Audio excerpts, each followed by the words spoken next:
At least I've not seen that function. All right.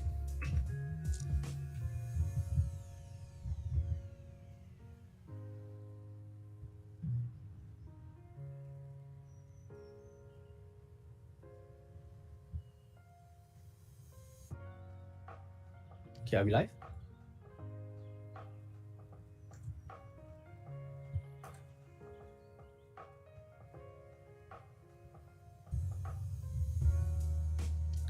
Okay, awesome.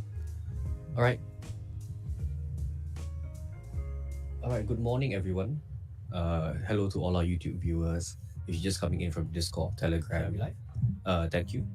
We'll be starting off in a second. So, hello everyone. Welcome to the Demo Day 3 live stream. My name is Ash. I'm joined today by YC, who is my colleague here in Moledao, and will be your hosts and coordinators for today's Demo Day 3 showcase. So, welcome back. This is an event we hold every quarter. Today is a little bit special, as you can see on the screen.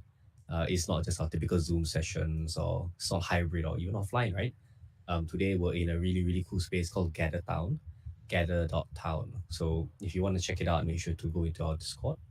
But this is a virtual space where we can hold events, interact with other people, and have really, really fun interactive spaces.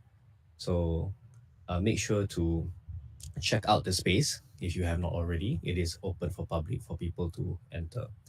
So before I start off the demo day proper, I'm going to do a little bit of an intro to Moledao itself, and then I'll go into a short briefing for the judges and projects before we go into our very first session. So before anything else, let's start off by going through what exactly is Demo Day and what exactly is Moledao. So I'm going to start sharing my screen and everyone can have a look. Right. So first of all, Moledao is a social platform for all blockchain enthusiasts to learn, grow, and contribute. We are a platform that is backed by Bybit, and our goal is to be able to help to bring Web3 developers, enthusiasts, and builders together.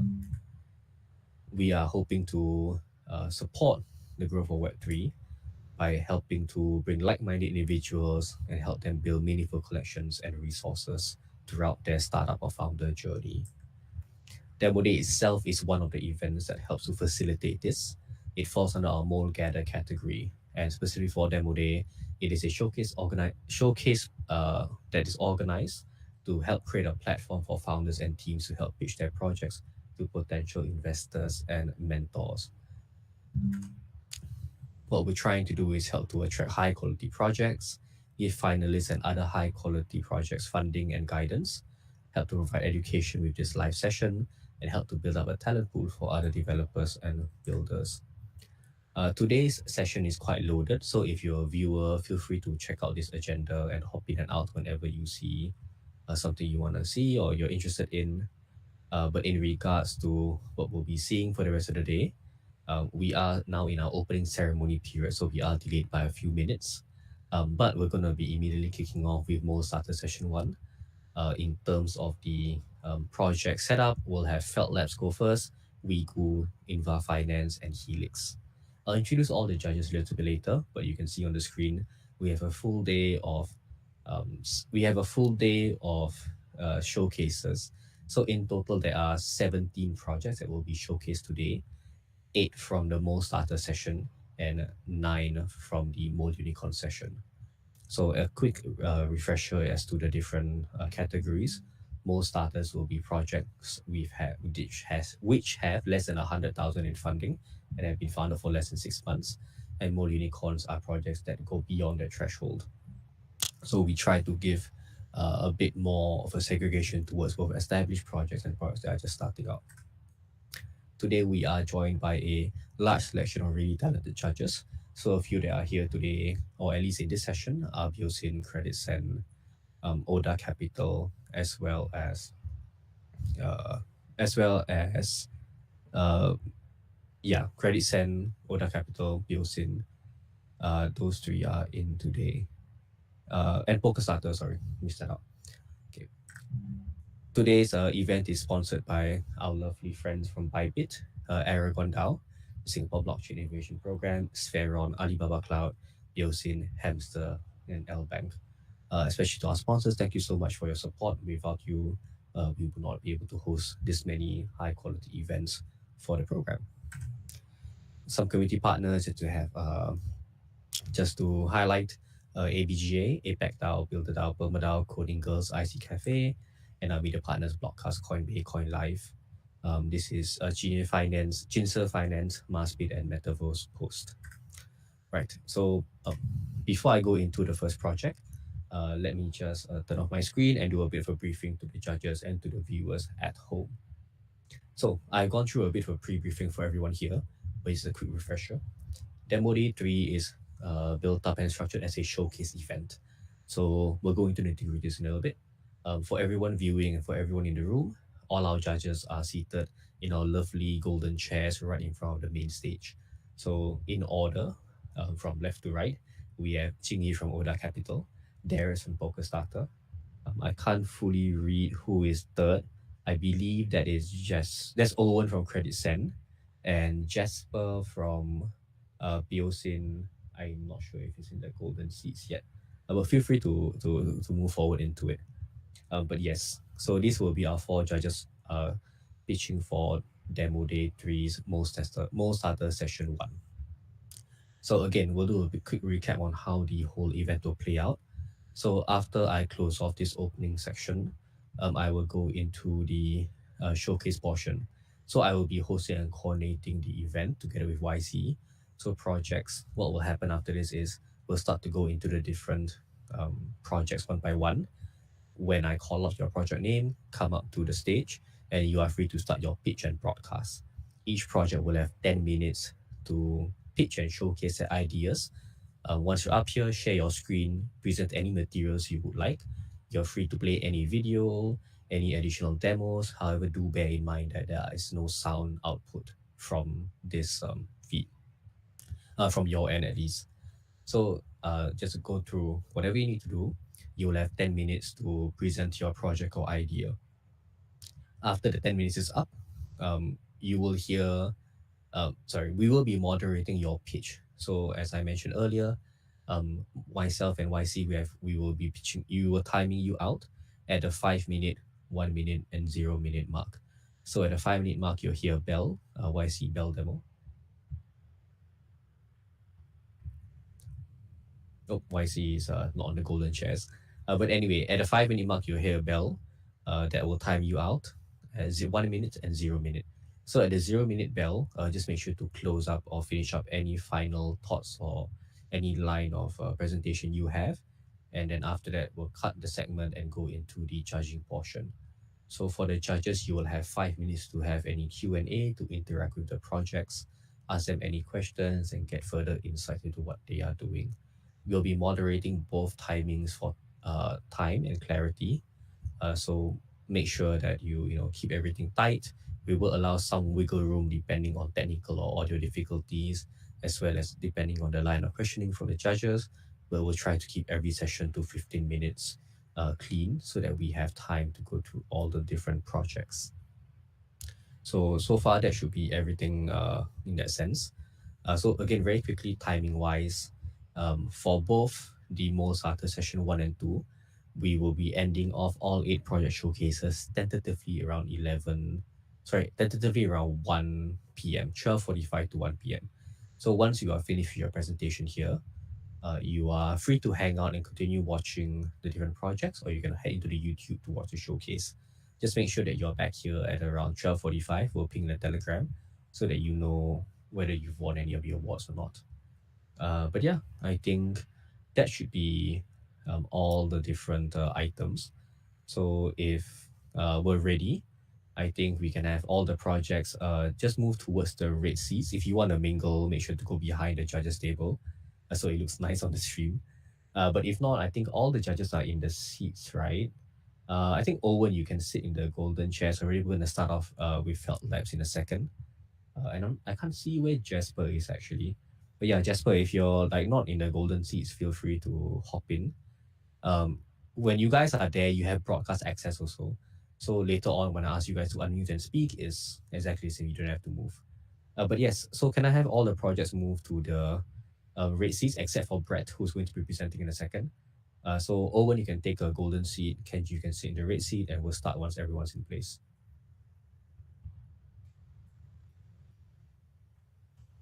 Okay, awesome. Brett, you can head up. Owen, you can head into your seat to get into the broadcast section. Okay, awesome. Yeah, so YC, is Jasper like at the bottom portion of the what do you call it? Okay, yeah. Okay, Darius went to get him. Yeah, that's the nice and sometimes a funny thing about this space is like, it really feels like you're in a real environment. Is he coming up?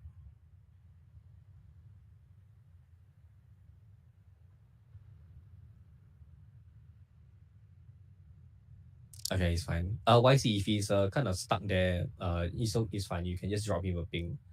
And then if he's as long as he can hear, I think you should be okay. He's coming up. Awesome. Okay. All right. So just a quick one, Brett. So once I head off the stage, feel free to start your screen share and begin the pitch. We'll start the timing immediately once you start speaking, and then just keep an ear out for the bell. You ready? Okay. Yeah. I can start. Awesome. Okay, I'll vacate the stage now, and then share screen, and we'll start the timing. Good luck. Okay. Thank you. A quick warning. Okay, so sorry I didn't intro that, but yes, we'll start off the event proper with our first project, Felt Labs. Good luck, and we'll start whenever you're ready. Okay, can you just confirm that you see my screen? Yes. Okay, so quick one for everyone in the room as well. If you want to hop out and move around in your seat, you can click escape to get out of the screen share. But to open the screen again, just click on the top open screen sharing, which is at the top bar. But yes, I'm ready. I can see your screen. Judges, everyone okay? Yep. All right, thank you. Okay. Brett, go ahead whenever you're ready. We'll start the time. Good luck. Okay. Hi everyone. So my name is Brett, and I will be presenting our project called Felt Labs. And what we do in Felt Labs is basically tools for data science on distributed data. And what does that mean is that there are massive amounts of data produced by companies, institutions, and individuals. But the issue with those data is they are often private or somehow protected, secure, and people don't really want to share them because of the privacy reasons and so on. So it's kind of difficult to cooperate between institutions and organizations. But we would still like to produce some kind of meaningful insights, train machine learning models across those companies. And that's basically what we are trying to solve in Felt Labs. So if you would imagine in kind of centralized case where you have 3 different companies and they want to cooperate on training some machine learning model, then they need to put their data in some centralized server, combine all data together and train a machine learning model, which might not be doable because of different reasons, privacy, security, and so on. And what we are trying to do is so-called federated learning or federated analytics. And in that case, each company will still have the data on their side, and they will compute some initial results on their side, and only those initial results are then aggregated together. And this way we can do the computation securely using encryption and multi-party computation, and all the data remains to the companies and they don't have to share them with each other, but they still can produce some kind of insights and machine learning models which are trained across all of the data they own, so all of them can benefit from this process. So just to summarize the key benefits of this is that the data remains to the edge devices. It could be the companies, it can be some IoT devices, it can be phones, cars, bank transaction, and so on. And we preserve the privacy of the data, so we don't share the data with each other. The data remains to the edge device, and only the computation is kind of brought to the data. Then there's some computation happening, and then only the final results of the computation are shared and aggregated into the final results, which is then public to the parties which are participating in the computation. And right now we mainly use blockchain. We are using the Ocean protocol, which is like a data marketplace where you can do such computation, where you purchase a data set and then run computation on the edge device. But we are looking also into other data marketplaces which are using blockchain, because then on the blockchain we can kind of track the transaction and track what kind of computations are happening. So each party participating in this computation have like transparent view of what kind of transaction is going on, and they can track those transactions on blockchain. So it's kind of transparent to all parties participating in it. And also the data providers can be rewarded using some tokens and give them some incentive to share their data. And there are many use cases for this. As I mentioned, for example, the manufacturing case when the companies would share their manufacturing data, or some mobility use case like self-driving cars, healthcare, cybersecurity, and so on. So there is many potential. Basically, every field where there is some kind of private or secure data which can be easily shared with others can benefit from this use case. And yeah, rather than speak too much, I decided to show you some quick demo from our web application and what we have right now. So we provide different tools, but our main one is right now this web application. And I will show you one use case which we developed with our partners from BuidlerDAO. And this use case is focusing on those self-driving cars and getting some kind of insights from the data collected on the cars. So here we will go to the federated analytics, and we can name the training. So let's say cars insights. And here you have the data, kind of a list. And each of those data, you can imagine that is some kind of data collected by one car. So you can select which kind of data you want to analyze, and then proceed to the next step. In the next step, you select the algorithm which will be running on those data. We right now support to add multiple algorithms. In our main application, we support algorithms like for the basic machine learning, like some neural networks, linear regression, and other analytics tools. And then you go to the next step. In the next step, you can customize some kind of hyperparameters or different parameters you want to do. So in this case, we can like select what kind of road images we want to analyze, if you like potholes, deep holes, and so on. So you can pick one or multiple of them which you want to analyze, and then you hit submit, and this will purchase the datasets and start the computation on each of the edge devices. But so we don't have to wait for it. I already ran the computation previously. So once the computation finished, you can go to the jobs which were already launched, and we see that the cars insights are being started. But I already previously started this test one, and this one is running on 6 different datasets or 6 different cars. So from each of them, we see that the computation finished successfully, and then we basically select those which we want to aggregate, and we click on aggregation, and this will create the aggregated results out of all of the data. And once even this aggregation finished, we can download the aggregation results.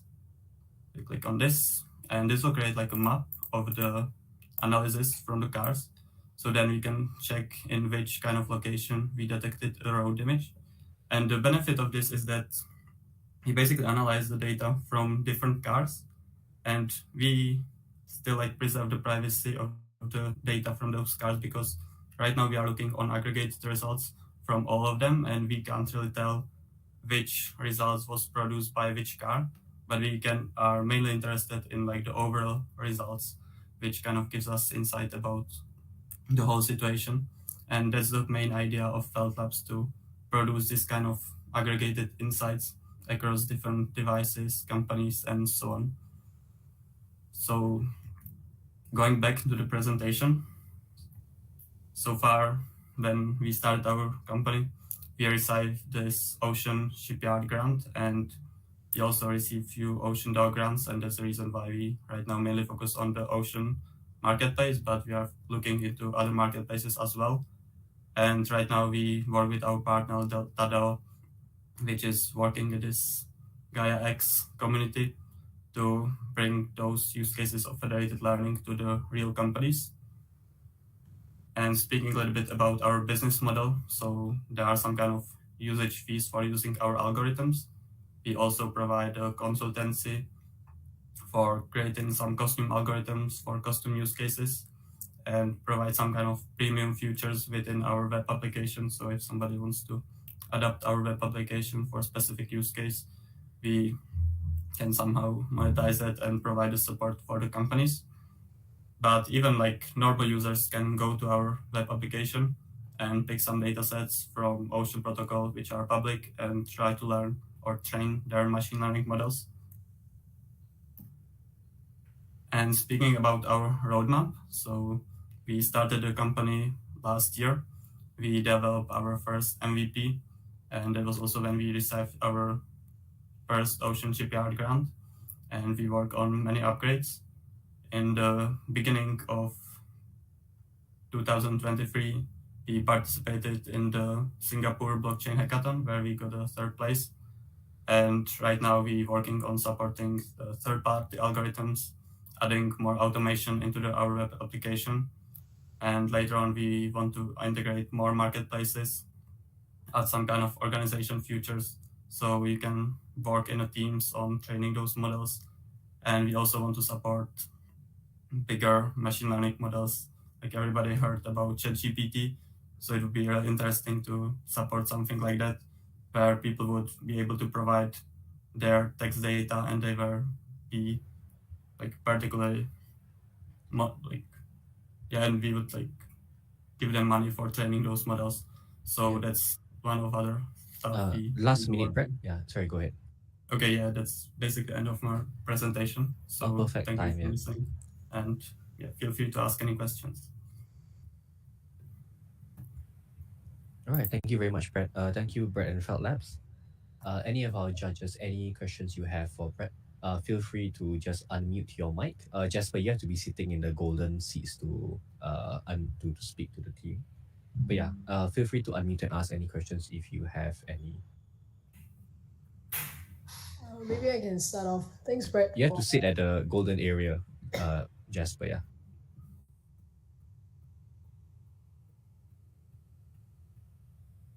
Yeah, maybe I can start off with a question. Thanks, Brett, for the presentation. Just wanted to ask regarding the parameters that would determine the price that would be paid by your customers. Would it be dependent on the amount of data they are aggregating, or what are some of the metrics that you guys are looking at? Okay, so right now it works the way that when you publish your data on Ocean Marketplace, you can select what kind of price you want to give to those data sets. So right now it's depending on the data provider that he can pick the price for his own data. And then it's mainly on users to select if it's worth using those data or not.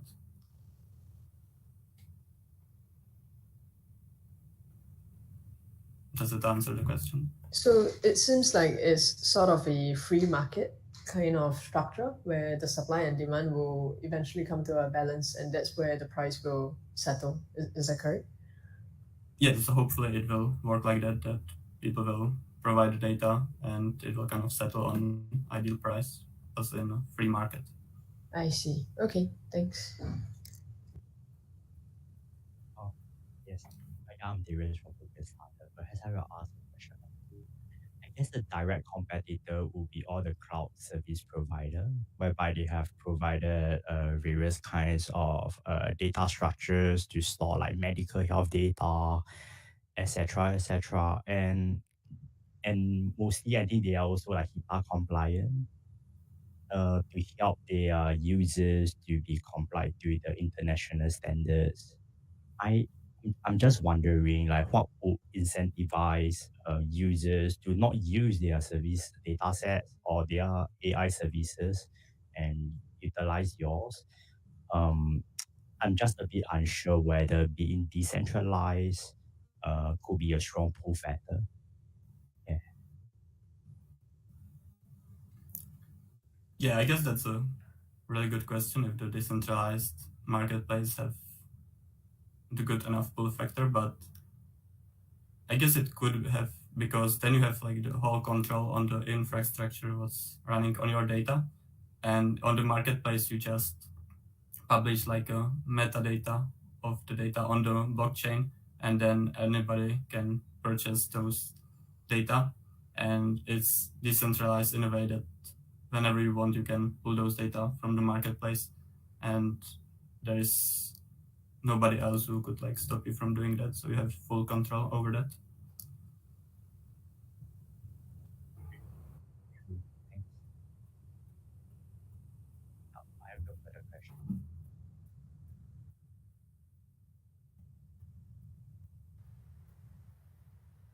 Okay, any more questions from any of the judges? Either Jasper or Owen. And so if you want to ask any questions, as long as you're sitting in the golden seats in front, feel free to unmute and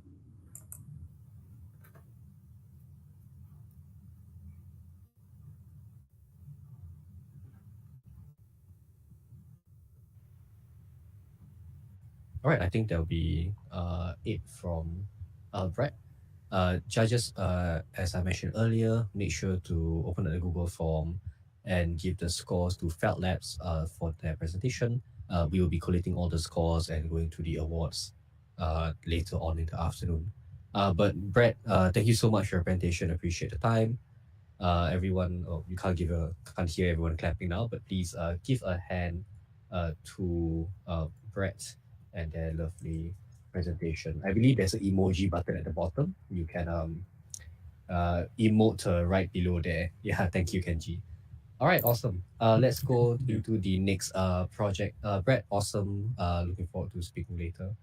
All right, so I believe the next project heading up is, just let me double check. I believe it should be Rigu, but I don't think they are here yet, so we will go to the next project if they are not. Yes, so Rigu is not here, so we'll push that slot a little bit later. But next will be Kenji from InVar Finance. Feel free to go to the stage and start whenever you are ready.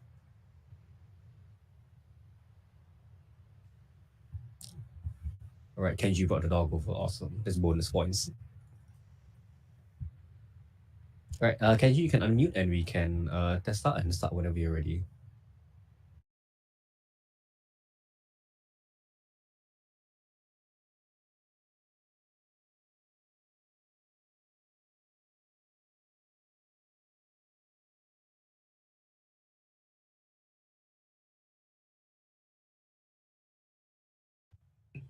Your slide. Sorry. Kenji, Yeah. I'm ready. Okay, Sorry. whenever you're ready, go ahead. We'll start the time. Yeah. Hello everyone, and good to see everyone here. I'm Kenji. I'm the founder of InVar Finance, and InVar Finance, we got like a mission and to build a bridge between TradFi and DeFi. So we call ourselves as a hybrid finance protocol. We make effort to bring more adoption on blockchain technology in finance area. So I believe all you guys are very familiar with recently TradFi and DeFi events. No matter it's the SBB bailouts, and we see a lot of people falling, right? People falling for traditional finance to improve themselves, improve the structure, maybe using some emerging tech, and we also see a lot of new blockchain technology adoption happening in the DeFi space. With TradFi backbone, right? Like the tokenized property, the real world asset tokenization. So that's what we do in our first place. Because we see the problems and we target the market that still have a lot of demand on this new tech, and also people are really thirsting about the new solution to do finance, no matter it's financing for your corporation, for the SME, or just an individual investment in the traditional financial vehicle or in DeFi. So that's why we want to create a solution and build a bridge between both worlds. We see the plans from those TradFi users but also they are not familiar with DeFi. They lack of skill to manage DeFi. They have bad experience from TradFi, and also we see a lot of weakness in DeFi, right? Like the lack of economy, resource.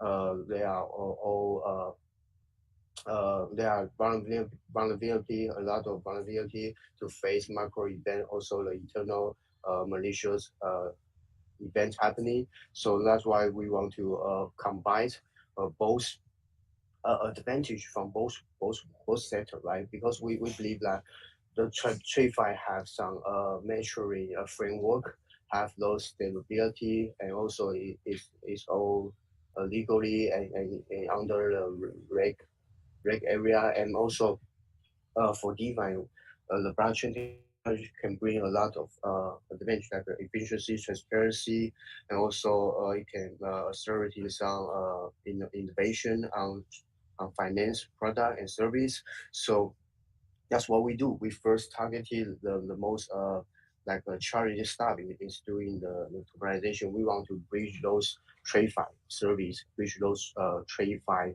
assets into DeFi, into crypto space to support and as an additional backbone for decentralized economy. So that's what we see in the purple area.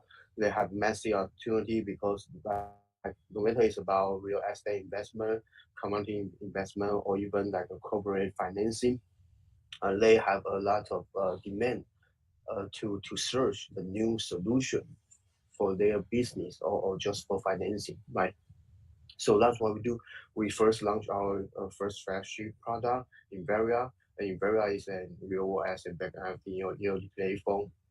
We treat it as an open platform in the ending status, and in this platform we help and support those corporations, those asset owners to acquiring global liquidity on chain, right? And maybe no matter it's about transferring ownership, asset ownership, or they are distributing their cash flow from a real activity, and or just doing some branding stuff. So that's what we do. We utilize NFT technology and also novel NFT standard to bring more flexibility, financial use case for both sides, for the asset owner and for the asset investor. So for the investor side, they can easily access those valuable, productive real asset, the real estate, or the property, the corporate asset, something like that on chain. Just use their stable coin. So we got like more than 100 early adopter from our first product in October, and we're acquiring like more than 20K TVL. And that's our model. We build a trust me my model through both on-chain and off-chain coordination, because like you can understand, by doing this kind of solution, we need coordination between both worlds, right? So the smart contract on-chain and for the transparency and auditing, and off-chain is about we spin up the SPV and conduct some legal agreement and cooperate with the regulator and supervisor to fulfill all the secure issues. So that's our model. You can check it out on our website, where we're using the SFT, the ERC 3525 standard to bring the novel tokenization use case, which can allow investor can easily manage their credential, NFT credential, which is backed by the property, real property. Also, it have a lot of flexibility, especially in financial use case. And we are also considering to bring more DeFi integration with other DeFi protocols, with existing DeFi protocol. Okay, so like I said, the ending state of our flagship InVar, it will be an open platform to bridging those real world assets on chain and help the corporation to do financing and ownership transferration or other like other diverse use case. And it will be like some decentralized governance system. The community can use their voting power to vote for the asset, also to tier the incentive to different asset votes. So let's hold the final big picture of our real world asset open platform. Okay, so that's our business model. We are acquiring value from both sides, like I said, because we building bridge, right? We're a bridge maker. So for DeFi, it's simple. Token, we can acquiring value from tokens, from integration. But for the TradeFi, the reason why we think need to have channels on TradeFi is that we need adoption, right? No matter what we do, the crypto adoption is still too young for our goals. So that's why we are applying license in Bahrain, in Middle East. They have great framework and friendly framework and license to us to, no matter it's for fintech or for the banking system. So that's why we want to utilize the banking system, TradeFi channels to bring the inflow, to bring the user. They can use in blockchain technology. They can have NFT without even knowing it, because we use those NFT and blockchain as a base layer, and use the TradeFi as the surface. Okay, so that's the whole roadmap for us. We have 3 stages. Tokenization first, we complete the hardest part, the TradeFi, right? Be legit and comply with the regulation, collaborate with regulator, and we tokenize those real value, those stability into DeFi. And the second stage will be we'll launch our tokenomic plan. We will have like the regulated stablecoin, which backed by the digital asset, also the real asset. We will build out some hybrid finance product, which will have certainly a huge amount of integration with existing DeFi, and then there will be a decentralized economy. Okay, that's our team. And the final part, that's our team, Matt, Sanjan, Anil, and me, and Sean. We are all financial background from different sector, banking, real estate, fintech, something like that. So we are like a whole preparing and experienced team for doing this kind of long-term plan. And that's our ecosystem partner. We have a lot of collaboration, and we're still keeping building some great partnership with others. Okay, so that's my whole presentation. Hope you understand what I'm saying. If you have any question, feel free to reach me out in the event or after that. Okay, thank you. Awesome. Thank you, Kenji. So before I let the judges speak, just a very quick thing, just admin wise, right?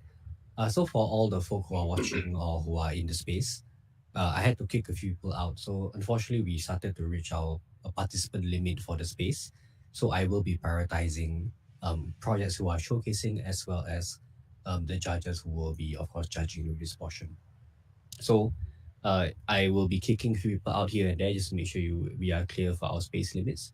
But just a quick admin there for the viewers and people who are watching. But yeah, anyway, in moving past that, right? Judges, feel free to chime in for any questions for InVar, Finance, and Kenji.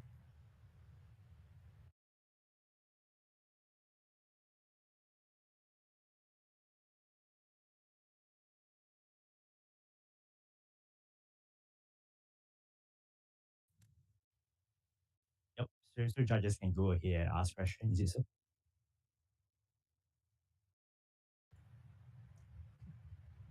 Right. Owen, actually, I'm not sure if you can hear me, but you can hit up to the golden seats here. Because if you unmute, we can't hear you from there. Because the way Gather Town works is a proximity speaking.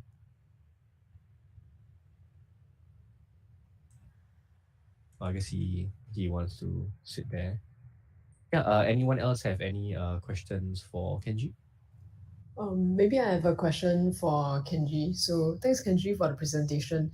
In the last slide, you mentioned that you have some partners such as OKX and Circles. Was just wondering what role do they play in helping InVar Finance, reach your goals of what you guys want to build?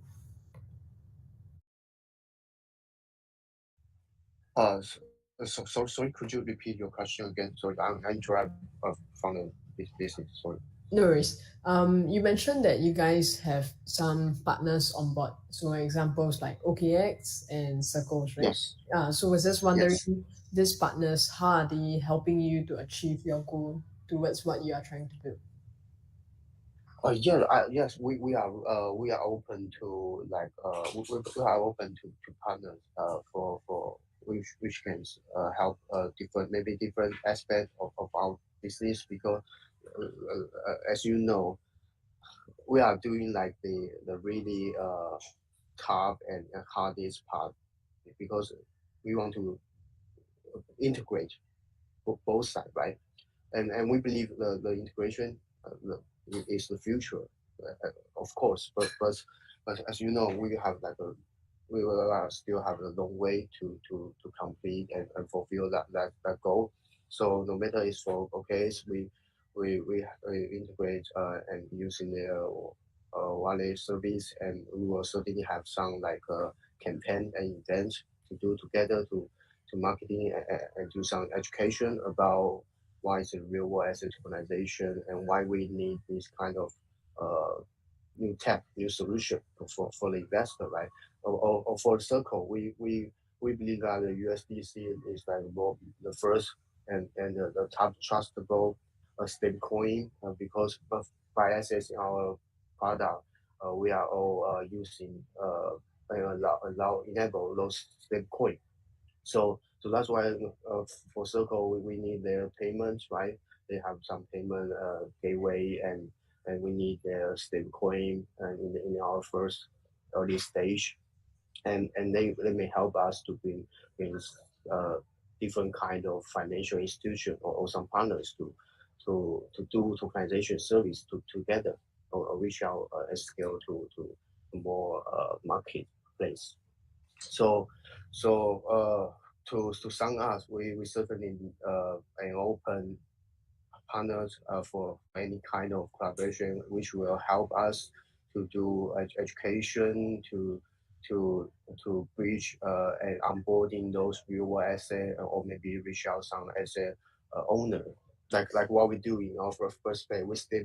We spend like half year to deal with regulator because we take compliance in the first place before we developing our product. So that's why we set up the corporation in Berlin and we applying license. The first is crypto license and the banking license because we need both channel, right? We need to create awareness and educate people about this new solution. So yeah, so we certainly keep doing partnership, right? With different kind of projects, institution, corporation, something like that. So I hope I already answered and solve your question. Yep, sounds good. Thank you. I have a couple of questions. I think first, you guys are being regulated, have obtained a crypto license in UK, if I speak correctly. So I'm just wondering, does that hinders you guys in like users in other jurisdictions in purchasing the RWA tokens?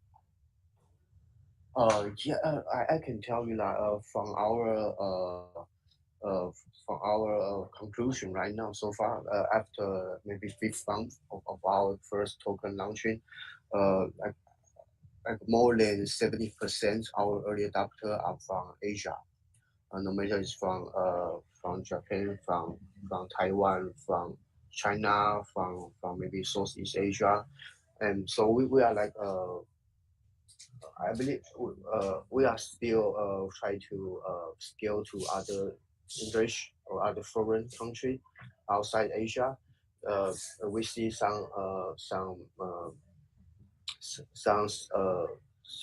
like some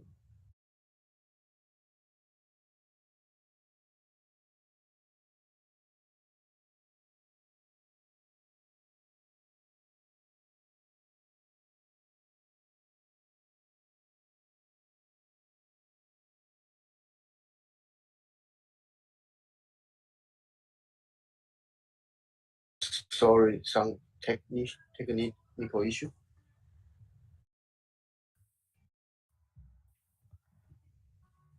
Okay, got it. Yeah, I'm sorry, I got cut off earlier. Okay, Yeah, it's fine. yeah, I think everyone's rejoining. So, yeah, I heard your answer, so no worries.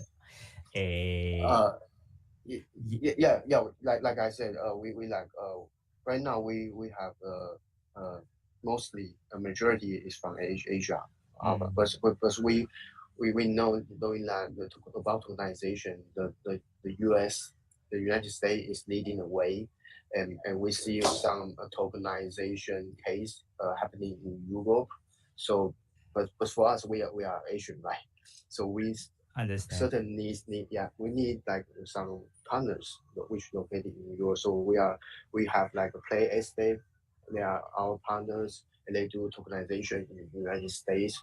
So we too will have certainly some intimate collaboration on tokenizing the asset or to financing function. Yeah, in the future. Yeah. So certainly we can do that in UK if you have some relationship or maybe you want to you have interest on what we do, then we can talk after the event.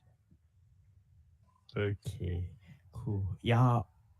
Perhaps allow me to ask another question. I think there are cash flow flowing from off chain to on chain, and you guys. I mean, this is usually quite a difficulty for RWA projects to adopt or accommodate. So, how do you guys ensure that it's being set up correctly, as in you're capturing the off chain, there is no compromise, no one is being a bad actor, etc., etc. So the NFT holders are getting really the 1:1 cash flows. They are not being discounted in any way. Yeah. Yes, yeah, I think that's the familiar question which I have been asked always. Is that like I showed in the presentation, we build on the trust minimized model. Through tokenization, it cannot be trustless, right? So the legal part, the compliance part is the most important. So no matter the asset originator where they are located, we need to do a lot of DD, right? A lot of procedure to make sure they won't default in the most secure way. And also, like I said, we need to set up the SPV for some criteria, so to isolate the asset, also isolate the risk. And for ourselves, we should need to be part of the SPV to make sure and monitor all the procedure is going well and under the monitoring and under the good management. So the off-chain part is all need to conduct in the legal way and legit way. So that's what we can do. And but for us, for long-term perspective, the reason why we set up the entity in Middle East because they have the friendly framework and regulation. They are open to innovation. So in the future, we are still dealing with the new way, the new solution for bridging those off-chain transparency on-chain as much as possible, right? Like doing and create and developing some sovereign blockchain which can have some network blockchain integration with the Ethereum, some mainstream blockchain, and by doing that, if we can have a sovereign blockchain, then the government regulator and those public corporations, they can upload their data, right? The real estate data like rentals rate, like valuations, something like that on chain. Also, they can process in those fund flow, cash flow for the on chain. So that's our like ultimate goal. But you need coordination, right? You need collaboration with the regulator to figure out how we can do it, blah blah blah, something like that. So that's the answer I can give you right now. Yeah. Okay. Yeah. Okay, so I believe the SPV will be the one engaging like an asset manager or property manager to take care of the asset. So okay, all right, understood. Yeah, I have no further question. Thanks. Yeah, thanks.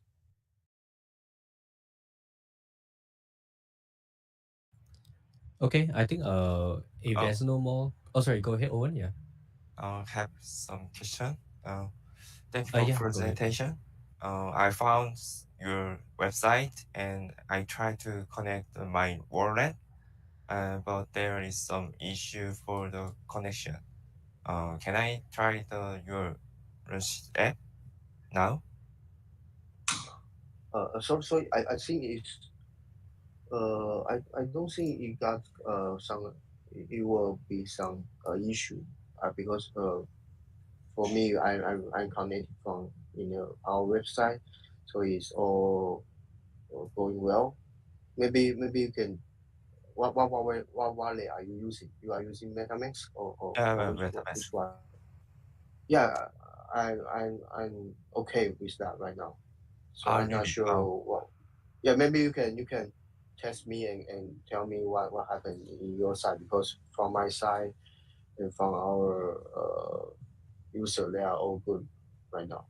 Okay, let me try now. Yeah. You can contact me after the event and let me help you. Okay. Yeah. Thank you. Okay, awesome. We're gonna wrap it up since it's been quite a bit. But thank you so much, Kenji from InVar. Thank you for all the judges for the awesome questions. All right, so apologies for the technical hiccup there. I think there was a password update, and I think everybody got kicked out. But I think everybody who needs to be here is back in. I just want to do a very quick highlight. So we have a few folk who are not, or who I'm not sure who they are. So at Sohan and Jing, right? If you are part of any of the project teams viewing the event, please rename yourselves in the same manner as how we are. So there's your name and then the project you are a part of.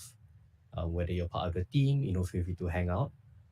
But just bear in mind that if we need any additional space for, I believe, Wigu to hop in for that project, I will have to kick you guys out first. So that's why I think you've been seeing any of these kick messages.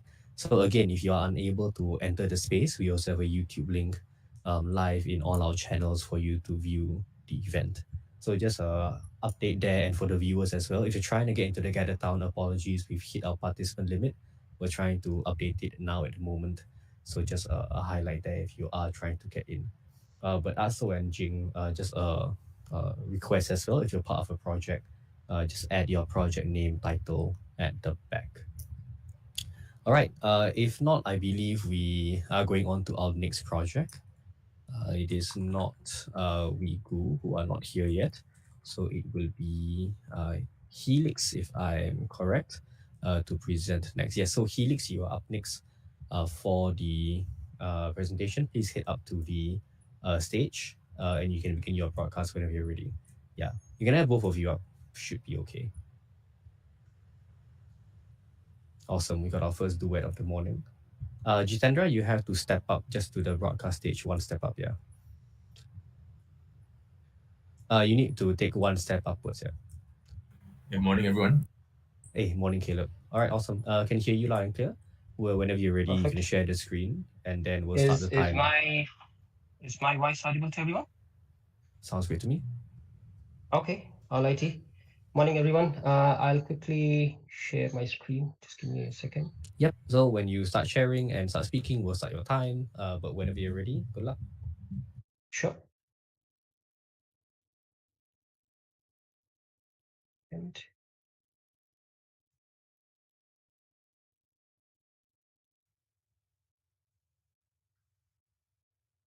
okay, is my screen visible to everyone? Yep, looks good. See the slides. Okay, wonderful. Super excited here to present our protocol HELIX to all of you. So HELIX is a blockchain-enabled accredited marketplace that provide access to stable and uncorrelated yields backed by real-world loans to crypto investors. We are a battle-hardened veteran team of both TradFi as well as blockchain industry's colleagues.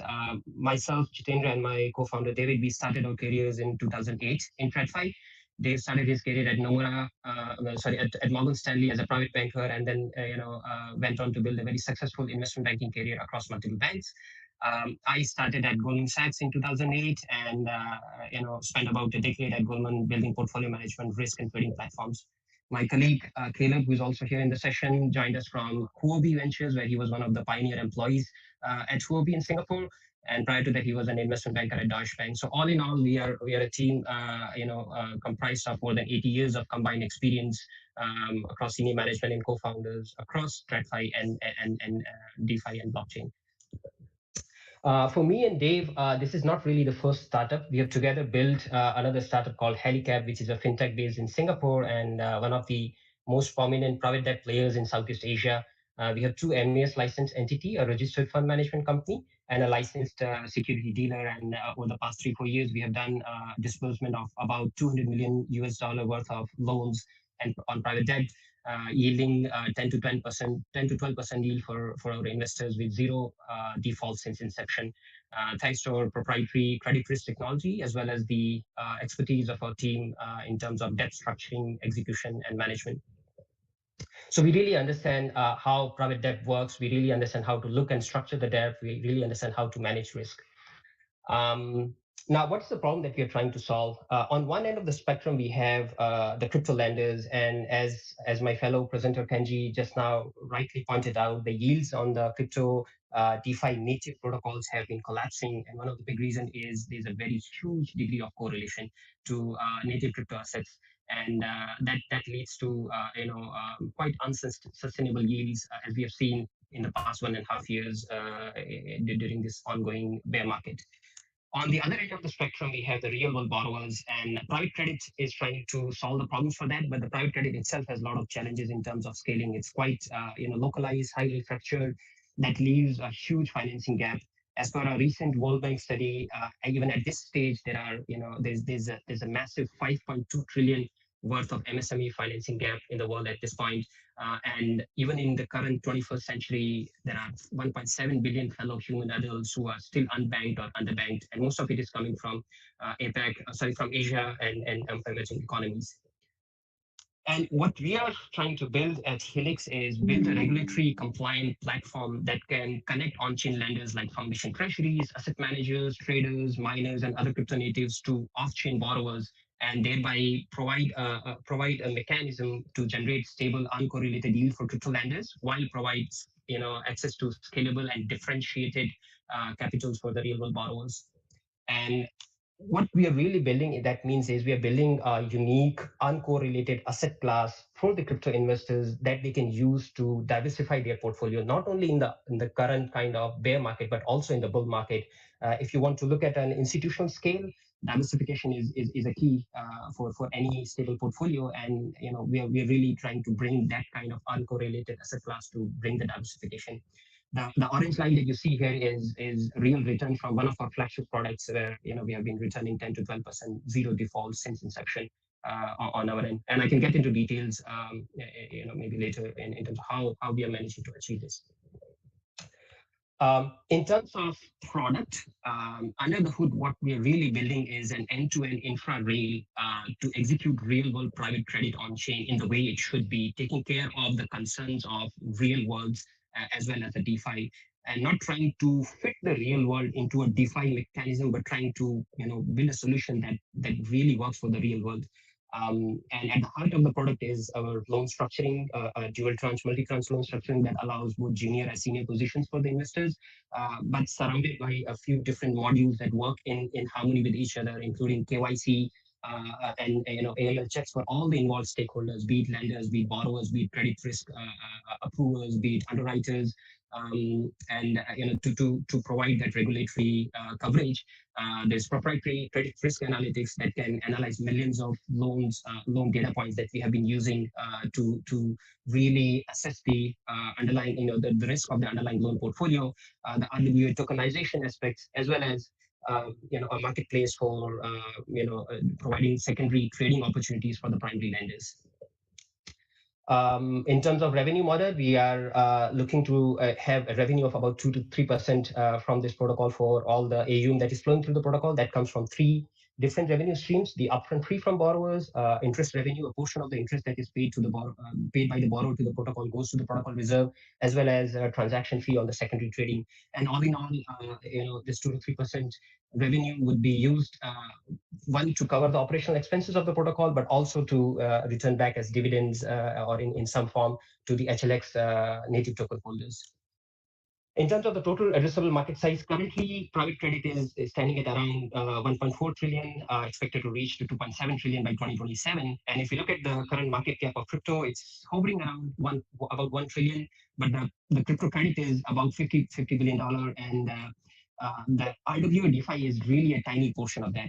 And if we can project to see that if 1% of the real world private credit comes to RWA DeFi, which we strongly believe would be the case as we proceed further into the future, we are talking about 10 billion kind of TVLs in the RWA DeFi protocols. And if Helix can take care of or can capture 10% of that, we are talking about a billion in TVL. And with the kind of margins that we are talking about, that's about like 20 to 30 million worth of annual revenues for the protocol.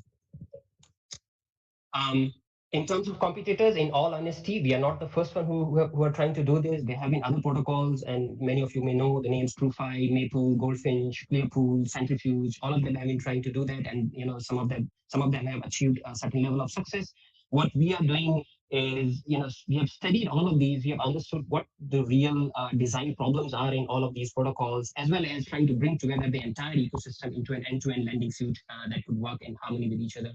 Some of the key differentiators, other than the asset tokenization, debt crunching, insurance, etc., is we are also looking to support variable interest rate, which is something which is completely missing right now from all of the RWA DeFi protocol. All of the RWA DeFi protocol only support fixed interest rate, whereas we are looking to support floating interest rate, which is important in the current macro environment, as well as access to performance linked variable interest rate products, so that we can have like the real world private credit funds that could be accessed on chain.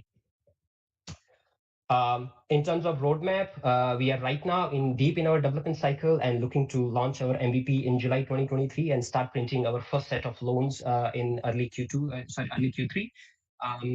And in terms of traction, as soon as we go live, we have a lineup of about 150 million worth of real world legit evaluated due diligence borrowers that we have already been working on our TradFi, which has very, very solid track record, and bring all of them to the protocol. So that's kind of about the kind of traction and the kind of borrower pipeline that we have lined up. And on the other end, we are also lining up the lenders, the likes of foundation treasuries, institutional custodians, to kind of line up the liquidity providers for the protocol as we move into the MVP. We are looking to raise about 1 to 1.5 million in funding at this stage. A portion of that has been already secured, and we have commitments through our early backers, HELIX, as well as some angel investors. The proceeds of the fund are to be used for building our product and further build our marketing, legal, and operations team. In terms of tokens, there will be a fixed supply of 100 million token, non-inflationary, and these tokens would be used for governance, approval of credit approvals, or staking for the borrowers when they come in, or the approvers who are approving a particular deal, or underwriters who are coming in, etc., as well as to be used for distribution of revenues that are generated from the protocol. I'll stop here. Happy to take on more questions from the judges and take it from there. Okay. Hopefully, Dendra, in time. Thank you for the presentation. So judges, feel free to go ahead and ask any questions you may have for the Helix team.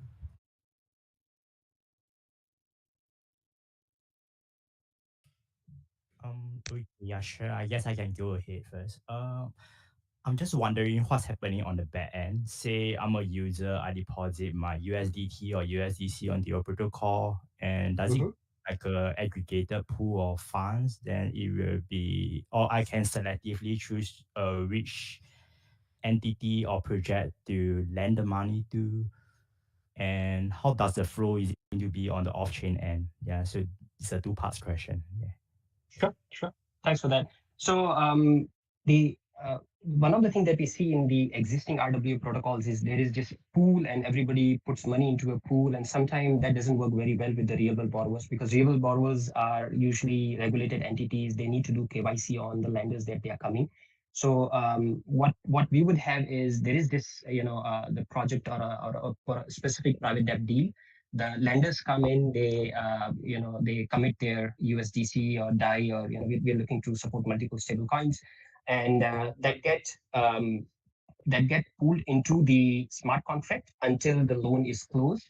And then because we can say everything is on chain, but the thing is, this is real world, so there needs to have a real world aspect that needs to be incorporated. And so what happens is the underwriter and arrangers, and there will be like security agents involved, and there will be like a legal facility agreement which would be laying out all the credit structuring terms, like it needs to be time senior, it needs to be secured, there needs to be corporate guarantees, the collateral needs to be holding the security agents. So all of that happens in a legal format off chain.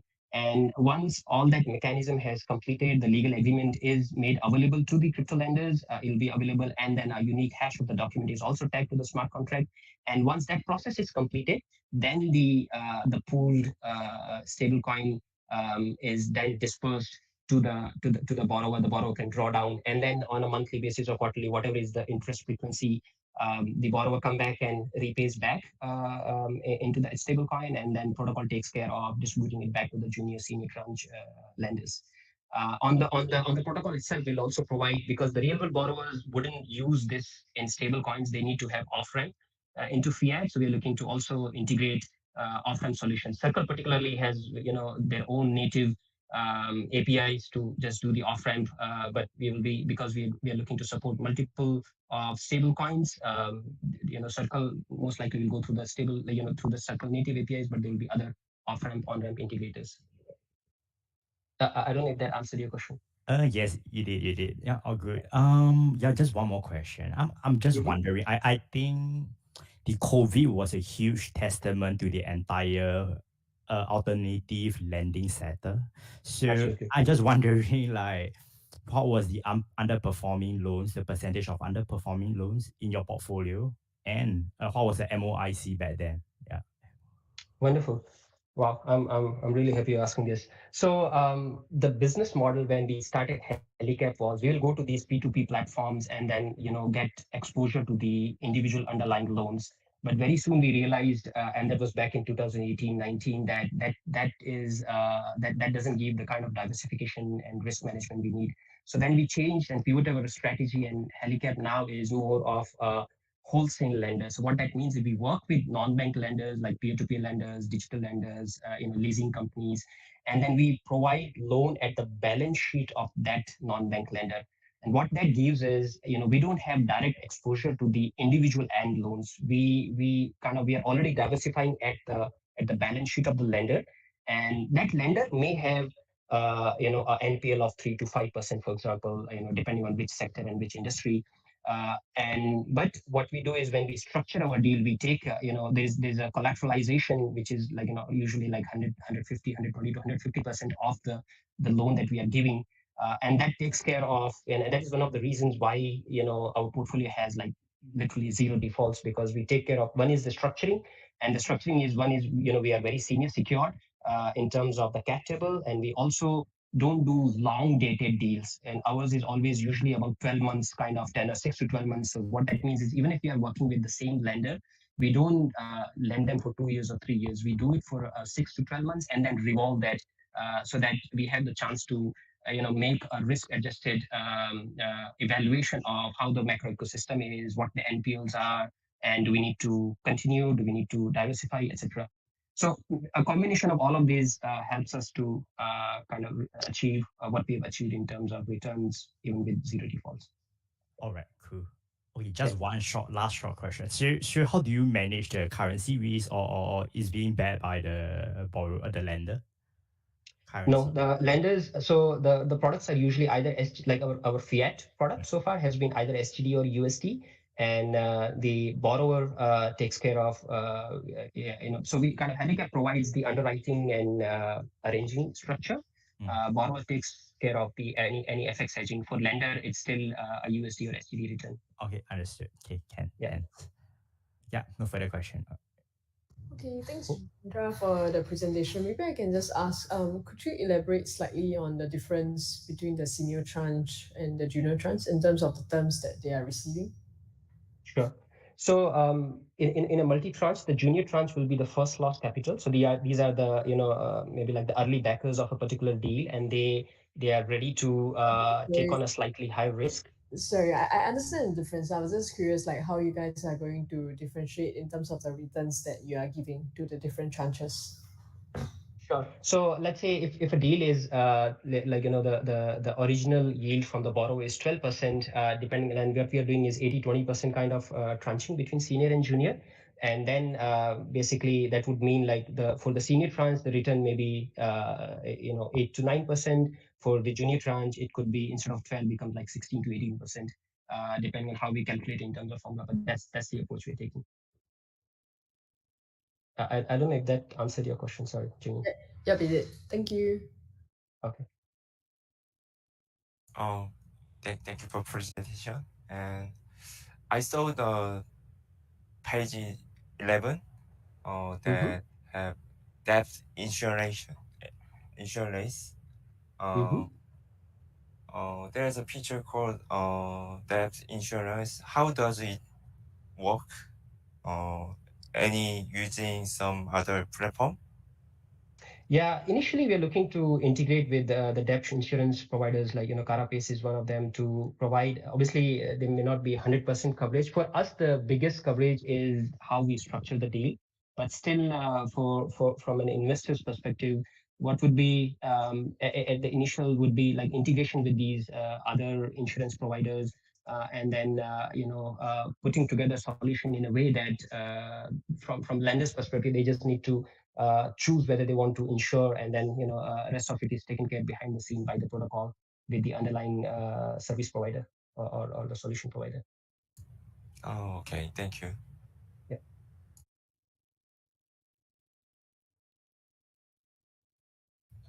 Any other questions for Helix, Jasper?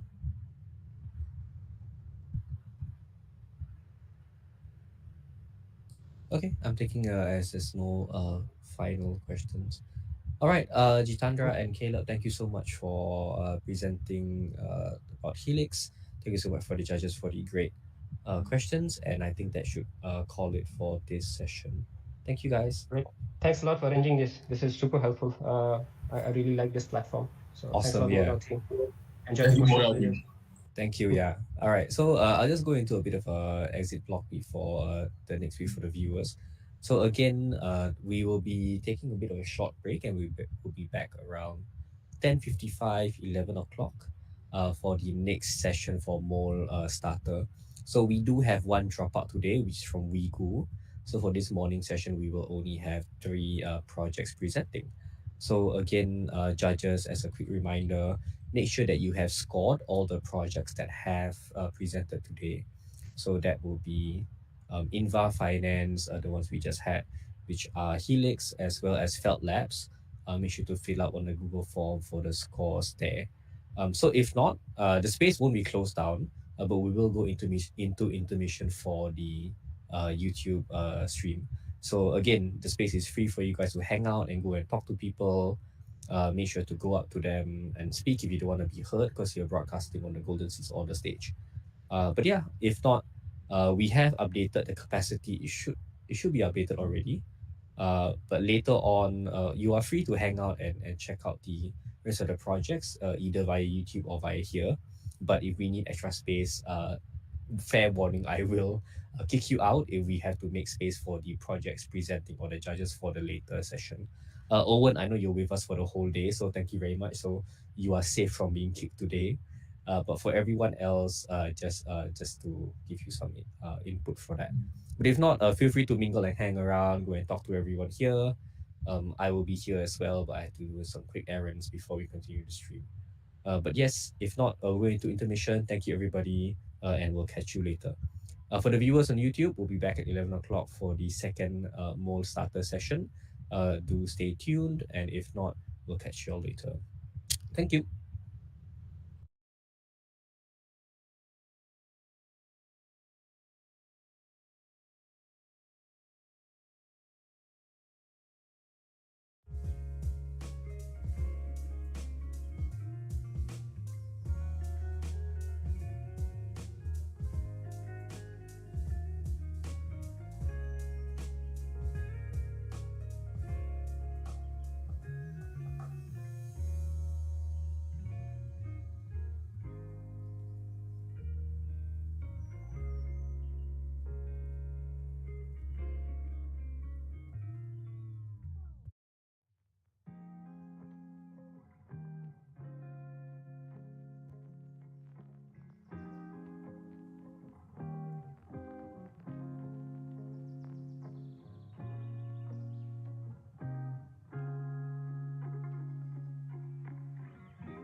think you can start the stream already. Yeah, okay, anyway, I'll just continue. So for the projects and judges, as I mentioned, there'll be 10 minutes for you to pitch your material. So make sure to have all your slides, videos, and demos ready to go. Just a highlight that there will be no sound output when you are sharing. For the judges, you have your Google Form links. Make sure that throughout the judging process and during the Q&A to score the projects based on the criteria that we have presented. So make sure that for every project you are scoring them, and we should be good. Right, so as I mentioned, there'll be 10 minutes for the pitching session and 5 minutes for Q&A. YC will ring you in for time at 5 minutes, 1 minute, and 0 minutes. At the 0 minute mark, you'll be allowed to just finish off whatever sentences or processes you are going through, and then we'll wrap it up to allow for the Q&A. Again, the timings, we'll try to keep it strict since we have around 16 projects showcasing today. So far, we're on time. So that's good. We'll like to keep it up. But again, in case there's additional questions or clarity from either portions that we want to highlight, we will of course allow for time to continue. So last thing I just want to request is if you are, oh awesome, Elvin has updated. Yeah, so I think if you are from a project and not a general audience member, make sure to update your name and your project title behind it so that we know who you are. Of course, as I mentioned, everybody is free to participate and join in the audience sections. However, if we are reaching the 20 packs capacity, I will kick to allow for any projects or judges who need to be within the presentation portion to go ahead. But yeah, otherwise, I think I have almost everybody in. So Alvin is here from NGC. Let me just confirm who is supposed to be judging today in this session. Right, so today we have Stan from QCP, Ben from Crypto.com Capital, Nemo from Hash, Alvin from NGC, and Owen from CreditScend as our judges. So if you lovely gentlemen are here, please head into the golden seats for the judging portion. I think I see Cloud from Walless. Feel free to vacate. Sorry, that's the broadcasting and judging portion. So if you could go into the red seats. Yeah, then I think that's Merlin, who I'm not sure is part of a project, but again, audience members and projects, feel free to take a seat first. And once we have, I believe, 1 or 2 more judges in, we will start off the session proper. But yeah, I think Yun Cheng will be kicking us off this session with a little bit of introduction from SBIP, who are one of our lovely sponsors for the event. So they'll have a few minutes to just go through some of the great things they are doing here. But yeah, we'll be starting off in a second. Yun Cheng, do stand by. I'll call you up to the stage whenever we are ready.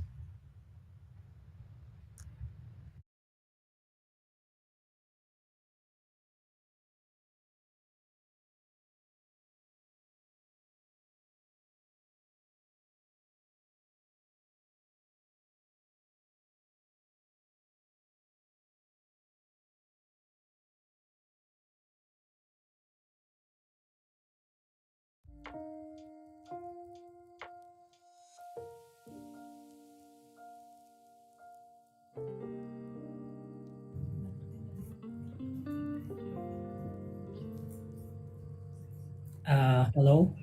Oh, hey, Cloud, yeah. Is it correct? Like I will start our session. Yes, but we'll have our sponsor speaking first, and then I'll call you up. But yeah, you're doing the right thing. So later on during your pitching, you just have to share your screen. But yeah, awesome, we can hear you clear. And then I'll come down and then come back later. Yes, yeah. Don't worry, yeah. Yes, Yun Cheng, yeah. Yeah, so I think we can actually start in a second. So I think we're only missing Nemo, who's from Hashed. But I think more or less everybody is here. So it's going to be about 11:05. So everybody, if I could invite all the projects to have a seat, and I can invite all the judges to have their own seats. We will start off with Yun Cheng from SBIP. But yeah, you can actually clap or emote in the bottom left. So you see the emoji. Yeah, you can actually clap. Yeah, so for those of you new to Gather Town, it's quite fun and interactive. All right, But Yunqing, please go ahead, take the stage. Once you see the broadcasting icon next to your name, feel free to share your screen and open your mic, and everybody should be able to hear you. Also, just quick one, I believe Demo Day 3, I think that's Ben from Crypto.com, right? If you could change your name to the right naming convention so we know who everyone is, that'll be fantastic. And you can head to the golden seats as a judge. All right, awesome. Yunqing, without further ado, please welcome our lovely sponsors from SBIP to take the stage for a bit and kick us off into session 2. Yunqing, go ahead. Okay, thank you for inviting us. So maybe let me share my screen first.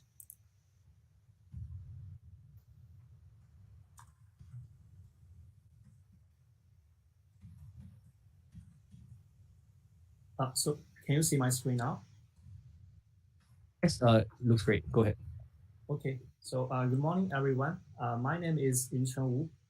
I'm a research assistant professor in School of Computing at NUS and working in Singapore Blockchain Innovation Programming, or SBIP for short. So SBIP is a nationwide blockchain community hosted at NUS, and it aims to engage local companies to conceptualize blockchain-related projects, growing Singapore blockchain community, and research on the next generation blockchain. So today I'm very glad to be here in Moledao Demo Day to present one of our blockchain-related projects called TestSign, which aims to be the next generation signing app on Web3. So we bring trust to the digital world using a decentralized, transparent signing app empowered by the blockchain technology. As online meeting, online transactions are getting more and more popular, such as using Zoom, Gazetron, NFT marketplace, etc., online document signing becomes a big market. The market size is estimated from 3.2 billion USD in 2021 to 48 billion USD in 2030. And there are several commercial platforms providing online signing services in recent years, such as DocuSign. They are relatively good, but are not enough for a digital world. People in the digital world have special needs to privacy protection, identity authentication, and document verification. For example, most products rely on a centralized platform to store users' documents, which puts a risk on users' document privacy and personal information. Also, current signing technologies is difficult to handle users' fine-grained identities. And after signing the document, it should be able to be verified that it is authenticated. However, with a centralized platform, it is not trustable enough. And moreover, existing signing tools are designed mainly for enterprises, but future signing tools should care more about individual needs, especially in the Web3 era. Our solution TestSign is designed to address these problems to bring more trust with decentralized identity and verification mechanisms. First, TestSign ensures strong privacy protection. We highly respect users' data privacy and guarantee that users' document is only visible to the expected signers. Others, including our platform, cannot access it. Second, it provides flexible authentication, which is to verify the signer's identity to make sure that the signing action is done by the correct person. For example, if a customer is signing an online contract with a lawyer, the customer is able to verify that the person is indeed from a law association and he is experienced in a specific area with qualified certificates. This is enabled by decentralized identity and verifiable credentials, which can let users control their fine-grained identities in a single wallet and prove their identities to others in an easy and trustworthy way. Third, TestSign offers smart verification. In TestSign, all the signing histories are stored on the blockchain, which provides transparent and traceable proofs for verification. And we also use AI technologies to detect fraudulent activities to enhance the verification. Last but not least, users can sign and manage the documents effortlessly, such as configure the signing workflow, track the document status, and so on. This is the general architecture of TestSign. For the user interface, we support both Web 2 and Web 3 login, such as 2FA SSO, federated identity login like Google linking accounts, and our TestSign wallet, customized wallet that supports flexible identity authentication.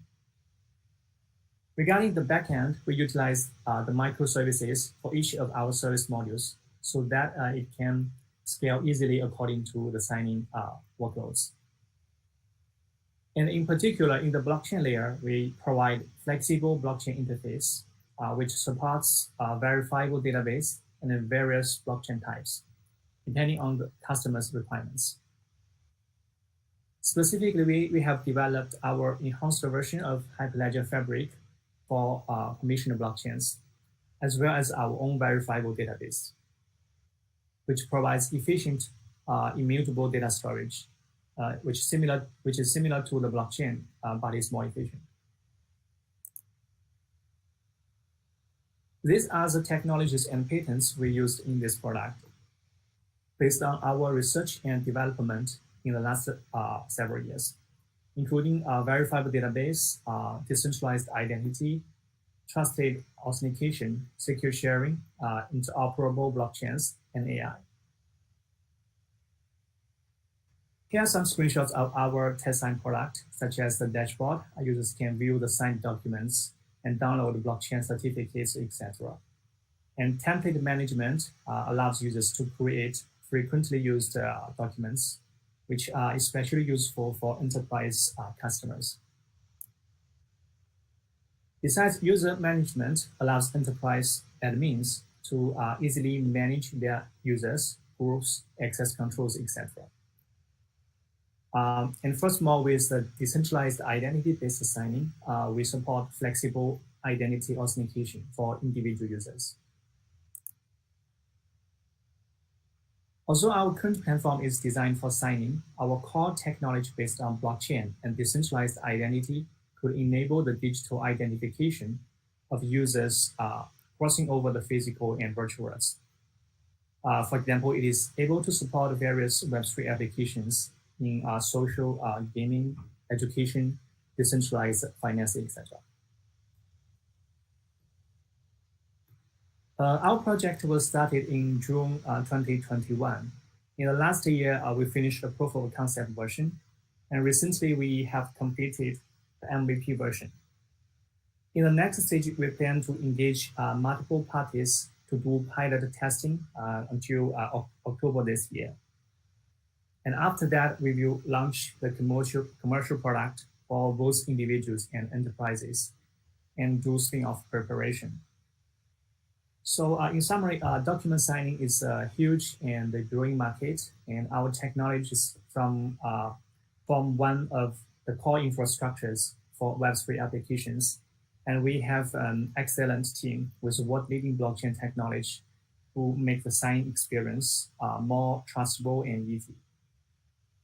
So we are happy to provide free credits of our platform to Moledao shortlisted companies and invite you to do pilot testing with us.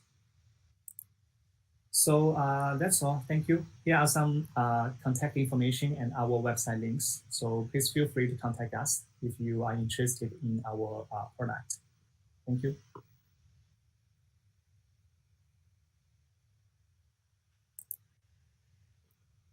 Hey, Yunchen, thank you so much for the presentation.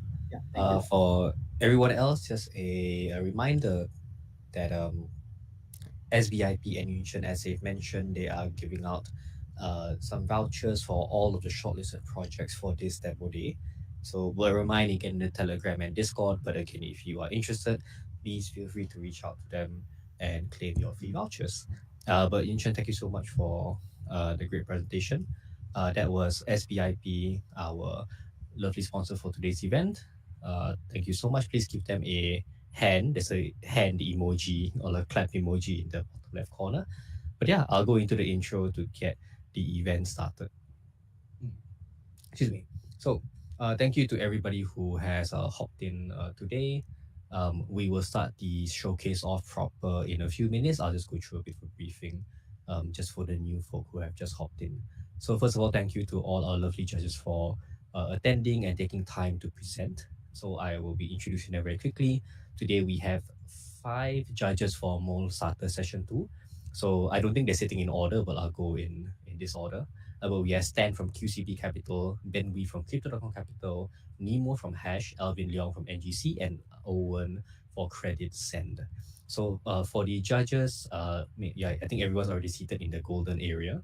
But as you are seated in the golden seats, during the broadcast itself or during the showcase itself, please make sure to mute your mic and only during Q&A unmute to ask questions. So when you guys ask questions in that area or even on the stage, everybody in the room can hear you.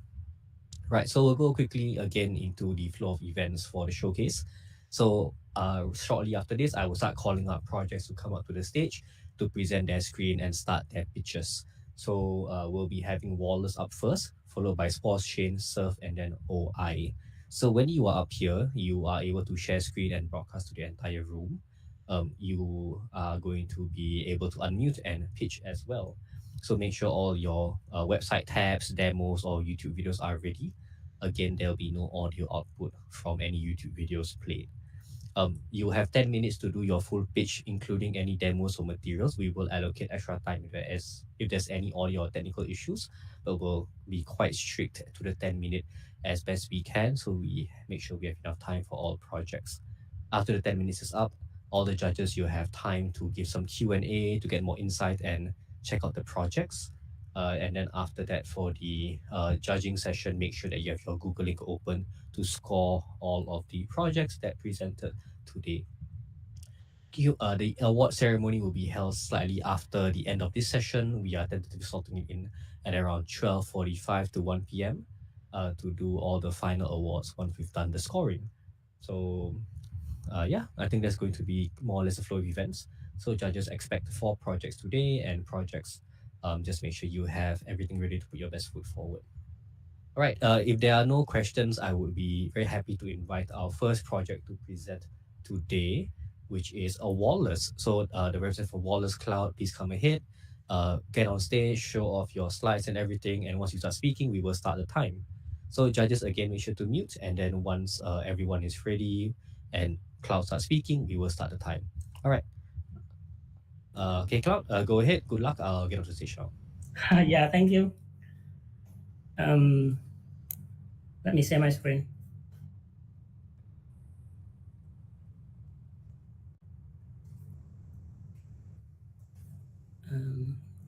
Can you guys awesome. see it? We can see it. Yeah. Oh, thank you. Yeah. So once you got your slides out and you start the presentation, we will start your 10 minutes. You ready? Oh, yep. Yeah, I think it will start. All right. Go ahead. Good luck. Yeah.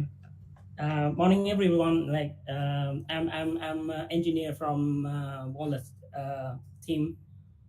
We are a Web3 wallet.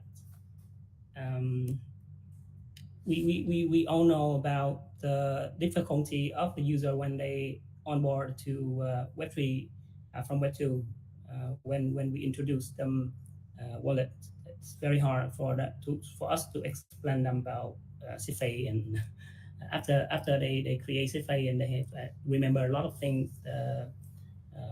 The UI of the wallet still quite feel like alien for them. They don't understand it easily. There's a number to back the problem in onboarding user in Web3. Only 30% come back. 48% have difficulty understanding and interact with the apps, and a lot of people lost their CFAs and money. The fact is that the wallet in Web3 is like the email for the internet. It is the gateway where user enter the Web3 world. They have to go to that way. So we currently have more than 4 billion email users, and it could be the same potential for wallet, but it's not that kind of easy to use. So our approach is trying to make it as simple as email, and we can onboard user easily. In our case, we do three things to trying to reimagine how a wallet could be. We first simplify the onboarding process in Walless. User can just enter with their social account. There is no seed phase they have to deal with. They use social authentication. We use Web3 in the back, so they self-custodial and secure. Second thing we solve is unify the UI across network. In this part, like in the screen you can see, we trying to reverse the order. Instead of let the user know about the network, we give them another options. Treat the wallet as just the profile of the project that the user interact with. For example, a game. Then when the user come to the wallet, they sign in with the Google account that they have, for example, and then they instantly see their game asset or their project that they interact with directly. We don't have to understanding about like token, NFTs, and all the kind of things. That will be very useful for Web2 users. They just think it is their profile in game or a profile in certain kind of applications. And the third point, we make the sandbox environment for the wallet. So that another third parties companies or project can have their app run in our wallet. They can write an application and then submit into our store. Then we run it inside the wallet. This makes the wallet very extensible, and there will be a lot of things that a single company cannot do. But with this kind of system, we have a lot of potential, and we can do more.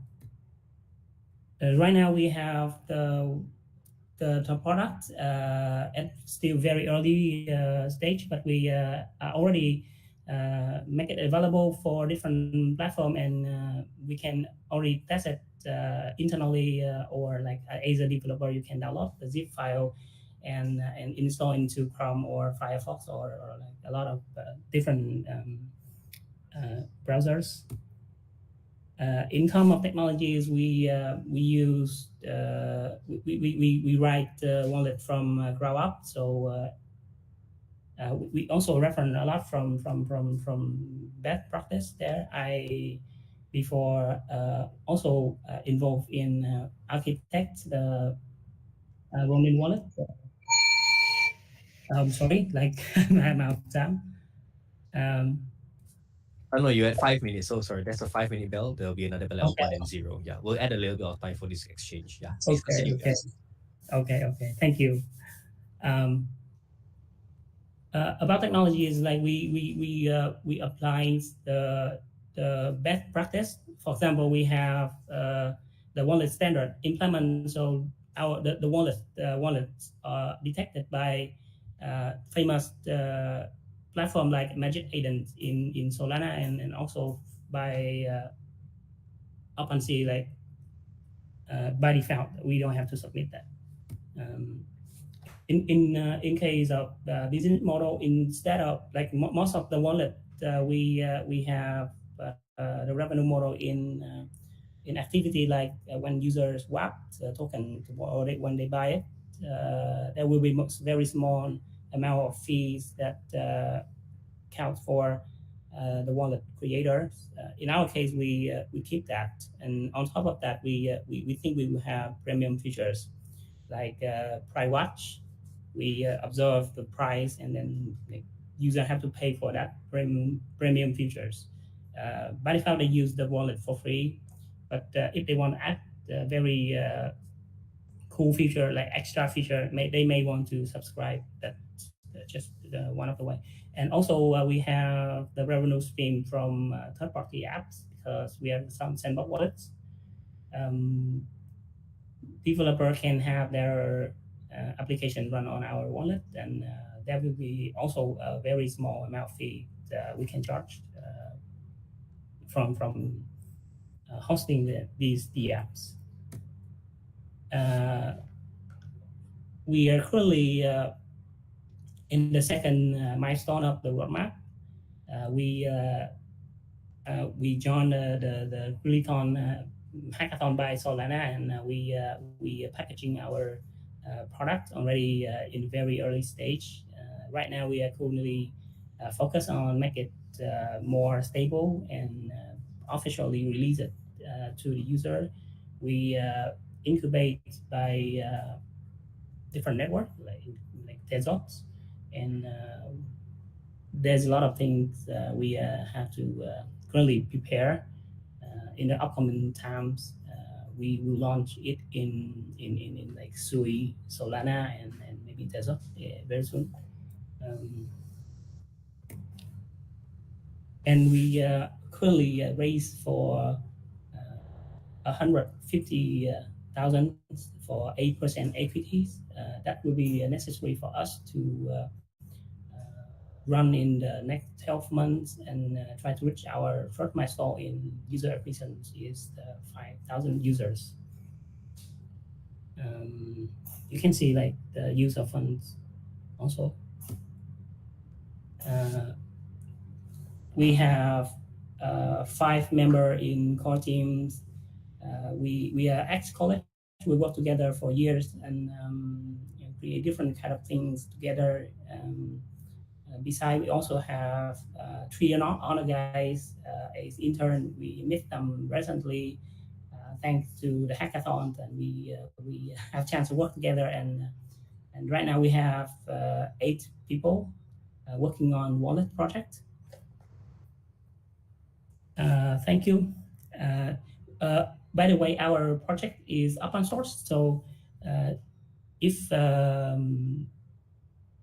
anyone interested, you can see our source code and what we are doing in GitHub.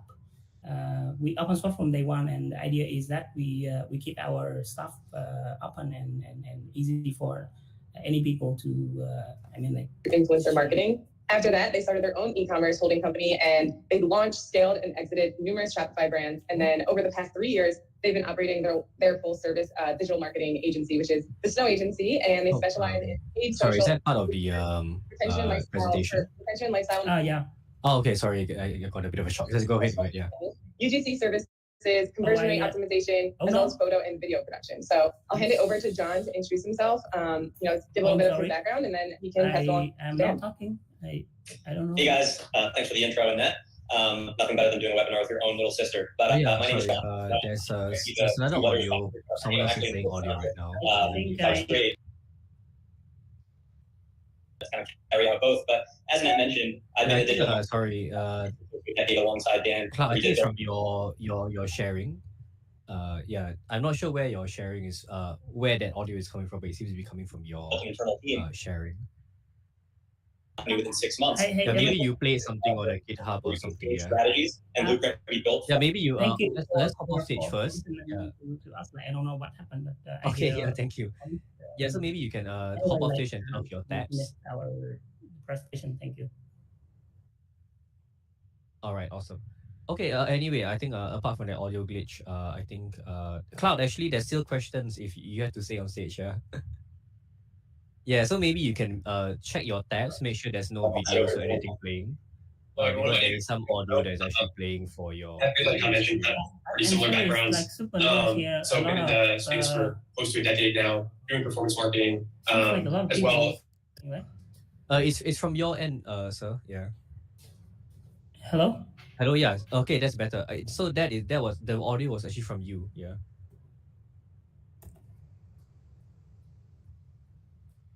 Okay, hold on. So sorry, Cloud, you have to stay on the stage.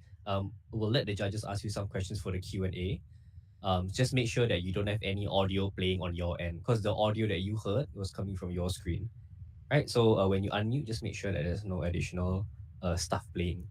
But anyway, yes, so for the rest of the judges, Apologies for that technical glitch. Hopefully it doesn't happen again.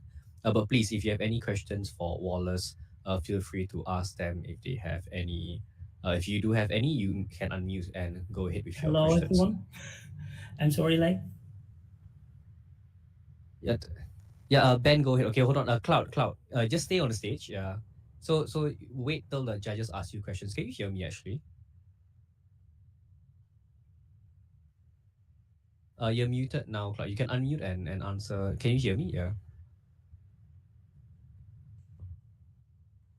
Hello, Cloud. Or is it just me? Yeah. Anyway, Cloud, yeah, maybe you can unmute and confirm that you can hear me, and then I'll let the judges ask you questions.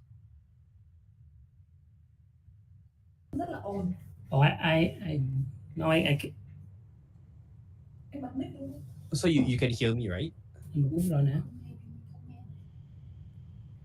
I currently cannot hear. I don't know why, but oh, you can't hear me? Noise before and now we can hear you, Ash. I can hear you. Yeah, I think maybe there's something going on with Cloud. Yeah. Okay, yeah, Cloud. If can we just confirm that you can hear me? If I will leave the stage for you guys in case like there's another thing that need to be going. Oh, sure. I guess we're not having a Q&A. Okay. Anyway, I think maybe I'll okay. So I'll message Cloud right after to see if everything's okay. But I think there's some audio glitches on his end that might need to be resolved before he can take any questions. But if not, I think thank you very much to Walless if you're still here for the resident judges. Apology, I don't think we'll have a Q&A for Walless due to some audio glitches. But next up will be Spores Chain, who I believe just hopped in. Oh, Ben is on stage. Hello, yeah.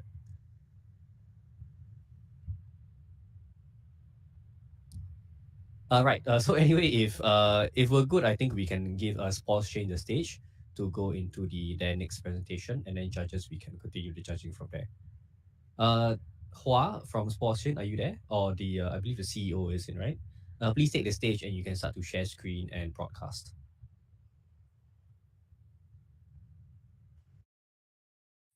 Hello. Yeah. Hello. Yeah. Sorry. Okay. Hold on. Spores Chain, give me a second. Cloud, are you better now audio wise? Okay, I can hear you now. Okay, great. Okay, so sorry. I think earlier there were a bit of a glitch. There was a lot of background noise on your end, but now it seems to be better. We'll let the judges ask you questions. We'll do a few minutes, maybe 3 to 4 minutes, just to keep the time, and then we'll go into the next project. Sound good? Thank you. Okay, great, awesome. Okay, I think I saw Ben raise your hand earlier. Please go ahead. Sorry, I think it's Stan. I think the names are all mixed up. Yeah, Stan, please go ahead. Yeah. Hi, mention one of your revenue streams is auto swap. Just wanted to know what do you mean by auto swap? Oh, I'm sorry. You say what you mean by? What do you mean by auto swap as a revenue? I think like it is not yet for now, but the idea is like we have on-chain program smart contract that hold token of the user. They transfer into that wallet, and it will be on-chain swap with the user have to be online. That kind of thing. We have an experimental with our partner, not our stuff, but they want to create the apps that outpower that kind of things, and we are currently supporting them on that part.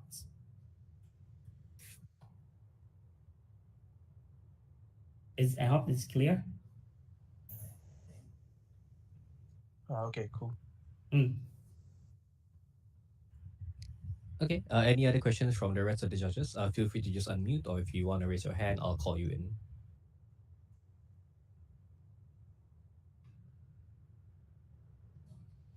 All right, I think that's a no. Cloud, thank you so much for your presentation and for answering the questions. We will move on to the next project. Please do come back at around 12:45, 12:30 for the award ceremony as we present the first of the MoleStarter awards. Right, next up is actually Spores Chain, and then after that we'll do Surf and then OI. So Spores Chains, whenever you're ready, you can head up to the stage to start your broadcast.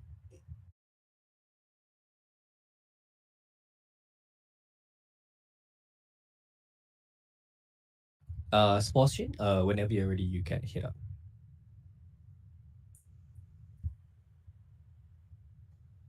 All right, awesome. Okay, so ladies and gentlemen, this is Spores Chain. I believe the CEO will be presenting. So just head up to the stage and you can start to unmute and broadcast your screen. Yeah, so just head up. You need to go one step up, go right behind the mic so that your megaphone icon is orange and then you'll be broadcasting.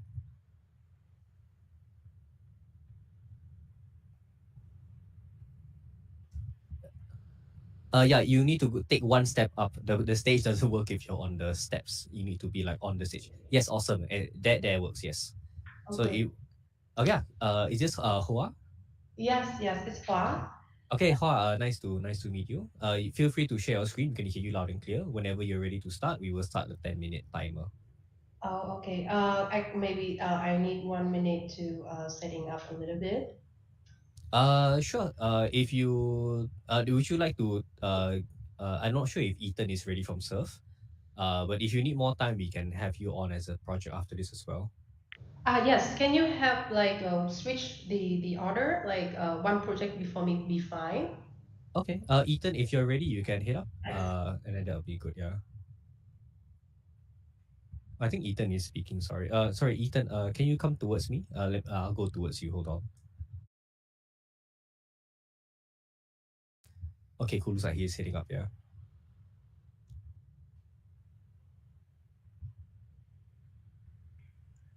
Okay, thank you, Ethan. Thanks for taking the swap. Are you good and ready to start your presentation?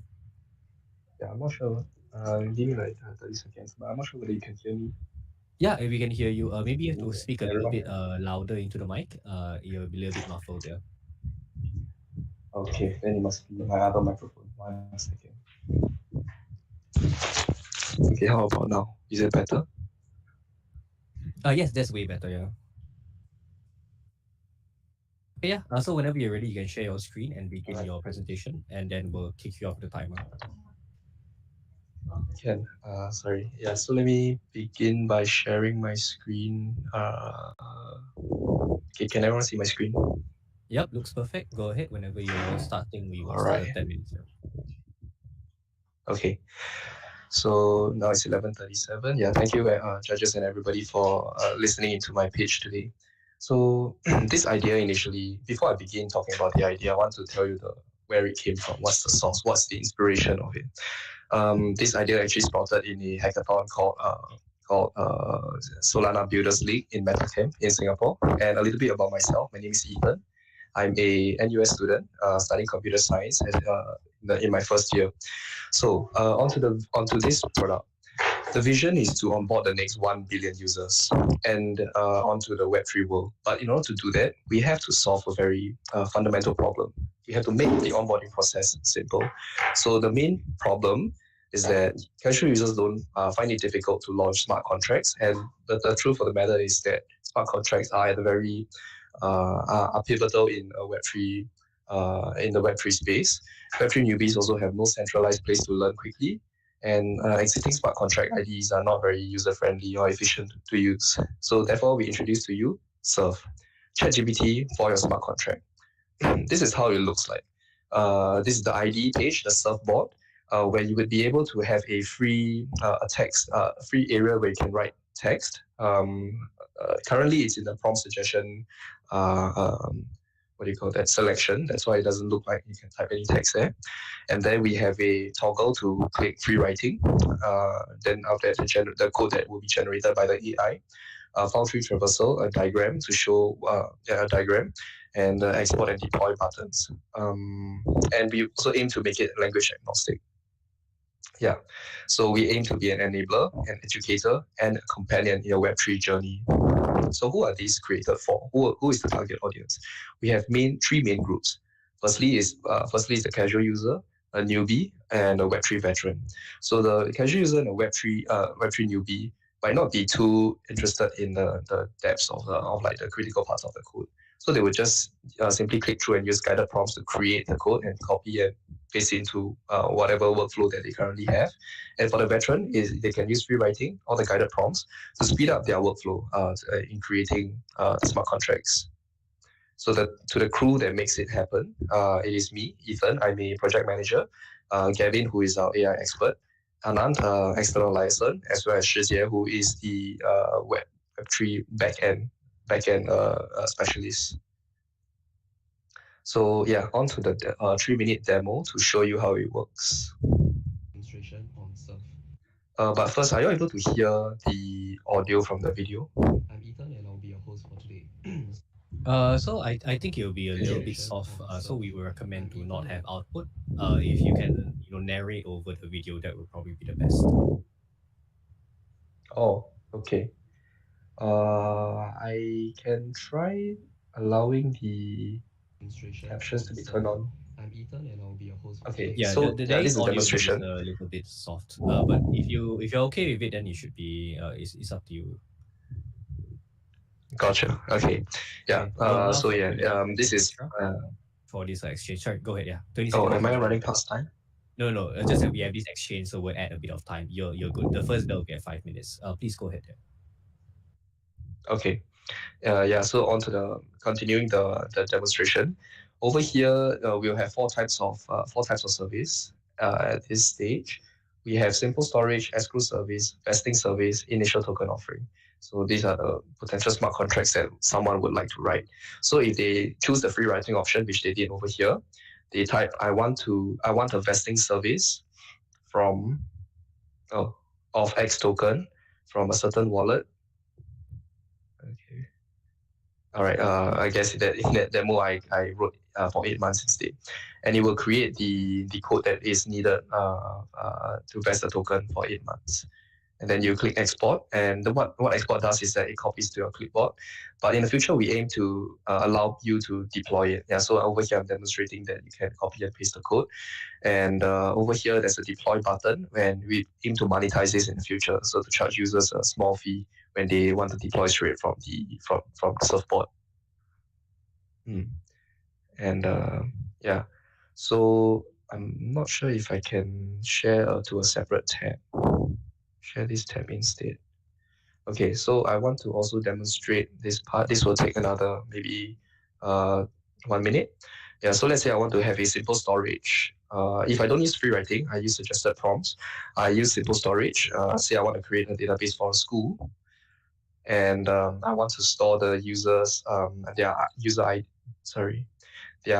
IDs, and this would be in the form of an integer, and let's say their name. This would be in the form of a string, and let's say their address as well. This would also be in the form of a string. We click generate. Oops, what's going on? Oh, I think the screen sharing is messing up with the layout. Okay, I can click generate. So it will generate the code. And voila, we have it over here, the ID, the names, and the address fields that we can enter. So yeah, we're able to also export and to deploy from this from Surfboard. Yeah, so that's the end of the demonstration. I'm going to go back to my slides and cover about the business aspect of it, our potential markets and our addressable market. Okay, so on the technical front, I don't have time to go deep into it hearing the first bell. But yeah, we aim to work with OpenAI to be able to give more accurate suggestions, as well as we'll have some checks in place that make sure that the code fulfills certain basic criteria and it's not just anyhow jumbo code. And for the business side, we did a SWOT analysis to understand our strengths, our weaknesses, and our potential threats. We can talk more about this later. As for the user base and addressable market, there's a total of $5.1 billion in this arena, and with 28 million developers. And so I think there's a huge potential that we can leverage. And looking at GitHub Copilot, I think we stand a good chance already. We have a huge addressable market already. So yeah, this is a bit of a competitive analysis on why we are better. We synergize with education, and we are more heavy on the aspect of onboarding. And as for evolution, we plan to make it open source so that we can have build a community around it and have better ideas. So from going from deployment to being language agnostic, using AI to create the code, because at the moment it's just from templates. And when we also plan to expand to other blockchains as well. And all this is happening, there's continuous CI/CD so that we listen to the community and improve constantly on our product. Yeah, so there you have it. ChatGPT for your smart contracts. Thank you. Okay, thank you very much, Ethan. Awesome presentation. All right, let's go into any judge questions. Ethan, feel free to start your screen share, and any of the judges, you are free to unmute and ask Ethan any questions.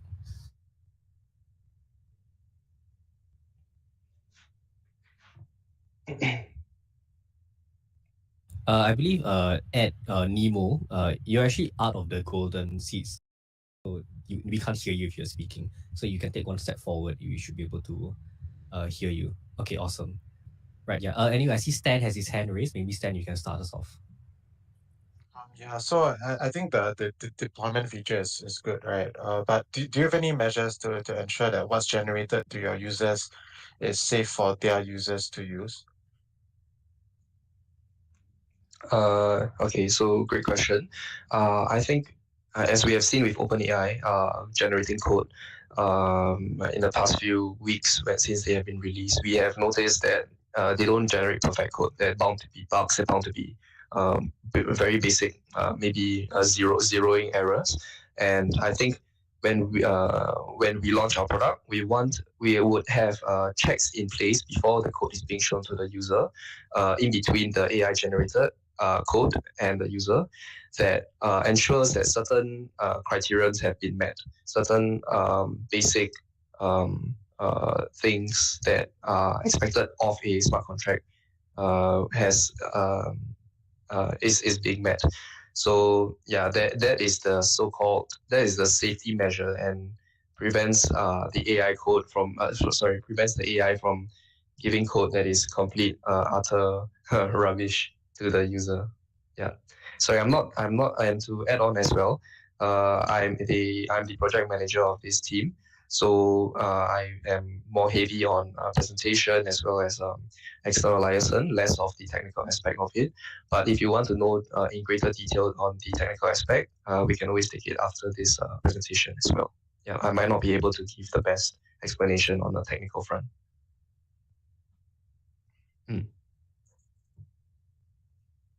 Okay, any other questions from the judges?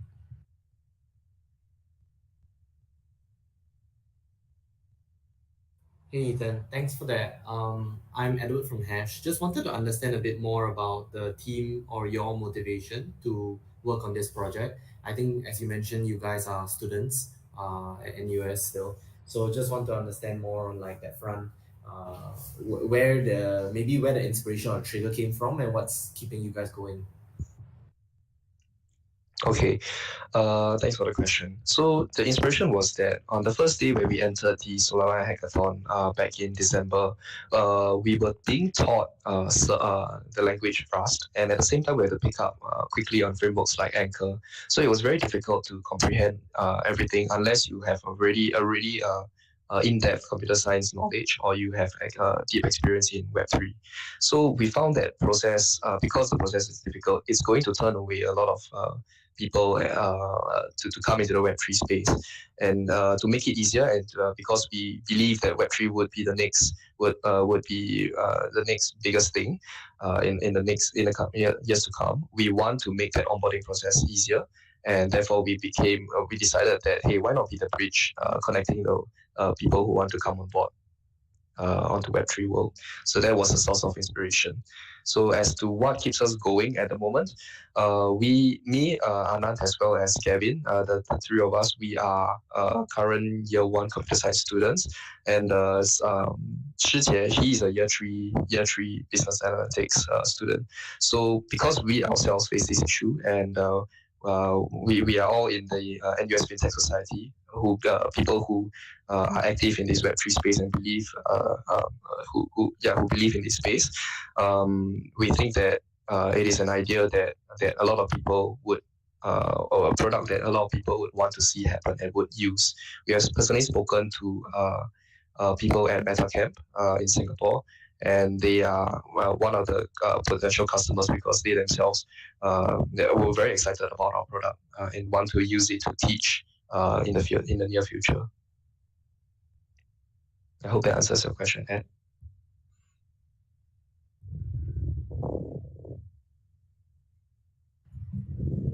All right, awesome. Thank you.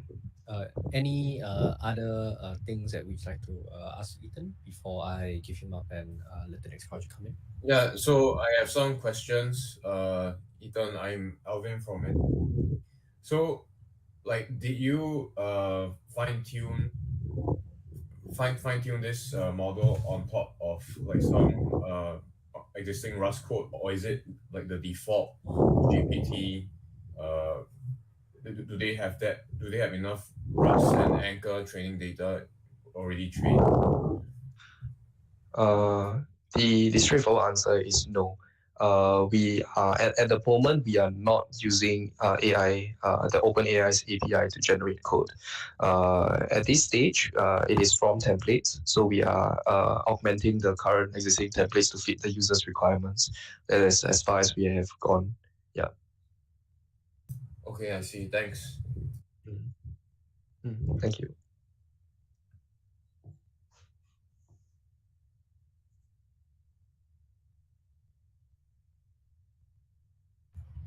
All right, I think that should wrap up for any of the follow-up questions from the judges.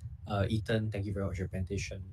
Everybody, let's give a hand to Okay. Surf. You can hop off the stage and we'll let Spores Chain take the next slot. Actually, where did Spores Chain go? Okay, Hua has disappeared. Okay, let me drop her a ping because she was in here just now. But this will be the last. Oh, sorry, hold on. She just sent me a bunch of messages. We're not raising at the moment if we're pitching. Oh, goodness, yeah. Okay, so I've got some last minute bad news. It seems like Hoa from Sports Chain is actually dropping out of the pitching session for Demo Day. And we have one no-show from OI Network. So both of them will not be presenting for this Demo Day. So that actually comes to the end of this MoleStarter session too. Apologies for all the judges and thanks so much for your time. But it seems that we have to cut this particular session short. But yeah, I think we'll probably have to call it for this bit. So again, the space will be open for the rest of the day, so feel free to hang out and mingle. But for all the judges, just a quick reminder for the two projects that showcase, and Owen for the rest of the project you can hear the rest of the day. Make sure to score them based on the Google form. We'll be reviewing it during the break just to make sure that everybody is aligned and ready to score. But if not, I think we will go into a short intermission and start the scoring process before we go into the awards. So very quickly for Walless, Ethan, the rest of the starter projects, do drop by again. We'll give it till maybe 12:30, 12:45 as per the original timing. Myself and YC will start the scoring process, and then we will be announcing the awards for the MoleStarter session part 1. But if not, thank you very much to all the VCs, Ben, Ed, and everyone still in here. Glenn is for later sessions, so thank you for coming in to hang out. But Stan, everyone else for coming in. Feel free to hang out in the space. We'll be around.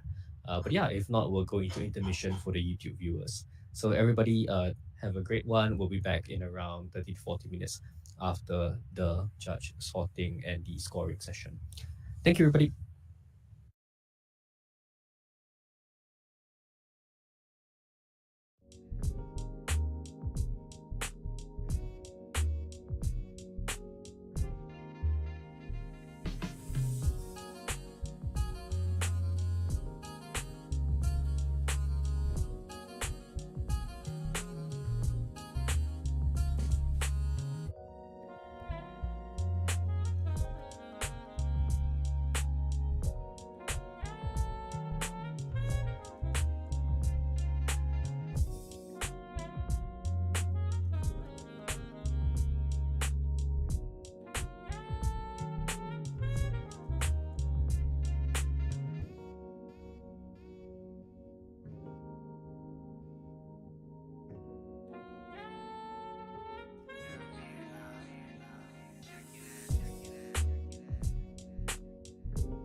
make sure to hop in and have a seat.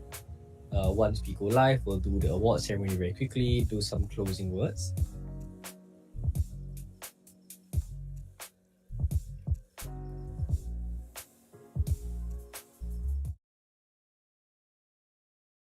Very, very soon. Oh, Stan is up here with me. Hello, Stan. Yeah.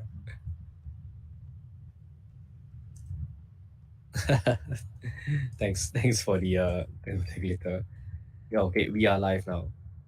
All right. Welcome back everybody to the stream, and for everyone who is here in the Gather Town session.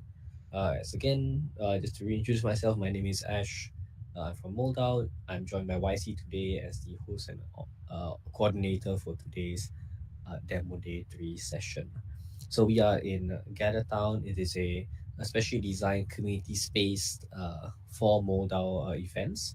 So if you are already in the space, welcome. If not, there is a link that you can join. However, do bear in mind that we will be setting up or we will be setting aside the core participation slots for people who are either judging or presenting in the event.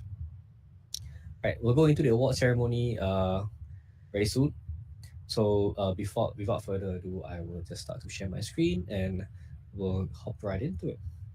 So just a quick reminder for the prizes for the upcoming winners, right? So I will be quickly presenting here. Okay. Right, so I'm about to share my screen. Okay, so welcome everybody to the Demo Day 3 winners announcement. As I mentioned very quickly before I start out with our winners, we just have to remind everybody of the different prizes that are up for grabs. So later on when I call out your project or your name, right, you don't have to come up to stage. We will just be announcing the winners and then contacting everybody right after.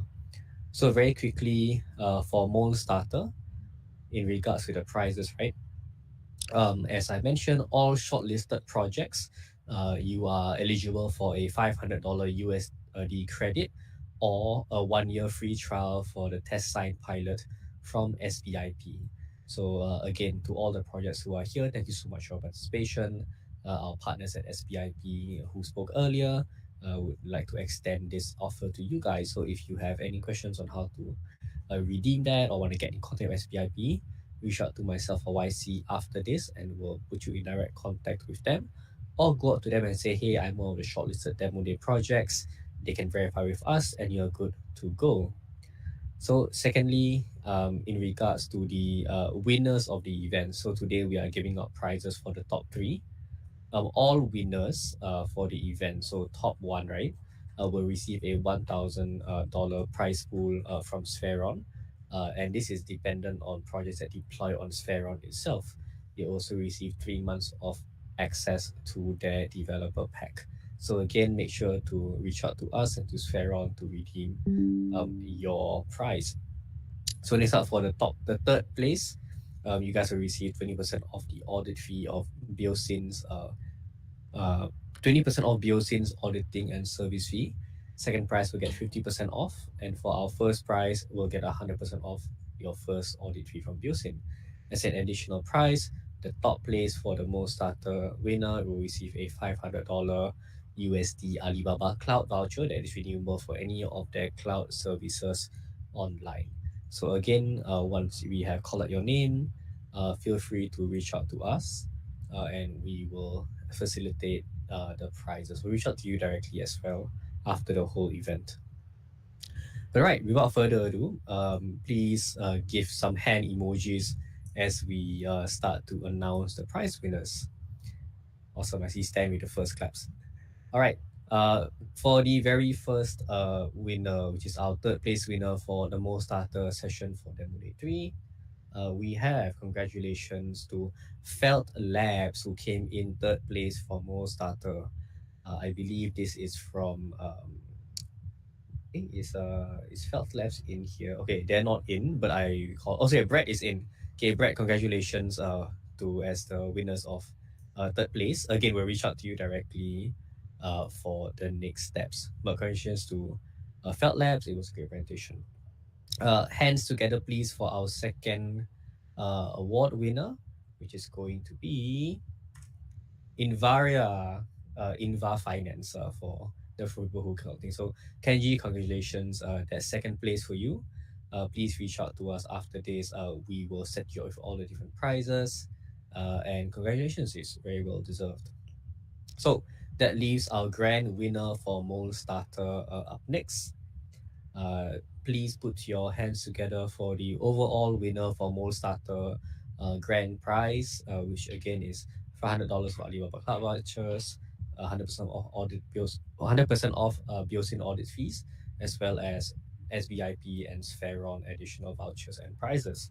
The winner for first place is HELIX.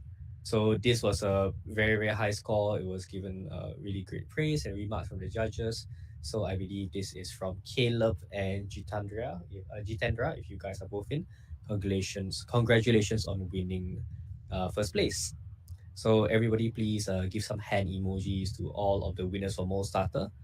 For the two prizes that didn't make the placings for third, Surf as well as Walless.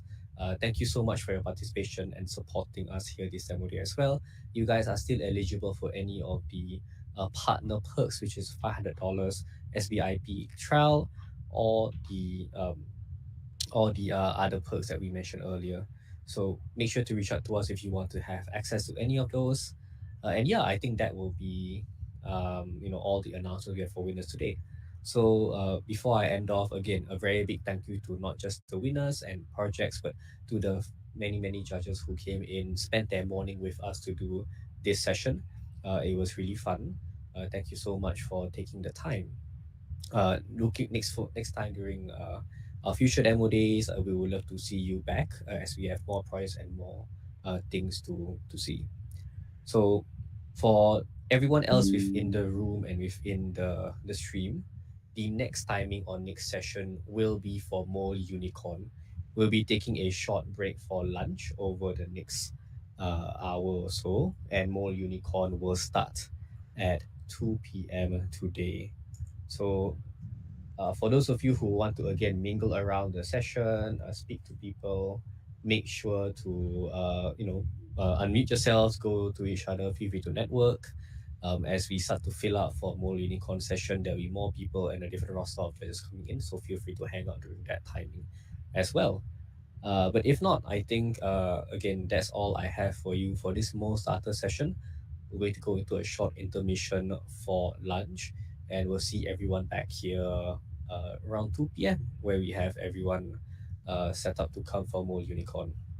Once again, congratulations to all the winners.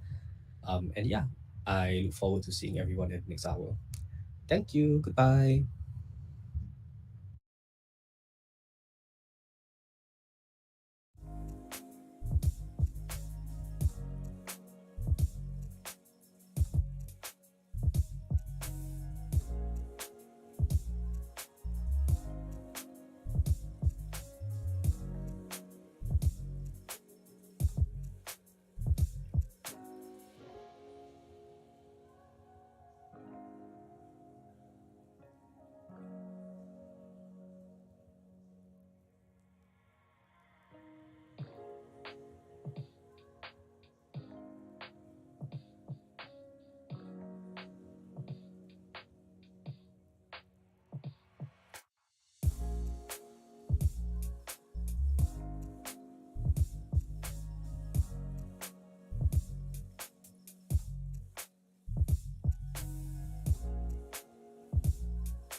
stirring in the current, stressing been again.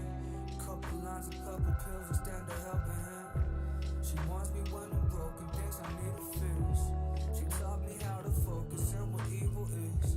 I got a piece I fear and find that sea that's full of fish. No, I stopped, I tell myself I need to breathe a bit. Overwhelmed as of late, I can tell. I don't wanna make this hard on myself. I already got a full plate, never gonna change. Been stuck, wish I never had a taste. Rain clouds drown out, sounds from the moon.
So we will be starting now. I've already picked the project. It should be coming in very, very soon.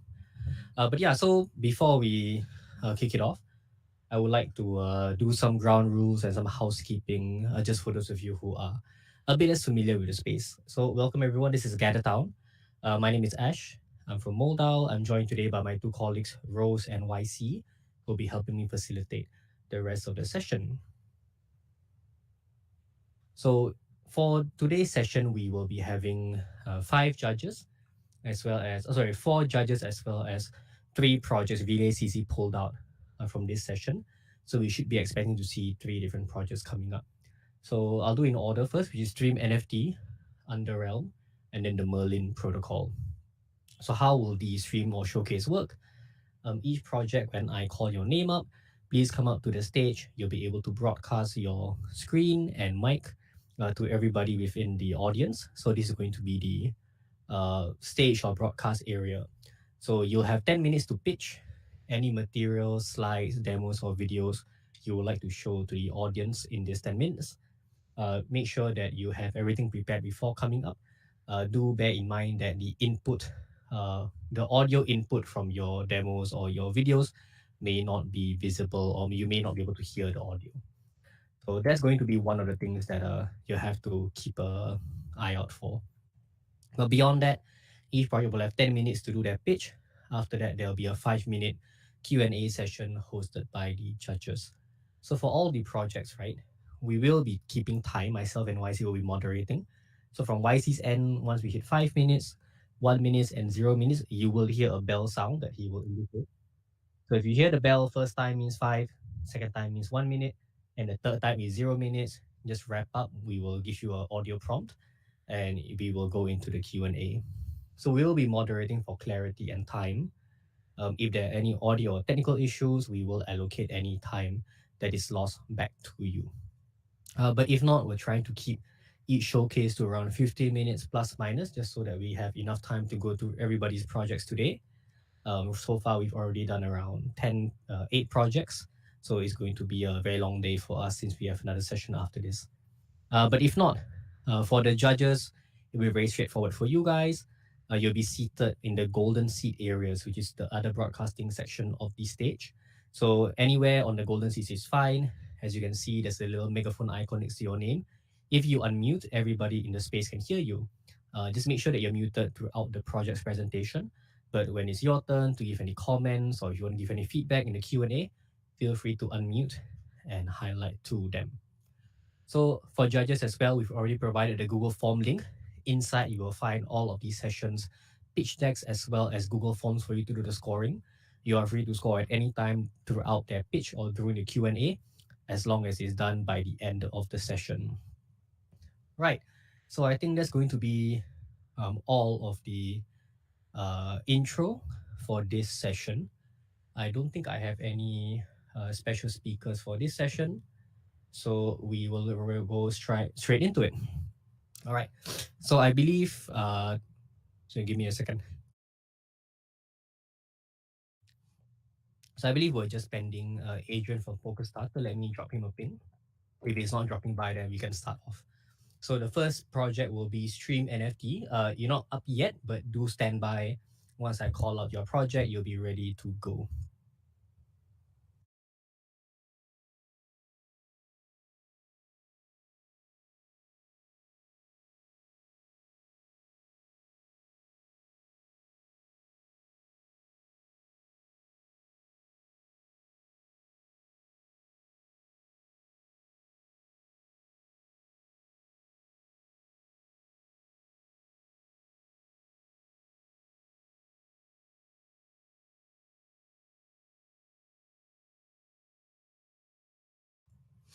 All right, so we'll give Adrian a few more minutes, but before we start, I would like to just highlight again what the prizes are for the MoleUnicorn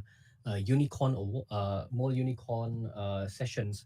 So for all the projects here, once you have completed your pitch, you are free to hang around in the space for the rest of the day.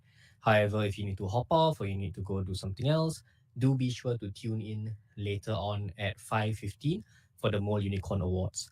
So we will be giving out awards for the top 3 projects in this category. But even though you may not have placed in the top 3, all of the shortlisted projects, including everyone who is showcasing today, is eligible for $500 USD credit from SBIP or 1 year of free trial for their test sign program. So make sure to drop us a ping. We were reminding in the Telegram chat for all projects. You are eligible to pick that up.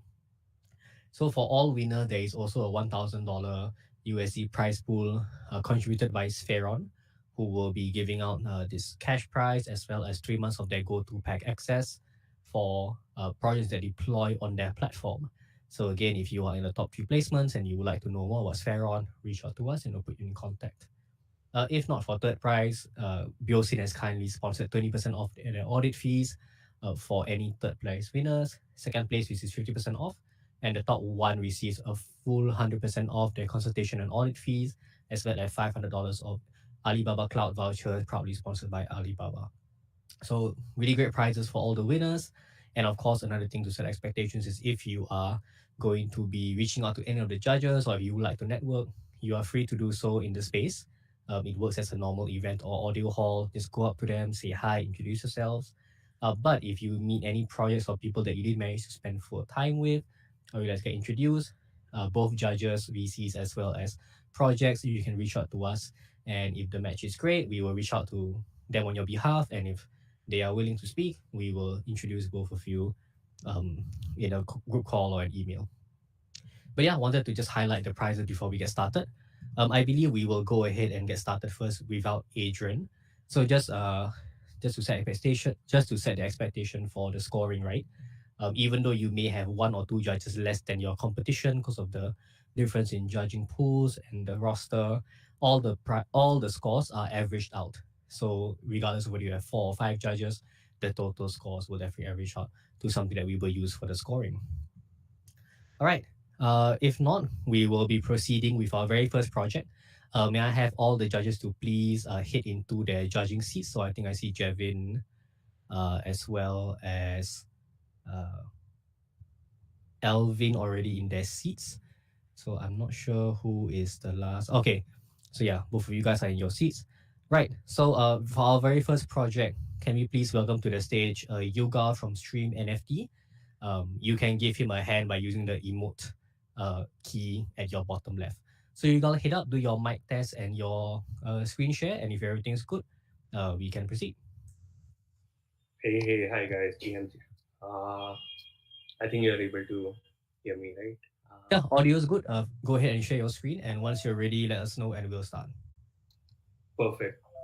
Hi everyone, thanks for being here. And we are Team StreamNFT. We are building scalability layer for the NFT economy, and we build scalable infra to enable NFT creator in delivering liquid assets or DeFi assets. We are a grantee of from Hedera Network, and we also won Conquest Web3 track lately. So the current state of NFT liquidity is where creator creates this value, it is transferred to investor and consumer, but due to high bid-ask spread, it creates a fragmented secondary liquidity. And there are less innovation in NFT debt market as well as liquidity tools. So holder end up holding these NFTs in their wallet. So value is not transferred further and it remains intact in the wallet. And due to low utility, the utility is also not distributed. So why this is a problem? Because there are lack of NFT standards for a developer to build those at DeFi NFTs. And writing their own custom contract has a high risk, high cost and security risk. Also, they are relying on royalties from their trading volume as a source of income. So, whereas NFT holders, they are often dependent on project to whitelist these liquidity dApps. They lack composability among those financial tools, meaning that you can only either use loan as an instrument or rent as an instrument, but you cannot use both at the same time. This is how it works in real time, where you procure an asset using mortgage and then eventually you can take a loan when you need. And if you're not utilizing this asset, you can rent it out and to tenant to maximize the return. Also, there is a high entry barrier and low trust among the new set of consumers, which can be lowered with financialization tools. So to solve that problem, we have our liquidity layer with that are set of composable protocols which are deployed across chain to facilitate cross-chain value transfer. So any creator, they can directly use access our liquidity layer using SDK, and they can provide liquidity. Also, they can use this SDK to host this liquidity within their environment or application. So eventually, any DApp that has a direct interaction with consumer, they can source this liquidity using our SDK. And consumer can also provide liquidity using our DApp or the other DApp which are integrated with us, and interact with our liquidity layer using the application. So our go-to-market is we are partnering up with layer 1, layer 2 protocols, creators, wallets, wherever the illiquid supply are presently hosted. We are going after them to get this liquidity and eventually sharing it with the demand channels, which are dApps, marketplaces, guilds, DAOs, and likewise, demand channel can also provide forecast of their demand, and we will share it with the liquidity with the illiquid supply folks. So this is our go-to market. Now the market size is huge right now. The serviceable addressable market is 2 billion, and eventually the TAM is expected to increase to $130 billion by 2030.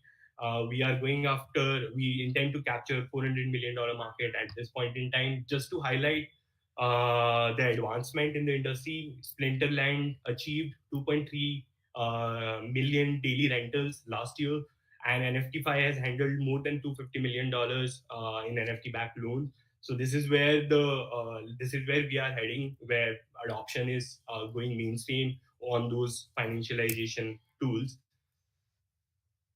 Our roadmap we have just done with our rental and loan protocol on Solana, as well as we have completed our platform, which is our own dApp. So, and we recently did a beta user testing with our set of 150 users, which was successful, and next week we are opening up to the masses for better traction. And we have also achieved composability. Right now, Solana development is done. Now we are working, writing our Solidity contract for Hedera and EVM compatible chain. Hedera because we are granted there and will be the first NFT liquidity provider solution. And eventually in next quarter, we intend to get 10 plus partnerships and 5K users on up for net. And yeah. So our competitive advantage, we are differentiating ourselves. There are independent rent and loan protocol, but we are differentiating in terms of composability. Our focus is on composability, and as well as bridging gap between the chains and providing cross-chain utility. We are raising 1.5 million at a 10 million post valuation. Most of them will go into the product development to achieve the PMF in this space and further research in terms of adding up, working on the next set of protocols, and then 30% will go to sales and marketing. Our team, like I have experience in product and growth. I have co-founded the Kanshala in past that generated 1 million in GMV. My then co-founder was Shilpa. I worked with her. She has a 5 years of full stack development experience, and for last 1 year she has picked up Solidity. Piyush, he has been a blockchain developer architect since he graduated, and he has been developing blockchain application for last 4.5 years. And rest of them are freelance and part-time team that are working on with us. So thank you. Like, let's unlock liquidity with StreamNFT, and I have a demo. So like this is our application layer. So I'll just run it just to give you a quick snippet till we have time. And yeah.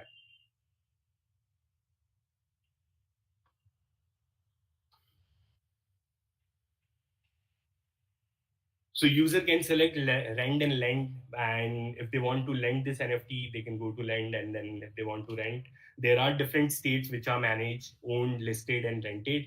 So a lender can manage all the asset for a specific collection here, and then they can see if something is already rented out, they will be seeing it on rented section.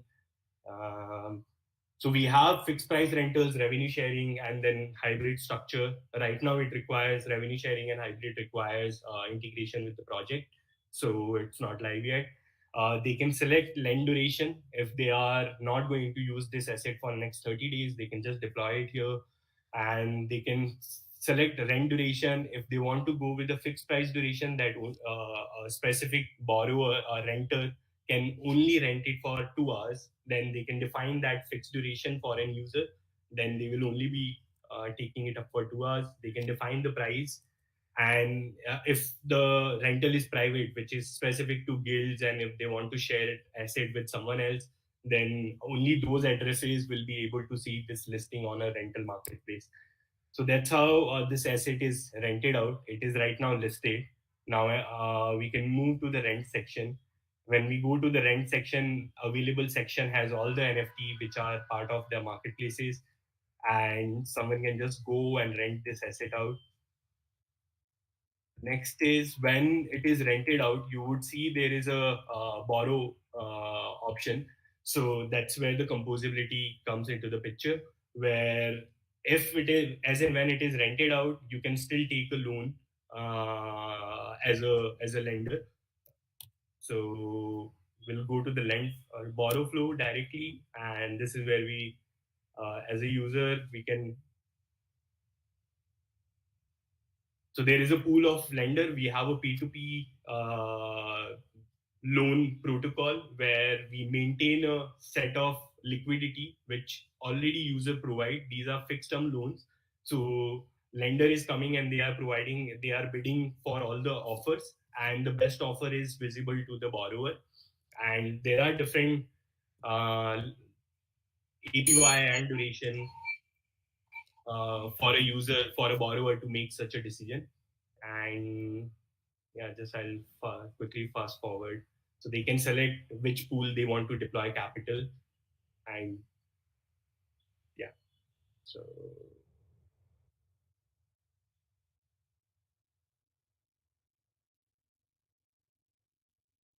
if there is any default, they can go to offer section and they can claim this NFT, and then there are loans. So thank you. This is the quick snippet into our sort of DApp, and would love to take any question that you have.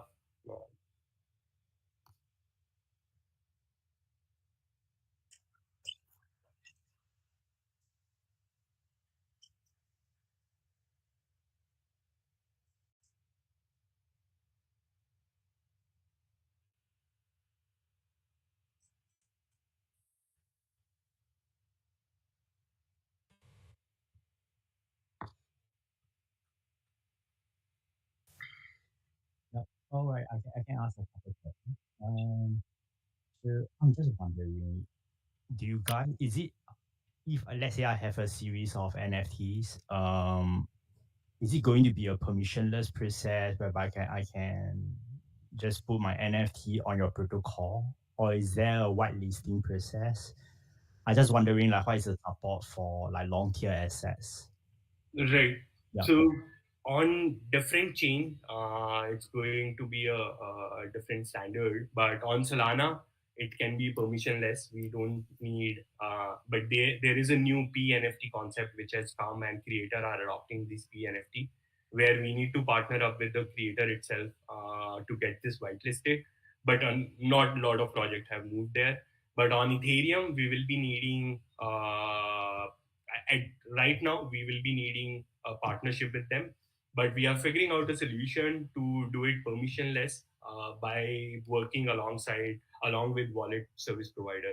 So we eventually want to get there, but due to lack of infrastructure and standards right now, we are limited and bound by it. But on Solana right now, the protocol that we have it doesn't. It's permissionless at this moment if creator has not adopted PNFT as a standard. Okay, but how is there any going to be any support for long tail assets? I guess anyone, since it's going to be a peer-to-peer searching process, I guess there's also support for long tail assets. In other words, like NFTs with very, very poor liquidity. A long tier asset like the collection which has poor liquidity, right? Yeah. Yeah. So again, like that is market participants are deciding it. We are just sort of an enabler here. It's a two-sided protocol or marketplace for us, the way we see it. But eventually, we want to get there. We believe like if you provide buy now pay later, then you can get to more number of wallet addresses. And if you go to a more number of wallet addresses, there is a possibility that adoption can come if you have certain utility. So it a lot depends on what this NFT provides you and let you do. And we are opening up a infrastructure to these NFT creators with our cross-chain utility transfer, and so that like people can, even a creator on Solana will be able to partner up with a creator or a metaverse in Avalanche ecosystem. So if there are going to be more set of utility associated with the NFT, we believe eventually there will be a more liquid market for any creator. So that's one direction we are taking, and also to lower the cost of participation, there are buy now pay later and other tools which we intend to provide. So we want to understand, but if there are no utility and there is no enough demand in the market, then I think we are limited like with what we can do. But definitely we will be working on tools to support these NFT creator and building up that demand. Okay. Thanks. Yeah, I have no further question. Thank you, Darius.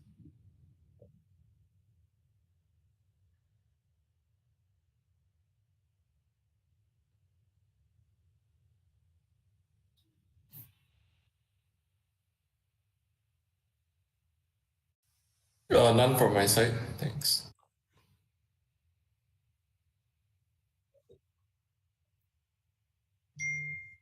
No, none on my side. Thank you.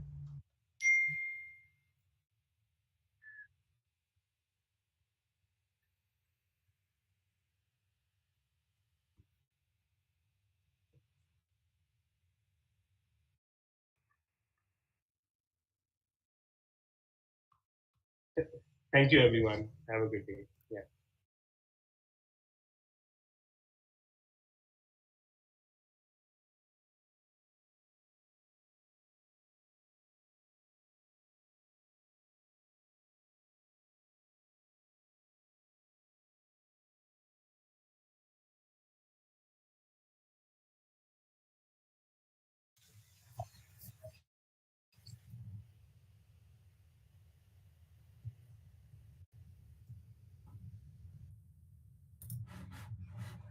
Okay, hello everyone. Can you guys hear me? I'm sharing the screen. I'm hopefully streaming now. Okay, we're ready. So I will start now. So hello, I'm Zhang. I'm from the UnderRealm team. So just to have a little bit like quick intro about our project. So UnderRealm is a card game, and it's a free-to-play card game with a community views concept. So let me walk you through like the very first, like what's the UnderRealm in detail. So it's an open source, it's a community built trading card game, and we take a new fresh into like the gameplay. It focuses on grand strategy with some unique mechanics that we design by ourselves. Of course, we're applying technology. We have like two modes of free to play and NFT. But actually, the current state, we still more on the free-to-play side and more like a traditional game, not yet like move into totally like blockchain and NFT yet.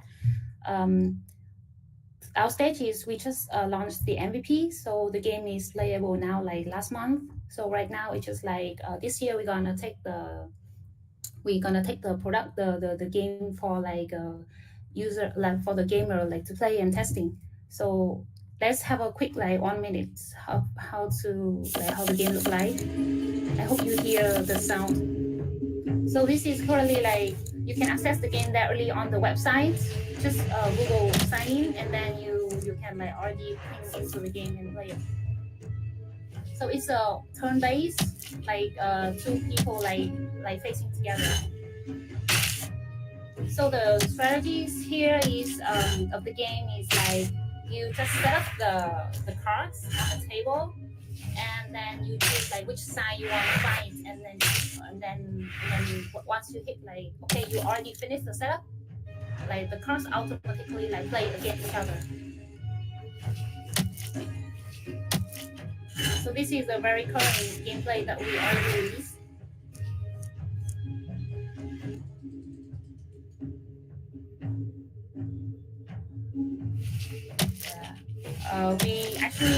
We still have some more want to improve on the game effect and all the stuff, but yeah, we moving on this year. So behind the vision of the UnderRealm, actually we are not very a Web3 native team. We actually come from game lovers and software development people. So what we see is we want to erase the borderlines between traditional game and blockchain game. So we take the UnderRealm is not GameFi. It's just for us, it's just a blockchain game where we make all the items decentralized. And another part is we want to include the players to be also not only play but also involved in the game development, and they can also become a builder. So we can already have a lot of massive amount of builders to Web3 without having a technology background, just because they like the game and they want to evolve in the development. I mean, just have a quick of the market. So we think actually at first we choose this game is because we love board game personally, and among that we think the card game genre is still very legendary game type that we still play for a long time. So the market is there. So I think it's not we want to create a new game or new gameplay. We just use the current game that that a lot of people who really into strategy card game, they're gonna love it. So we just bring a new kind of gameplay into it. So we just one of the another card game out there for the people who might interested in that kind of gameplay. I mean, of course, as a game, we have the lore, we have the story behind it. This is just a quick visual of the map of the world map. So the game is gonna be happen in the fictional world called Atom, and the game is represent each period of time in this world. So for example, it can be from year 1 to year 100. So UnderRealm is just one of the period where there's main historical events happen. So that's the behind of the games. And then from this we can have another games based on this world to support this UnderRealm game, mini games and other game for further futures. Well, to talk about some key features, the first thing is the gameplay. What is different from kind of others trading card game? We focus on grand strategy focus, which I showed you earlier in the game in the videos. It's focused on how you plan the cards, place it where and where to fire it, and then just and when you're done, it's automatically fight against each other. You don't have to chain another during a fight. Second thing is because we want to erase the borderline, so we want the game. It's not just Web3 or Web2. It's just the game. The game has to be fun. So the entry point is not only it has to be a wallet or a Google, whatever. It's easy for the gamers to play the game. We just implemented it. The card game also it have some combine and craft the cards, which is you yourself, you have your own you have some you also enjoy and favor some kind of card hero, for example, and then you can combine the two and to make a new one, and then you can craft by yourself to make your new strategy card game that you want. Some part you have some hero cards and interactions. We have some different class of the hero, which is it has some different characteristic of the cards, which affect also how you play the game. And we have some kind of elemental elements like water, wood, like fire, like how they fight each other, also like different. So this also affect on the strategy. Like there's people who really like the water, for example, element cards. So they just choose that. So we bring varieties in the card game for like different people. Like they can like choose which kind of like tactics they want to enjoy it. And the last part is open source. We because we already mentioned like we want to have the players involved in the game development and other builders, game developer, or even like other just like a software engineer. We have something called a game terminal here. It's a bit like it looks actually a bit engineering part, but the idea of this is actually this is called a game terminal. The game terminal here is actually illustrate not in a very UI friendly version, but for the developer who can like change, who can create their own gameplay version. For example, they can change the number, they can change the meta of the game, and then they just like commit, and then they send the request to us. And if the gameplay is nice, the game is there. Like they have the other developer can have their own UnderRealm game version that they like, and they can experiment play out with each other and other players. Yeah, like just some screenshot about the cards and the art style. So we kind of follow the more like Asian, Western, like Middle Age art style, where we have like hero cards, spell card, and troop. And you can see here some of the graphics. It's like more very like Middle Age. There's some graphics, and this is something like just to recall you like. Actually, the very initial version of the card game of the UnderRealm is actually where we just create a gameplay by ourselves. We just cut the paper, we play it. We have our friends invited to come, and then we enjoy play it together, and then we just bring it, digitize it, where everyone else, where we can invite others to come and play with us. Just a little bit about the game economy. So, I mean, like for the normal games, it just follow the current like game business model, like a traditional game. Like we have in-game purchase item. With the NFT mode, we have some kind of like revenues from the NFT minting, craft and combine using the tokens. But this part we gonna develop it for the next year. Just to wrap up, so we have been doing this for like almost a year. We actually kind of have some angel investor to support it, like from friends and family and college, like to support it. So thank you. I think I'm out of time. So yeah, just yeah. Okay, thank you.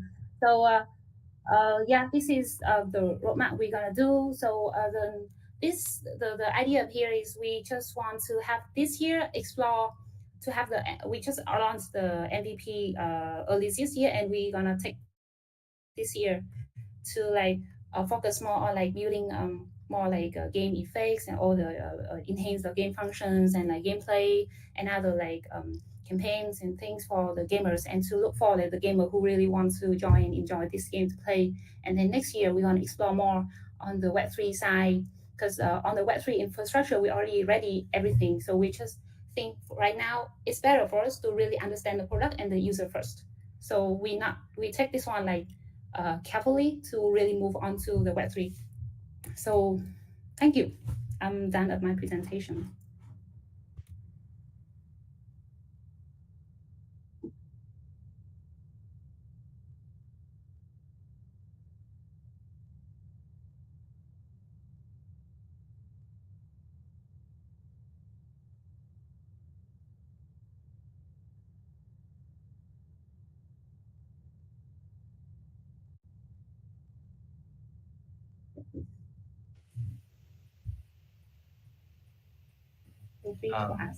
Yeah, I could ask a question, I guess. Yeah, so thanks for your presentation. So I just wanted to ask, I understand that this is a community-built game. Maybe you can just share a little bit more, about the level of involvement the community actually has in the development, and also how you intend to ensure that there is continuous interest amongst these co-creators in the long run?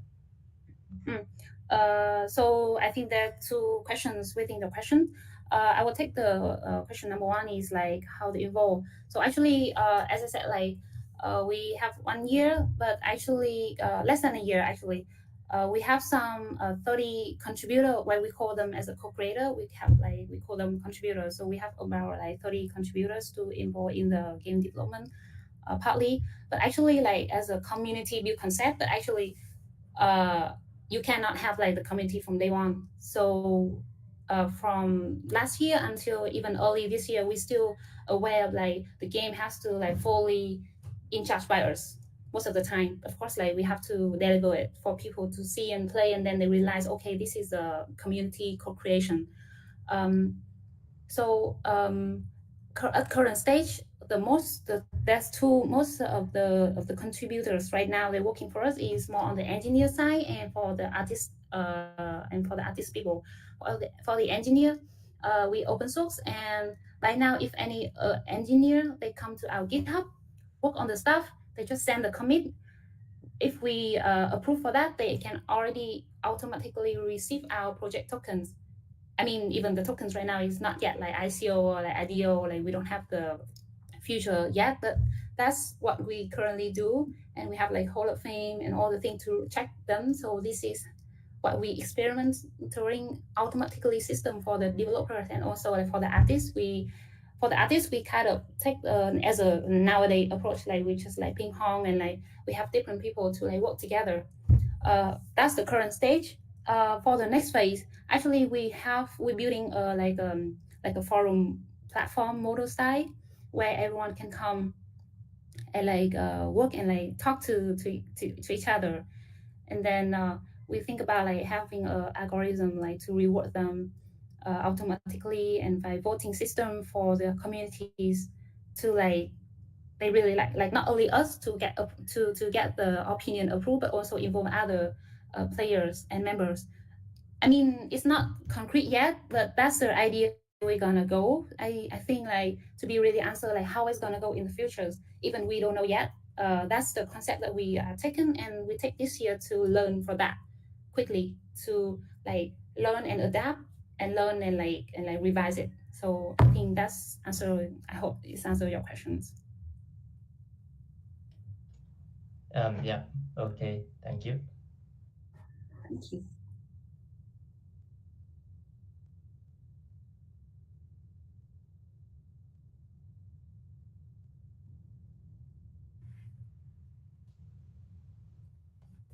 I'm just curious on the artwork design. Because it seems very similar to a blend of Hearthstone and Magic the Gathering. Can you share more about your design kind of understanding, and who are the designers behind the whole lore and artwork for your card games? Well, actually, I'm not the arts like lead people, so in case like you very know deeply about art, I'm not sure. I say something like not really like the right keyword, but the ideas behind it, yes, it's actually inspired from Hearthstone. We actually do play Hearthstone before for years, so the reason is you can probably find it a bit similar to the art style, because like it's still pretty the same as a Middle Age, as I mentioned, the art style. The reason we choose the Middle Age is actually we think we want to create a fictional world, but the fictional world we think is not only like Asian or like Africa. We don't want to take it very in detail to like culture, so we just take the Middle Age as a core, because like most of us, like we know, like we can connect the real world and the fictional world, like at least like it's something that people know, and then we can have the fictional world with like different creature and factions to like create the story behind it. So in terms of very detailed like art stuff, the Magic the Gathering, they really more on very, how to say, they more like a realistic side, a bit more like almost close to the real, and more like 3D. We kind of like 2D and less realistic a bit. So in some of short sense, like we can have the pretty ability like similar to the Hearthstone in this case. So yeah. Okay, thank you so much. I hope. Yes.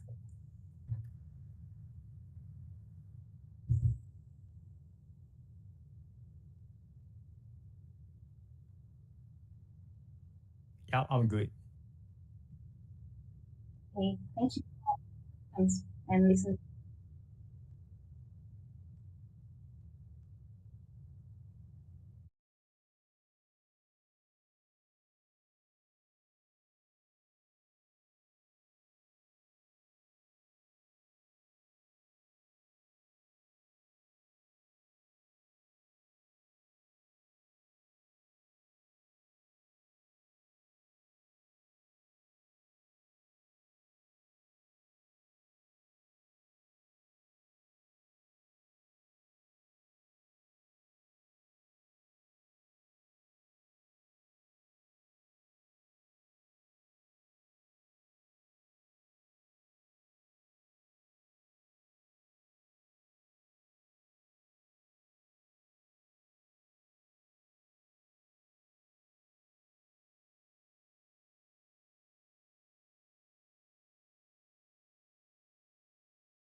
Hello.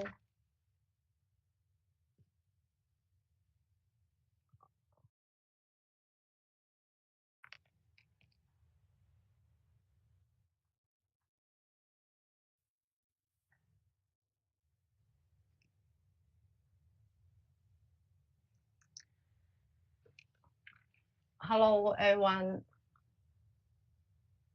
Could you hear me? Yeah.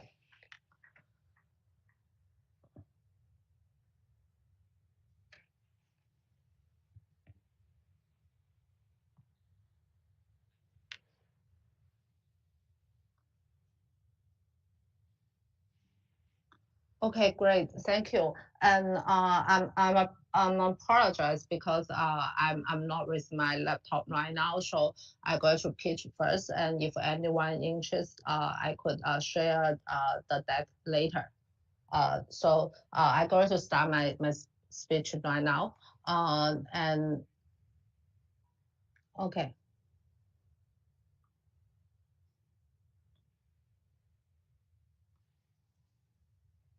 Maybe I could, yeah, if okay, I could share the link on our group chat. If you don't have that, just 1 second. Yeah, okay, sure. 1 second.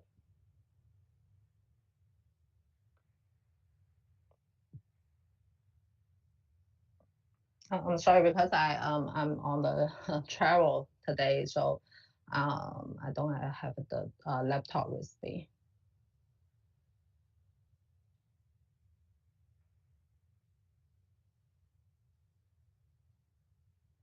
Okay, I posted on our like Telegram chat. So okay, thank you.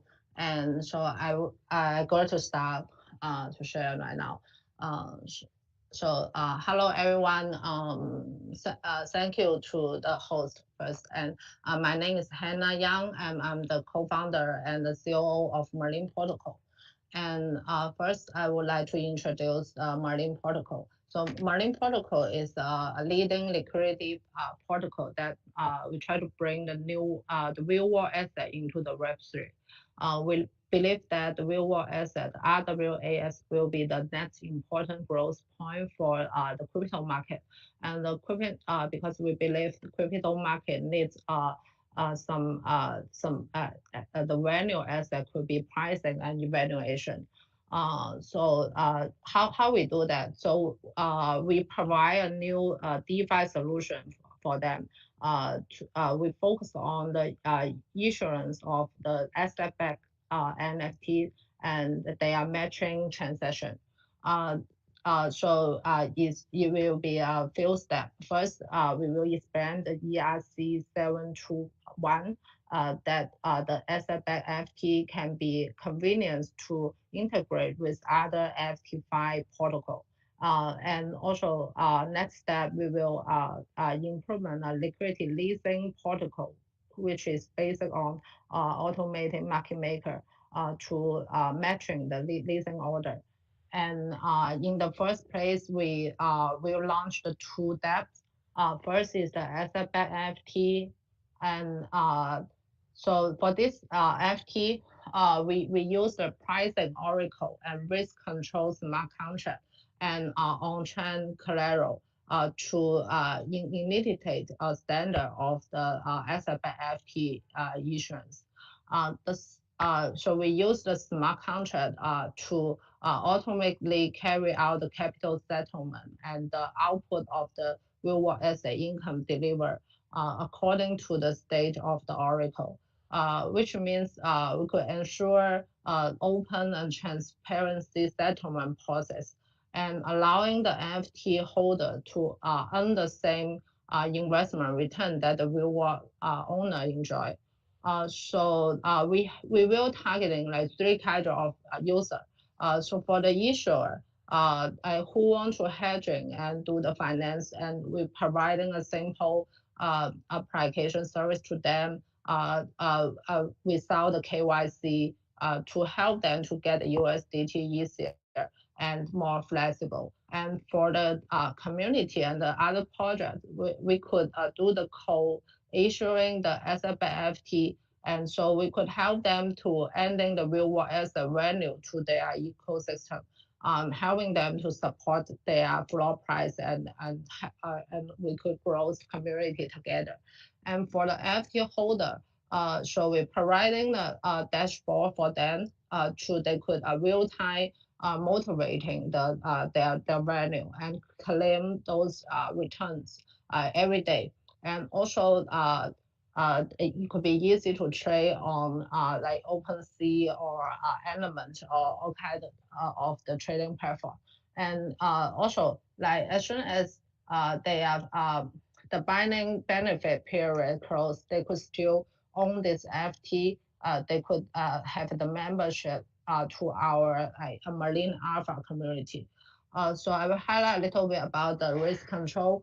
The main difference between us to other RWA project is we will at least right now we could cover 95% risk on chain and on our risk control mechanism. So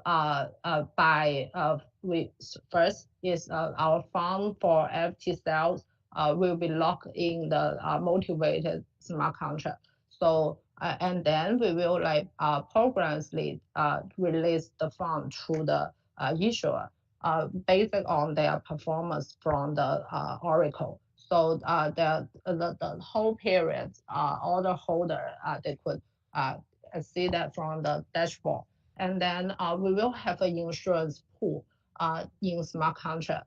The insurance pool is will be from our node, so it's the community governance part. So we will have the node mechanism. So the people from our early investor and also our major like community lead, they will become the node. So they will vote to the project usually. So also they could share the staking benefit from here as well. And that's our risk control. And then I would like to introduce our list pool. So it's another function.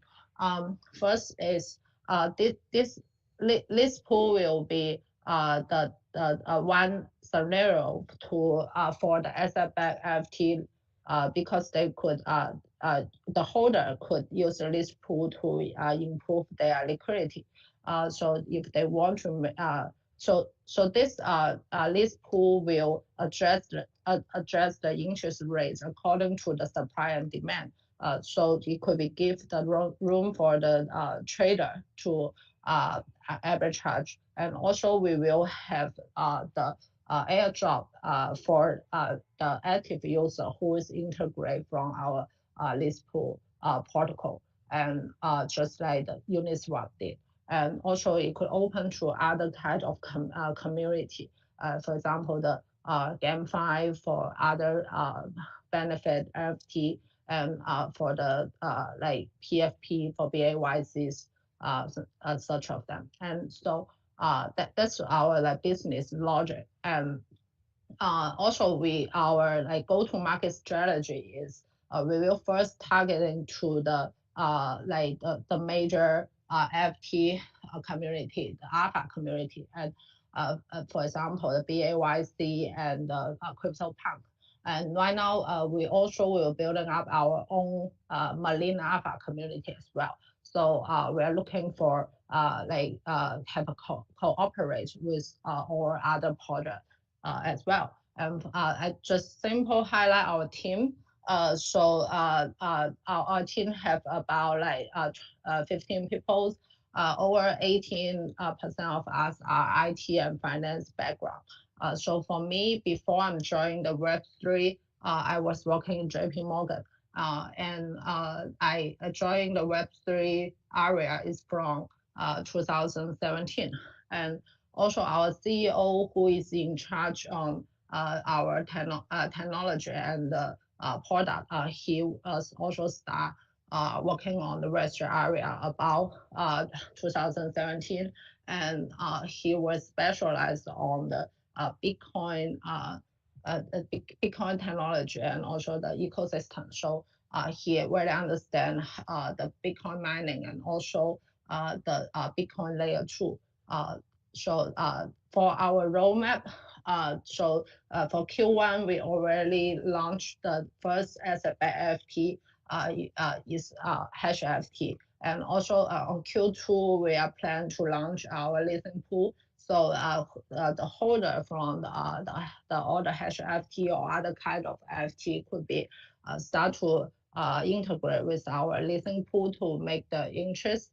And we will start our token airdrop maybe from Q3 to Q4. It also depends on the market. And right now we are running on our first financial round funding. Actually, our company is registered in Singapore in 2021, and we already finished the C round. But the major investor are our strategic partner and our equity holder. And so right now we are running on the first round financial. And so yeah, I think I just going to stop here and see if anyone have a question.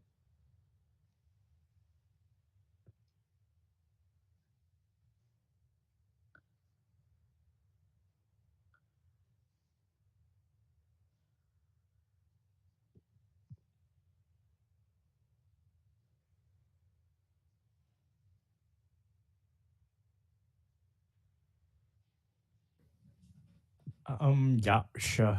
Thank you for your presentation, Hannah. Yeah, I'm just wondering, maybe you can go into a little bit more details with regards to the Oracle. How do you guys track off some of the Bitcoin chain mining performance, and how does that translate to on-chain stablecoin revenue for the NFT holders. So maybe want to describe a little bit the process. Yeah. Oh, okay, sure. We have a developed Oracle. So this Oracle is for I want to use the Bitcoin mining as an example.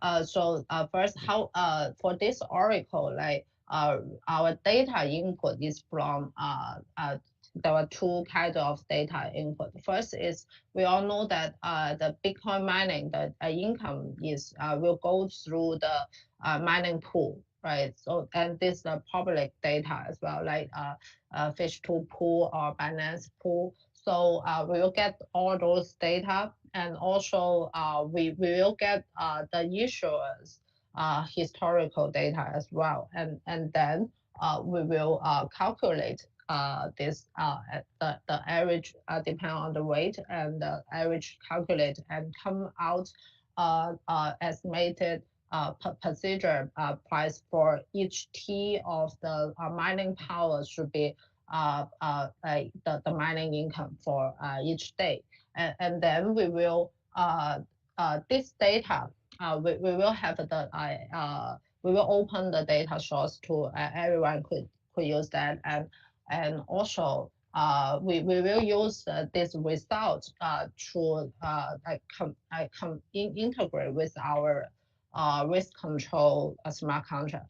And so if the issuer doesn't deliver the mining is on time, or if it's a lot different than the procedure income, and then we will have some like punish to the issuer. For example, we will delay the release to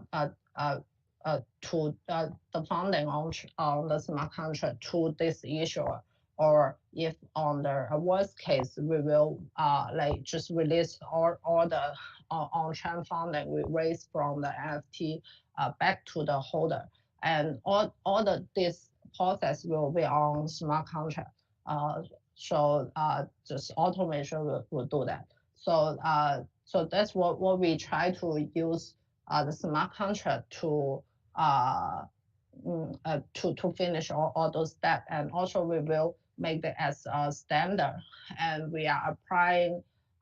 We will try to apply the EIP later, but because the EIP we actually already finished the white paper, and we are already have the open source data on GitHub as well. So if anyone interested, I could share the link to our conversation later. Yeah. All right, cool. Thanks. Maybe just one more question. So how do you guys on the compliance side, how do you guys manage the risk of not being treated as a security? Yeah, I think that's a good question, and also we actually thinking about this for a while. So that's also the reason why we converted into the NFT. So I think it's maybe just a short period, a compliance period, but and right now for the NFT, we think we definitely we want to expand the NFT right now just as a right or a pass. So people who holding this pass, they could get the benefit from the Bitcoin mining. But we want to combine it. Why we don't do a mining token is because token is definitely will be security. But NFT, because we we could just make the definition on the benefit side. So that's also why we use NFT to do that. I hope I answer your question. Oh, yep, you did. So how are these NFT being priced? Initially, is it priced as per valuation? Maybe you have a real life physical valuation conducted, or yeah, how is it going to work out in terms of valuation and the pricing of the NFT? Yeah. Like actually, when we do evaluation, we will saying we will like how to say, so we will say have the adjust price to each T hash power. So it's kind of how to account like how much mining power you have by each THS hash S, and then when you are buying the NFT, when you mine it, you know that like how much T underlying on the FT you're holding, and then when we will use the Oracle to pricing, just show you the suggest a procedure income for each T every day. So you and also the price will change when its only risk is the Bitcoin itself, because you when you're holding this FT, you could claim the WBTC every day, because right now we the first step we're building on top of insurance, and then but if you claim that is WBTC, so but every day you could claim, but you have to pay the gas, but you could like hold for a period. So the risk for you is if the Bitcoin price drop and down, and if it's dropped too much, and then for the USDT you may losing, but we will give you just the Bitcoin itself. So the risk is on Bitcoin. Understood. So there is like a discount cash flow model that discount all the future cash flow to present to price the current valuation. Is it so? Yeah, of course. So we will, we have this discount model as well. So for example, our first hash FT is about 313 days mining income. So we will discount their future value into the present value. So when people holding this hash FT, is getting about 18.5% discount. So it's also because we are actually helping the issuer to finance to do financing, right? So also our business model is we actually we're charging the issuer the leasing fee, not leasing fee, the issuance fee. Yeah. All right, thanks. All right, I shall leave the rest of the time to the other judges to ask more questions then. Yeah, thanks. Thank you.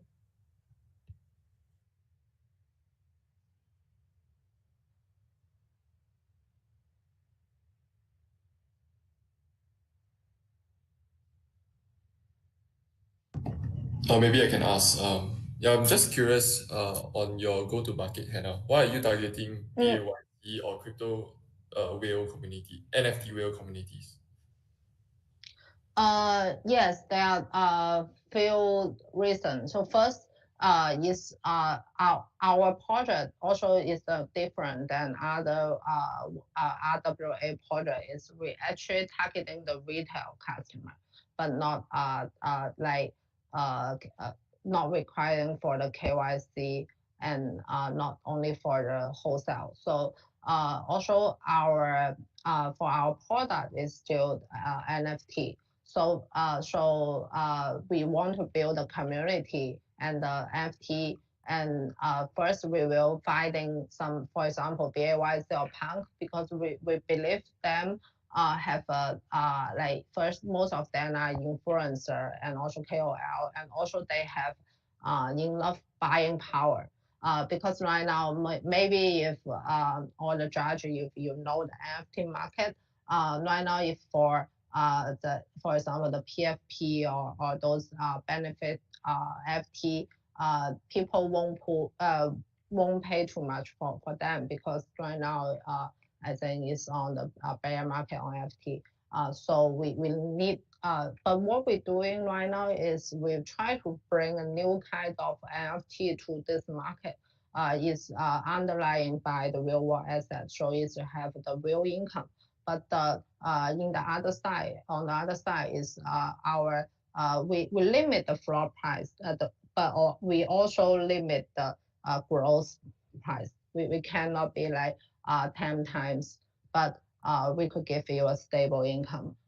But we need some KOL and also who have the influencer could help us to do the education to the market together. And also for the like that kind of community, the alpha community, they will have a bigger picture to the whole crypto market, but not only the NFT. So that's why we want to grow the alpha community with them together.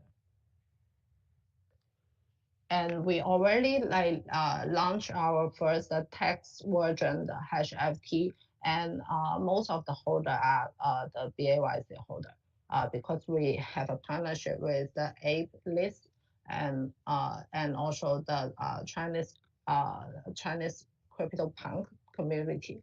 So we give our like the limit text version just fill like to them. Yeah, for for the collaborative their feedback or and the text.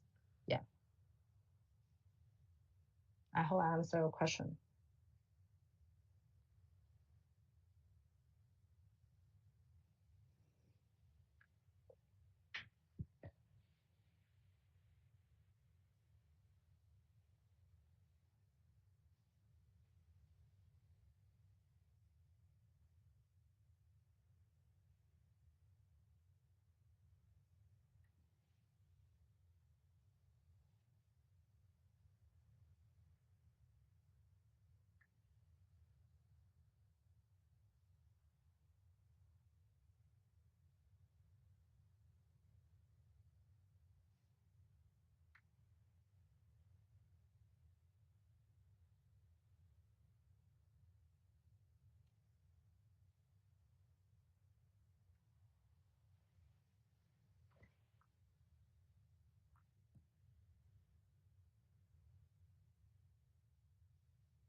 Hey, YC, are you able to hear me? Okay, cool. Let me just start off the presentation there.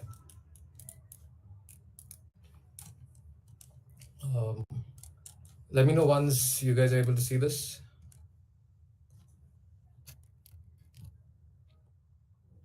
All right, guys. So thank you, YC, for having me. It's a pleasure to speaking to all of you. So I am Justin. I am heading the business development initiatives at Speron Network. Essentially, Speron is we're building a middle layer to to make it easy for everyone to access Web3 infrastructure. So all of the guys building on in anything in Web3 need a lot of support in terms of infrastructure, and that is exactly where we would like to come in and support and scale the projects out there. So as we call it, Speron Network, accelerating Web3 dApps with Web3 infra as well. Now, there are four major use cases that we currently support. So there is one is decentralized hosting. Second is compute. Many might not be aware that we also have decentralized compute on our platform. We also have storage. We have dedicated gateways, CDN support systems.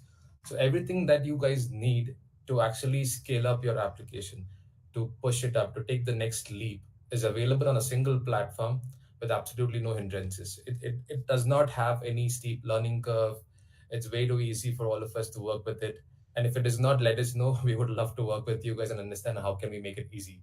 So decentralized hosting, the underlying infrastructure that we use are IPFS, Filecoin, and Arweave. And for compute, we have integrated Akash networks of Overclock Labs.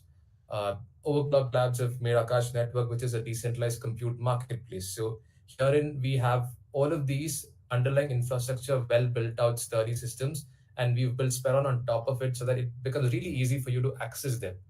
We don't handle any of these infrastructures ourselves. We are, again, a usability layer that we've built on top.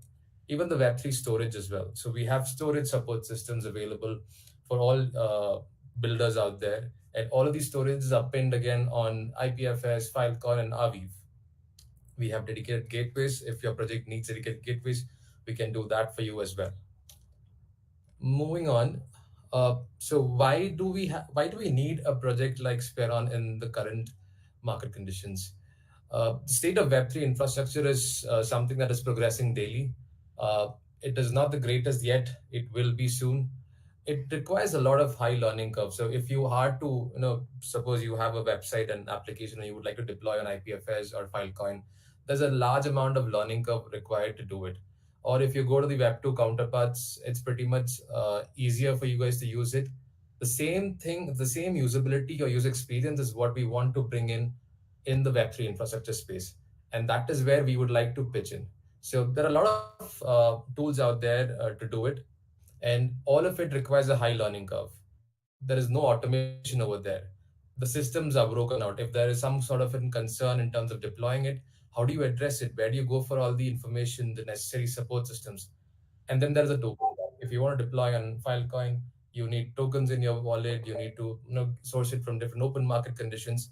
Can we remove this token gap and build a layer on top of it wherein users can pay with fiat or any available token rather than having one specific token in mind, and then get to access multiple infrastructures. That is what we're trying to build out over here.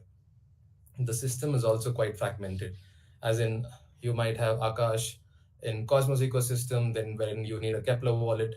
Now, can we remove those hindrances as well? That is what Speron is trying to solve over here. In addition to all of it, we also have a grand dispersal model, as in if any project wants to be incentivized, there are different incentivization model which you have built in to our platform, where it becomes easy for chains to incentivize their users. It becomes easy for decentralized storage networks to incentivize their users. And over and above that, we have our support system. We have an active Discord channel where anyone can drop in, raise a ticket, and get the support in a couple of hours. In fact, our systems are so managed that the whole product team is available for you to take support from. Right from our founders, our CTOs, everyone is available on Discord. We will create a separate channel for you guys if you need dedicated support. And all of this just to ensure that you guys have the best performance, the best user experience, considering what the current state of Web3 infra is. How would we be changing the Web3 space? So right now, what we're trying to do is we brought in IPFS, Filecoin, Arweave, Akash into one single platform. So we will be aggregating more infra providers in the coming, say in the next couple of quarters. We would be getting 2 more infra providers to come on board with Speron and provide the users. And we have deployed our smart contracts on all major all major chains, including Polygon. You have Optimism, Arbitrum, Binance, and more to come. So you guys can pay with whatever token you have, and we are very chain agnostic. Even if that's not the case, in Q2 we will be releasing our fiat transactions as well. So you guys can pay with your debit cards and credit cards and all of it, to ensure you get access, unlimited access to all the ecosystems out there providing Web3 infrastructure. Now, in addition to that, we also have other tools and automations in place which requires absolutely no code. For example, if you want to deploy your compute resources, if you have a Docker Hub image, you can just plug in the Docker Hub image, choose your plans, what kind of specifications you need. That's it, finish it off and deploy quickly. We have a marketplace on our platform which can easily deploy nodes onto IPFS, onto Sui blockchain, into Kive, Reef, all of it without, say, under 60 seconds or maybe a few minutes max, and without any code. So it becomes extremely easy for you to deploy your compute resources also on Speron at a marginal cost. When I say marginal, I'm assuming it is going to be, if you're looking at any of those large behemoths who provide compute resources, it's going to be 1/4 or 1/5 of that cost, and the performance is at par with them. If not, please talk to us. We can definitely support you in all ways possible. And we also have a Speron University coming in. So we will have the best in class support channel. In addition to that, we would be dishing out tutorials, documentation, videos on YouTube and all our channels to ensure you are up to date with what we can do. Recently, we've also released our CLIs, our storage SDKs. So everyone can, it's becoming more and more easy. We're shipping our products like left, right, and center right now.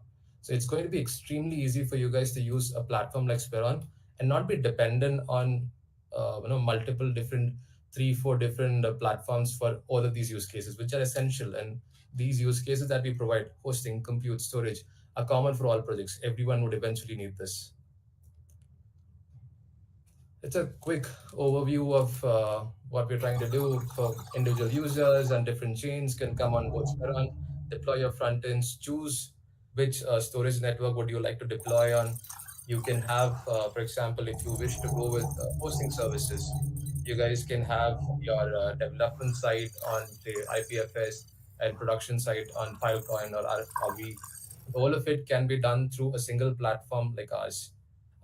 Probably after this, I'll give you a quick rundown. There's also a workshop in the coming days, so I would highly recommend that you guys take part in the workshop as well to get a detailed understanding. But nonetheless, our Discord channels are always open for all of you to come in and talk to us about your needs.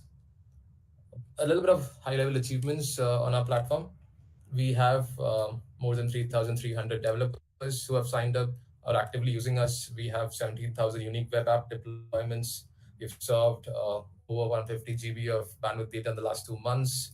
We have 100 plus unique domains attached to us. And coming to domains, once you've actually deployed on Speron, you can go ahead and use ENS domains, any custom centralized domains, attach them in a few steps, and that's it, you're done. You're good to go. And we have 50 plus active compute on Akash network. So after Akash, the compute infrastructure has really blown up on our system. We have a huge amount of interest coming in on how we can support them in the compute resources. So if any of you guys have low or high requirements in compute resources, please drop down a message to us. We will be dropping our emails over here. We are available on Discord all the time. Reach out to us. We'll be more than happy to support you, or at least just try out our workshop and our platform.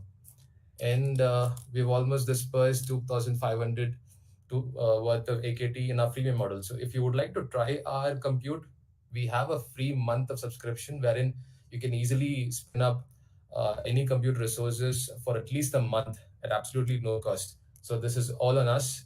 Please give it a shot. We would love to have your feedback. If you love our platform, great. If you don't, let us know what you like most, and we can definitely work around it. What next for us is a big question. What does 2023 hold for us? Our target is to reach 50,000 developers on our platform. We have launched Speron University. We will be continuously shipping out more content, more educational content to support the community to understand about Web3 infrastructure in general. This is not going to be something about Speron. We're not trying to shill Speron over here. All we're saying is we want folks to use the infrastructure that is available in Web3 space right now. And eventually we would go back to Web2 crowd as well, as in we would want them as well to come on board and start using these infrastructures that are available at a fractional cost, at a high performance that is not there, that's not been there for the last, say, 2-3 years. And we're trying to build an active community as well. We have a huge community on our Discord, on our social media platforms. We would like to expand that. And essentially, Speron is all about the decentralized storage networks, all about our infra partners that come on board. It is all the faith and work that actually goes ahead to ensure that we as a community can grow. We're always building on top of these networks, so we would be adding more options, more partners on our platform to ensure that every builder has sufficient resources on Speron for all their needs. We wouldn't want anyone to be dependent on a single entity or a behemoth for all the resources, wherein what happens in the current world scenario is at an early stage, builders get hooked on to one or two platforms, eventually becoming a very big, dependency that gets built on. So that dependency is also something that we are trying to break. While we break that dependency on large behemoths, eventually what happens is it eventually reflects into a lean team, a more productive team, and you get to ship out products faster, you get to build quicker, you have more data, and you own your stuff essentially. There is no dependency on anyone else, and that's the ultimate goal for us as well. And we also have a marketplace template. We've already launched it. We'll keep expanding on it on our platform. Please do check it out. And if you guys need any support on that, we would also be more than happy to share it with you. And most importantly, again, why Speron? So Speron is something we've built keeping in mind the core ethics of Web3, which is decentralization, which is anonymity, which is you wish to do something, you get to do something. We don't want to restrict, we don't want any restrictions of any sort while you make a decision to choose any infrastructure. So we are chain agnostic. It doesn't matter which chain you're building on. It doesn't matter which chain you're deployed on. It doesn't matter how many chains you wish to deploy, and you can still use Speron. We have a very strong CI/CD pipeline automation that makes your life easier. It's a few clicks, no codes. We have a powerful CDN, which is battle tested. If you wish to know more about our CDNs and how exactly it functions, please do reach us out, and we will be more than happy to support you. We have centralized and decentralized domain support. You can have any domain that you want connected to a deployment on Filecoin. You can have any decentralized domain, ENS, HNS. We'll have unstoppable domains coming up on our platform soon. And if there's something that you guys would like us to support, please let us know. We'll be more than happy to deploy that up for you as well. All major frameworks, 30 plus major frameworks are supported on Speron. We'll keep adding them every day. And the best part again, inherent DDoS attack mitigation. For all deployments on Speron, you have an inherent DDoS attack mitigation, which protects you to the core. And multi on-chain payments, fiat on-ramp in Q2 is when we'll on-ramp fiat payments. Multi on-chain, we have around 6 to 7 chains we deployed on, including Solana, the likes of Solana, Polygon, Arbitrum, all major BNB chains. So any tokens that you hold with them is fine with us. We can deal with that. So please be free to use any of those. One more thing that we have running right now is a hackathon. So you're all serious builders out there. If you'd like to participate in a hackathon, which is our foremost hackathon that's running, we have it live on our platform. Please go register. We have $5,000 plus in prize pool. We have $50,000 of investment pool guaranteed for hackathon series hackers. We have no barriers. Beginners, Web2 builders, all of you guys can come in and be a part of it. The hack goes live on 21st. The registrations are already live. It's a hybrid model, online, offline. And you get access to Speron library as well. So please give it a shot, try it out. If you guys are seeing me live right now, please scan the QR code. You can directly go into the platform and apply for it. Mind you, the hackathon is going to be the first of many. Q3, Q4 will have a far bigger and larger scale hackathon happening. Please reach out to us for more information. And thank you guys for having me. I hope this was useful. I would again suggest all of you to be a part of the workshop series that we have with MoleDAO. And thank you, IC, for having us over here. And we look forward to the projects that have been built and presented over here.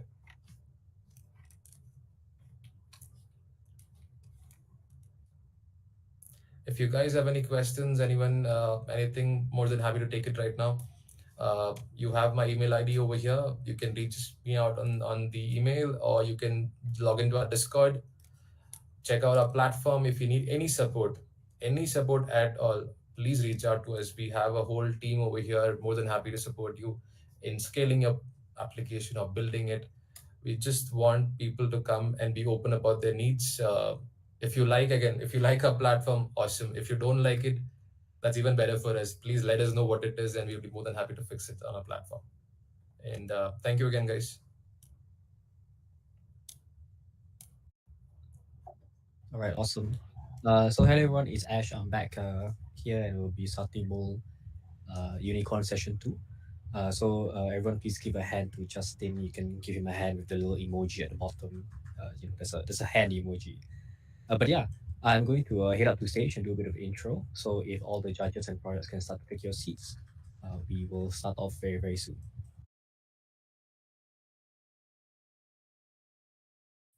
Hey, Justin, yeah. All right.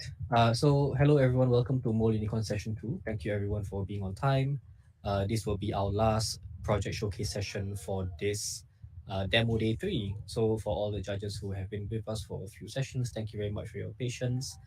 I'll go through the ground rules again for all the projects and for all the judges. So first of all, welcome for those of you who have been here or just hopped in. This is our gather town space for MoleDAO. So this is going to be hopefully one of the first of many demo day sessions or showcase sessions we host in this space.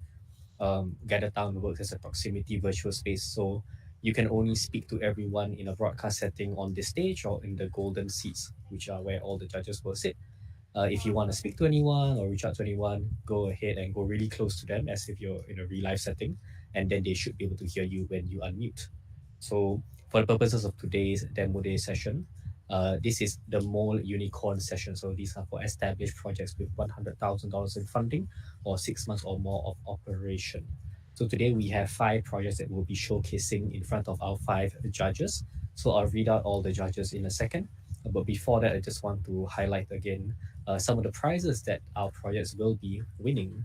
So there are 3 prizes today for the top 3 placing projects. All of the scores by the judges will be averaged out and set up to be scored according to the MoleUnicorn category. So both session 1 and 2 will be scored together. But regardless of where you place, as long as you are shortlisted, that means if you're presenting today, you are eligible for a 500 USD voucher from SBIP, our lovely partners who will be here for the event. If you want to check them out, please go to their website. The banner is below in the showcase area. There's 500 USD credits or a year free trial for their test sign program. So I believe Erlene and just Erlene is in. So you can feel free to reach out to her directly here, drop her a message, or check out the website in the panel booths below. All winners for our demo day sessions will also get some special prizes from, as Justin had kindly introduced, from Spheron. It'll be a $1,000 prize pool for winning projects that deploy on Spheron, as well as 3 months of pro access. Third place receives 20% off their audit fee from Beosin for audit and consultation, 50% off their audit fee for second place, and for top one is 100% audit fee plus a $500 Alibaba Cloud voucher courtesy of Alibaba Cloud, as well as the rest of the benefits mentioned earlier. So the award ceremony will happen slightly after this session. So if you are already showcasing or you showcase already, make sure to just tune back in around 5:30 for the awards presentation for MoleUnicorn. Right. Without further ado, I'll go into the introduction to how we're going to be running the event. So this is a showcase or demo day event where we'll have many different projects coming up on stage here, broadcasting in a similar to how Justin was. You will have 10 minutes to pitch any materials, YouTube videos, demos, slides to our panel of 5 judges. During these 10 minutes, judges, please refrain from making any comments or asking questions. You can unmute during your Q&A session. So after 10 minutes is up, you will hear a bell. We will bell you at multiple intervals. So the first bell will be at 5 minutes, one at 1 minute, and another at 0. So I believe, so you hear our moderator YC bell at the specific intervals. At the 0 minute mark, if you hear the third bell, we will signal you, and please wrap up any concluding slides or idea threads that you have. For judges, right after that, we will prompt you to ask any questions or go further if you want to know more about what they are presenting. Feel free to unmute or raise your hand so we can key you in. However, the project or the Q&A session for the projects we'll try to keep to 5 minutes so that we keep the timing tight for everybody. Right. So I think that's quite clear cut. We will be starting off with some introductions to the judges for this session. So everyone, please give a hand to all the judges who should be in our golden chair. So if you're not already in the golden chair, please have a seat there. But we have Deepak from Polkastarter joining us, Brickpop from Aragon, Ash, not to be confused with me, but Ash from Signum Capital, you can see the name there, Arun from Mirana / Mantle, as well as Jevin Ong from White Star Capital. So judges, thank you so much for spending the time to be here. Please make your way to the golden seat area so that when we go into our presentation, you're able to easily broadcast. If you turn on your mic, and you are not in the golden seat or the broadcasting area, you will not be able to actually speak, or we can't hear you. So make sure that you're seated there. I think I see Jevin. Yes, find a seat. Yeah, Jevin's bringing the dog around. Yeah, just have a seat. Yeah, the doggo can sit right next to you. All right, awesome. So once all the judges are seated, I will call out to the different projects. So if you're not ready to go, or if you're not presenting, feel free to have a seat in the red area below. Right, so just do a quick rundown. Projects for today will be Hamster, Continuum, Ludiverse, Oraclus, and urFeed. Oh, sorry, I just got a message. We are missing Deepak and Arun. Okay, so let's give them a second to hop them in. Oh, Deepak is here? Okay. Okay, the names are a little bit squished up since everyone. Yeah, I see Deepak here. Yeah? And so we're just missing Arun from Mirana. Is it YC? Yes, okay. All right, let me see if we can ping him if he's able to pop in. Okay, but if not, I will just go through. Oh, it's pinged already. Okay, then we can just go ahead. It's already almost 4 o'clock. All right, then we'll just go ahead and start. But before that, I'll just read the rough schedule of projects. So in order, we'll be doing Hamster, and then Continuum, Ludiverse, Oraclus, and then urFeed. So again, the scoring will be based on averages. So for judges, right, make sure that you're using the Google form to score the projects during the session itself and during the Q&A. So without further ado, let me please invite Hamster. Please send your representative up to start the screen share. Yeah. Sure. Right, awesome. Elvis, can you hear me? Sure, I can hear you. Do you hear me? Yes, can hear you loud and clear. You can share your screen, and if it's all okay, we'll give you the thumbs up. Sure, a second. So I hope that you are able to see the full screen of the slide. Yeah, we can see it loud and clear. Mike is Okay. all right. So whenever you're ready to start, just go ahead and we'll start the 10-minute timer. Good luck. Sure. Okay. Thank you. So thank you for the invitation, Moledao, for inviting me of having this presentation of our project. And it's our glad to share the one-stop toolkit and middleware platform for Web3 developers. This is what we developed. So theoretically, we want to have this one-stop infrastructure for all the Web3 developers to lower their entry threshold for Web3 and to make the whole development process more smooth and automated. So as we all know that for all the apps or the Web3 projects, basically we have the front end code and also we have the contract and the contracts deployed on different nodes. So there are several tiny points that are listed here. Theoretically, these all points can be optimized because we are still in the growing phase. So what Hamster is trying to do is to make everything that in a very, very smooth way and try to make them automated. So currently to run the Web3 project, we still have a lot of barriers. So for example, manual programming or even a high-tech threshold. So we want to lower all the threshold for the guys to enter Web3. From this slide, as we can see, this is a product what Hamster is doing. So in the below part is what we developed. So theoretically, we have this development toolkit as well as operation and maintenance toolkit. So during the idea, if you have an idea for Web3 and during the deployment, development phase as well as the maintenance operation phase, we will help you with starting from smart contract templates. You can use our templates to start your project much easier. So the templates covers several blockchains already and in different tracks. For example, if you are developing the NFT project, we provide you Ethereum, for example, we provide you the NFT smart contract for deploying on Ethereum so you can quickly start your project. And we also provide the automated workflow, which includes, for example, your code check, qualities and security check, and also CI/CD, which are the continuous integration and the continuous deployment. And also we provide different SDK services for you to make your progress much easier. And also after your contract is deployed, you can still monitor your smart contract running process on this platform so that you can get alerted much faster if there is an error or if there is an attack. And separate from this toolkit, we provide this middleware service which you can use it separately. And for example, we have these different parts. We have RPC services for you, and we have Oracle services for you, and ZKP and also storage, graph, the indexing services as well. So all this will be integrated into our platform, which we serve in a SaaS platform. And currently we have a lot of connections with different blockchains, which I will give you a introduction a bit later. So why do we want to have this project and what can it brings to the Web3 developers? So firstly, it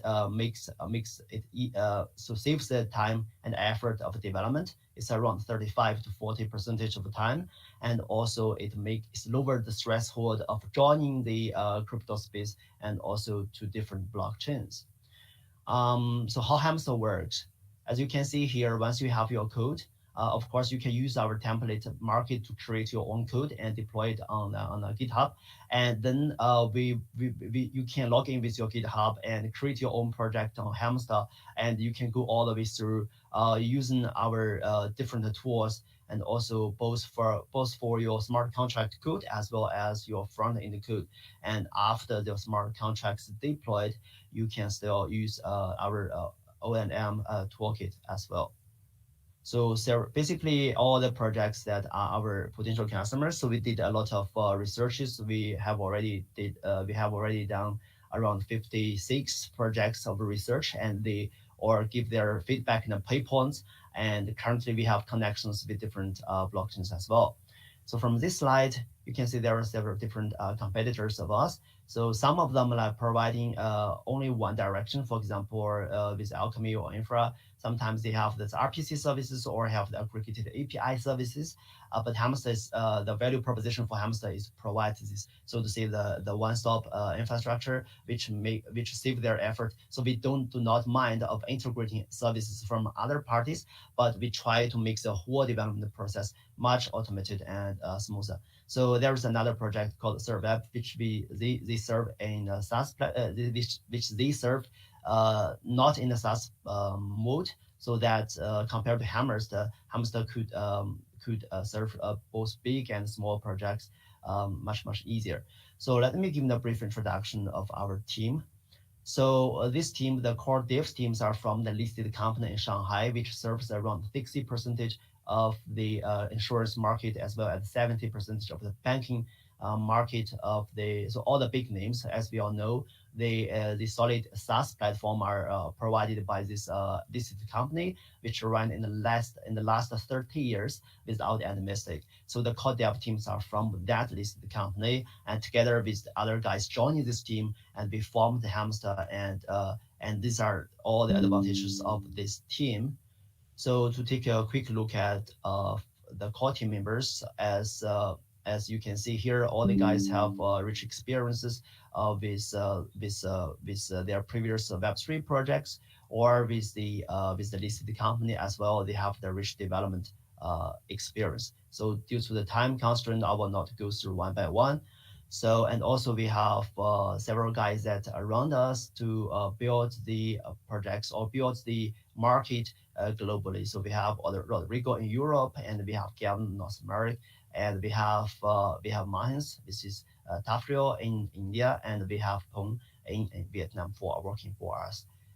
So what we have already done the last year. So this project actually officially started like last year. So we already get several grants from Web3 Foundation, from our grant, from Aptos, and also we get from Starknet as well. We have some official contract with them to build on their platform or on their chains to attract more users to come. And gladly that we released the Alpha Plus version by end of January, so all the developers could have a test of that. So currently we have over 1,000 developers already, and our official version will be planned to release in kind of Q3 or Q4 of this year. So I also prepared around 3 minutes video for you, so that you have the idea of what our project is. So let's start. Customizable pipelines to achieve highly automated development, operation, and maintenance processes, including providing multi-chain contract templates, code contract quality and security checks, contract deployment, node services, and continuous integration, continuous deployment, CI/CD, and more.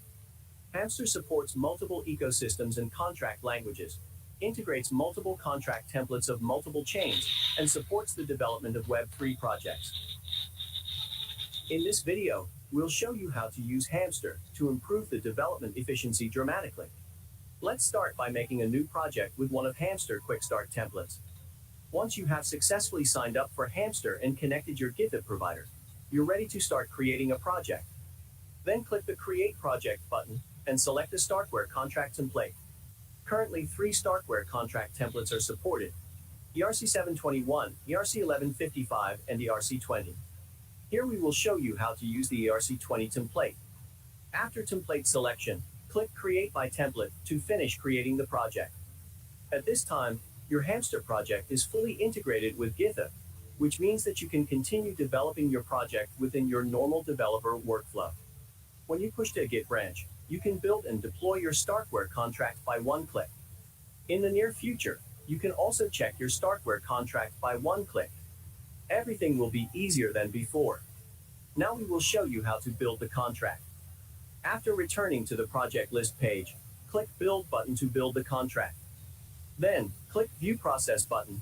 You can see that the workflow is automatically completing the work of each node in an orderly manner on the execution detail page. This workflow is automatically built in by Hamster for your contract project when the project is successfully created. After the building is completed, You can view the contract on this page. If you want to deploy this contract, you can click the Deploy button directly to open the Deploy page. Select the network you want to deploy to, and click Deploy button. The contract deployment transaction takes several minutes. You can query the status through the transaction hash. So the time is over. We have With Hamster, 20 when seconds code to go. needs be Just changed or updated, the development team can execute code and contract compilation, testing, security check, and deployment by one click. Meanwhile, realize intelligent development, automatic operation, and maintenance by multiple development tools, which are integrated in Hamster. Thus to save about 35% of time and cost for hundreds of thousands of Web3 development teams building in Web3. Yeah, so I think the time is almost 10 minutes. Thank you very much. Yeah. Okay. Hi. Thanks, Elvis, yeah, for the presentation. Everyone, please give a hand to Elvis for the presentation. Judges, if you would like to ask any questions or have any comments for them, please feel free to unmute and go ahead, or you can raise your hand and I'll cue you in. You can stop sharing your screen, or I think your YouTube video is still playing, Elvis, yeah. But judges, please go ahead. Any questions, go ahead. We're glad to have you. Today you'll learn how easy it can be to fine-tune. Deepak, my question is, what's the revenue model of the project? Yeah, so thank you for the question. From the acoustic, I think it's not so clear. You're asking about the revenue model, right?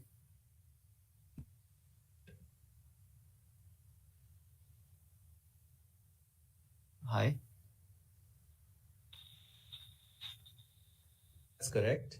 Yeah, okay. So yeah, currently we are still have this Alpha Plus version, which is not the commercial one, but the revenue model is also very clear that we will have this monthly or quarterly or yearly charge for the developers to use for our toolkit. And secondly, we have this middleware services, which we integrate to different services separately. So if one user choose to use only one service, for example, RPC services, we can give them the package price for them. So we will charge mainly in the fiat, yeah.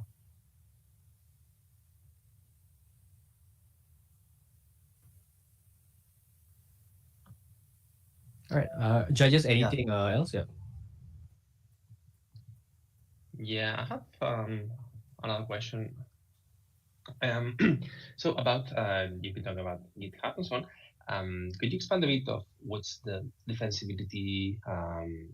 So developers in general, they work on GitHub. So what's the advantage of using your platform, which is integrated to GitHub, and use the existing CI/CD pipelines, existing code checks, etc.? What is the advantage that you offer to justify switching platforms? Sure. Yeah, currently there is a lot of tiny projects or tools in the market that serves both Web 2 and Web 3. So mainly for Web 2. So this project is specifically only for Web 3. So it lowered the threshold of entering Web 3, as we said. So we are building on Web 3, that's one. And the second point is, as we said, our value proposition is to integrating all the existing services. For example, we have some open source for quality check. For example, we integrated several famous open source ones. Also with our partners, we integrate their services and merge them together, so we can provide a very comprehensive report for all the developers. And thirdly, as you said, why should they shift from the current, for example, CI/CD tool to us? It is because what we are providing is to a comprehensive one-stop toolkit. So if they use our service, so they can start from creating the project till the death of their project. So they can enjoy the whole life cycle, and where they could enjoy all the so to say all the services what they need. So this is our value proposition, and also we make everything that in a very automated way, so that they have very good user experience. So that is our value proposition. Hope that answers your question. Thank you. Okay. Yeah. Thank you. Yeah. Sure.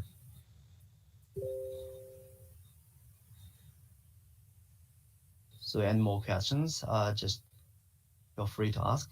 More glad to answer.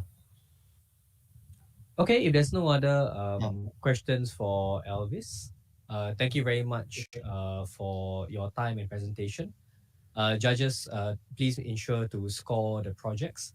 And if you'd like to speak more to Elvis or any of the Hamster team, they are around after this. All right, thank you so much, Elvis. Okay, next will be Continuum. Brian Wong will be taking the stage. Brian, you can go ahead and unmute and broadcast your deck, and then we'll let you know if everything's good. Okay, can you hear me? Yeah, Brian can hear you. Go ahead. You can show your slides here. Yeah, I'm going to do it now. All right, can you guys see my screen? Yeah, looks great. Okay, so whenever you're ready, go ahead, and then YC will start the timer whenever you're ready. Good luck. All right, hi everyone, I am Brian, and today I'm introducing you to Continuum. So Continuum is a global vocational school for digital workers. We see that vocational education is struggling. Learners is often bored and impatient and lack job readiness. Experts are having difficulty monetizing their DMs, and they're competing with different technologies advancement. And content creation is also a grind for them sometimes.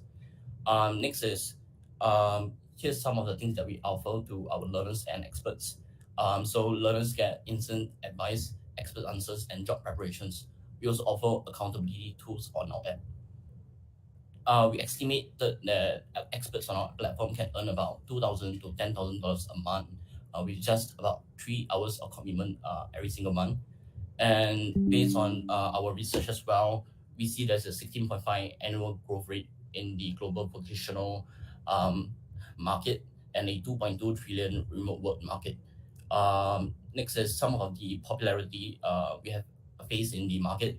So we have about 1,000 people attended our Twitter Spaces last 2 weeks, talking about how they can use AI to future-proof their career and how they can navigate the future of work and different opportunities that are in the market.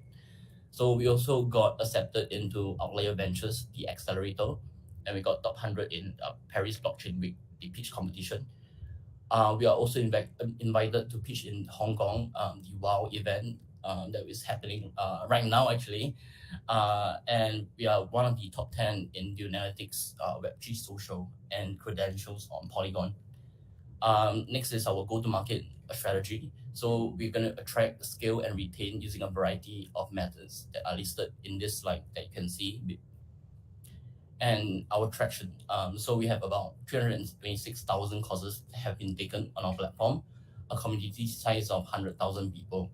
So we also have unique users, about 32,000 people, and we are looking to increase our retention moving forward. We have a wait list of experts, about 1,000 of them, and here are just 7 of the current experts on our platform. These experts are design focused on they are creative focused. So basically what it means that we provide more we are focused on providing creative education to our learners on our platform. So our business model, we make money from subscription, expert answers, and affiliates. So we target we are targeting about 500,000 monthly active users in about 36 months, and 12 million in annual recurring revenue. Here's our team, and yeah, these just some photos of our team, and I'll be happy to share more about our team at the end as well. We are currently raising a 1 million interim funding round to grow and raise our 5 million seed round in August. Yep, I am done right now. Okay, awesome. Thank you, Brian. All right, judges, if you have any questions for Brian, feel free to unmute, or you can raise up your hand, and we'll cue you in.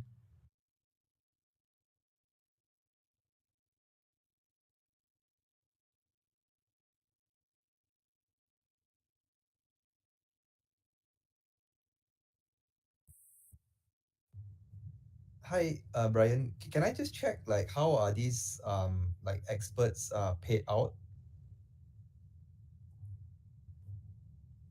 Like, are they paid out in the Continuum's native tokens in the future, or yeah, where do these earnings come from? Right. So we're gonna offer two main methods. One is through Stripe, because the majority of our 32,000 people on our platform are actually Web2 designers or creatives. So basically, we onboard them through social logins or whatnot. But right now we're gonna offer two main methods. Number one is through crypto, and obviously through our token, and the second one is through Stripe.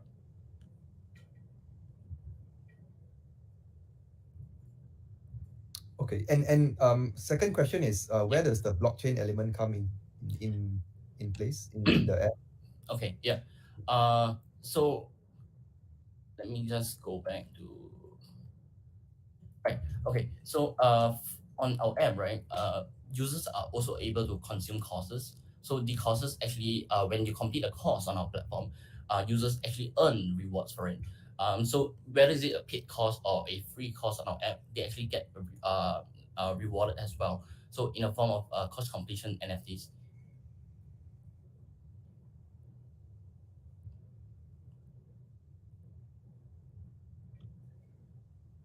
I have a question. Yeah. So I'm curious to know. So what are the Web2 projects that you would compare your project? So if we were to try to understand what kind of features it replicates or what it actually improves from existing Web2 projects for training, for, for university, etc. How would you compare your project to them? Yeah, I think we often compare ourselves to Coursera or Udemy. So our mission is to become the global vocational school for digital workers. So we are mainly targeting people who want to upskill themselves, people who want to find jobs. So that's our goal as well. So our North Star is to help at least one of our users to get jobs as a result of using Continuums, like the tool as well, getting advisors, getting the courses. So that's our goal. Okay, thank you. Yep.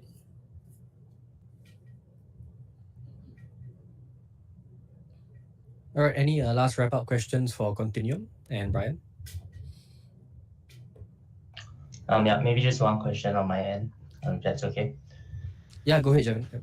Yeah, no, I just wanted to ask, what you think is your greatest differentiating factor from existing Web2 players like Coursera? And I think if I can add on to that, how long do you expect the lifetime value of each customer to be? Thanks. Right. Okay. Yeah. I think we have a competitive slide. Let me just pull up real quick.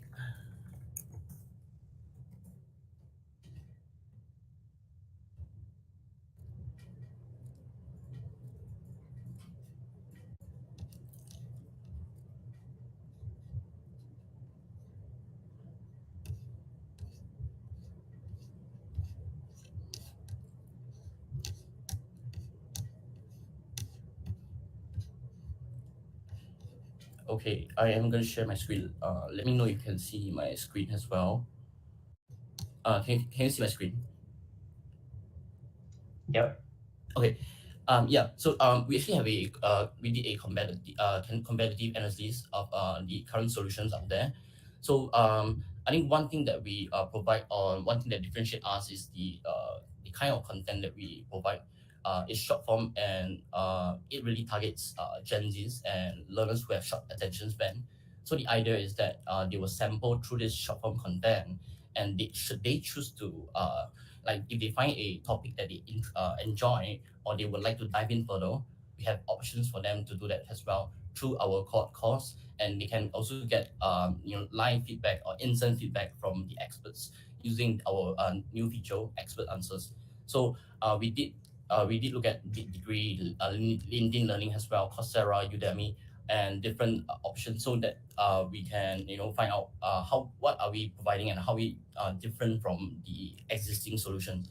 And based on the when you ask about lifetime value, I would say about 6 to 12 months, because it really takes time to build up and learn and really understand certain skills and master it as well.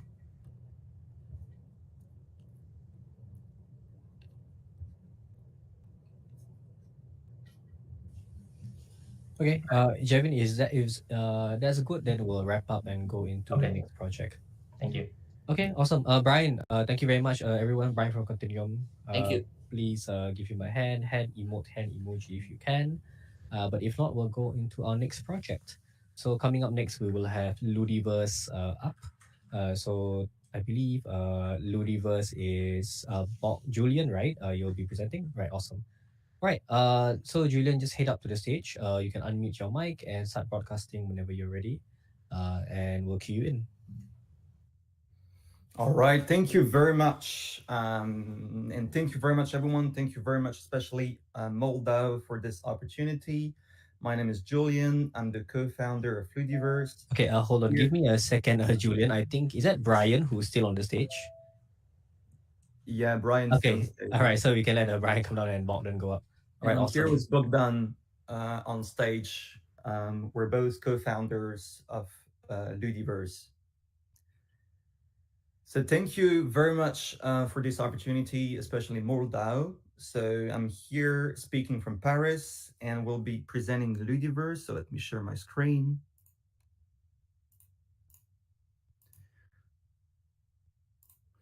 All right, sounds good. So Ludiverse is a social networking app that empowers people to create and participate in real-life events while earning rewards. When I speak about real-life events, I speak about challenges, contests, or activities, and I'll get into that later. Last year, $130 billion was spent on social media advertising. And the majority of this money goes to the big players like Google, Meta, ByteDance, or Microsoft. Imagine if you take a small percentage of this money and you give it to the people through prizes or reward for winning challenges or contests. Imagine how powerful that can be. And this is what we do with Ludiverse. And by using gamification, Ludiverse is a very powerful marketing tool. So speaking about Ludiverse real-life events, so we have deals directly on the real-world map. So kind of similar to Groupon, but much more spontaneous and interactive. We're speaking also with big brands. We are currently in Paris speaking with Red Bull to organize a running challenge. So imagine if Red Bull organizes a running challenge in Paris where people have to run as fast as possible from point A to point B, and Red Bull would offer, let's say, $5,000 reward to the winners. So that would be very powerful. We're also speaking with fashion brands to organize a photo or a video contest. We're speaking with a record label to organize a music talent competition to select the best talent and to reward them with a contract. And we're also speaking with a couple of nonprofit organizations to incentivize people to do good deeds, especially collect waste in public places or in parks. So what are the benefits for brands? The brands, they really understood that thanks to Ludiverse, instead of giving this money to like regular social media advertising, they can really improve their social media return on investment. It's an innovative way of communication, thanks to gamification. They can create viral reach. It's also a very efficient drive to store solution because we can bring people exactly where the brands want them to be. And they can, of course, engage audiences and win customer loyalty. So Ludiverse app, I'll be showing you the app right now. So here you can see, this is the main page of the app. So you are on the real world map. So we designed a social map where the user, if they want to, they can appear on the map. And this is the profile of the user with the basic information showing the interest and the followers and the following. We also have, of course, the events. For example, here we're also speaking with Adidas. So we got an event with the prize, with the rules, also with the ranking here. And we can imagine different sort of events. We're also speaking with a yoga studio, for example, BMW as well. We're speaking about the Rally Road treasure hunt for BMW motorcycle riders. And for every event, the participant, they have to create content which is centralized into a TikTok-style photo and video feed that you can see here with the basic feature of TikTok, but you can also send, you can tip the user sending a $1 USDC, for example, reward here. Of course, we have a chat with direct messages between users, and every user has a single token wallet using stablecoin only, where they can deposit, withdraw, or transfer. Like very simple, very intuitive. So I'll go back to the presentation here. Regarding Ludiverse in Web3. So initially, we're building on Web2. We are plugging a crypto wallet for every user because we do believe that stablecoin is the perfect gateway, is the perfect entry door for millions of users from Web2 to Web3. Next year, we're planning to launch our token that will play an important role in the decentralized governance of the platform. So the staker of the Ludi token, they will have the right to vote on the content generated on the platform, and they will be rewarded for it. Also, we will reward the creators of inspiring content, but we will keep the stablecoin, which is important for brands, because stablecoin is like the digital assets, the closest to the fiat currency. Also, we will have a lot of users on Ludiverse map. So what do I mean about real-world metaverse? The real-world metaverse on Ludiverse is that the user will be able to purchase pieces of land, and they will get the NFT in return, which is the title deeds of this particular piece of land on Ludiverse map. So the map will develop into a monopoly 3.0, and in the future, in order to organize an event in a particular location, the user will have to either own the place or rent it out to the owner. So how we are going to make money? We'll take commissions for every money transaction on chain. We have a paid message feature. Of course, we are charging brands for creating events such as challenges, contests, and other activities. We have the NFT sales and advertising on a map or in our photo and video feed. The social media advertising market where we are in is massive, and it's growing at a 12% rate from today to 2028, expecting to reach $263 billion. Also, we are in the gamification market, which is growing very fast, estimated at about 27% from today until 2028, reaching $59 billion. We'll be targeting millennials and Gen Z over 18 years old for a total target audience of 2.9 billion people in the world. Speaking about the competitive landscape, we do not have direct competitors. But when we speak about Ludiverse, we have to mention Pokemon Go, which was a success back in 2016 when they launched, and the user experience on Ludiverse is kind of similar, without Pokemon, of course. We can mention Gleam, which is an interesting platform to run marketing campaigns and organize contests. We can mention Sweatcoin or Steppen, which is like incentivizing people to run or to walk. And on Ludiverse, we're combining the best of those companies, actually. Regarding the roadmap, so we've been working on Ludiverse for more than a year. We designed the entire app. We have the team ready in Romania, and Bogdan is leading the team. We've been discussing with major brands such as BMW, Adidas, Mercedes, and Galeries Lafayette also here in Paris, and creative agencies such as TBWA or Publicis Group. And we got feedback from them, and we adapt the product in order to better serve their needs. We're planning to launch the beta version in the summer and to do an official launch in September this year.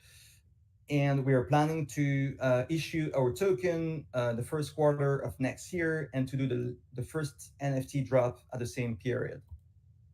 Regarding the team, so we are two co-founders. Bogdan is here. He can say a few words about himself. If you're not mute, Bogdan. Yeah, can you hear me? Yeah, very well.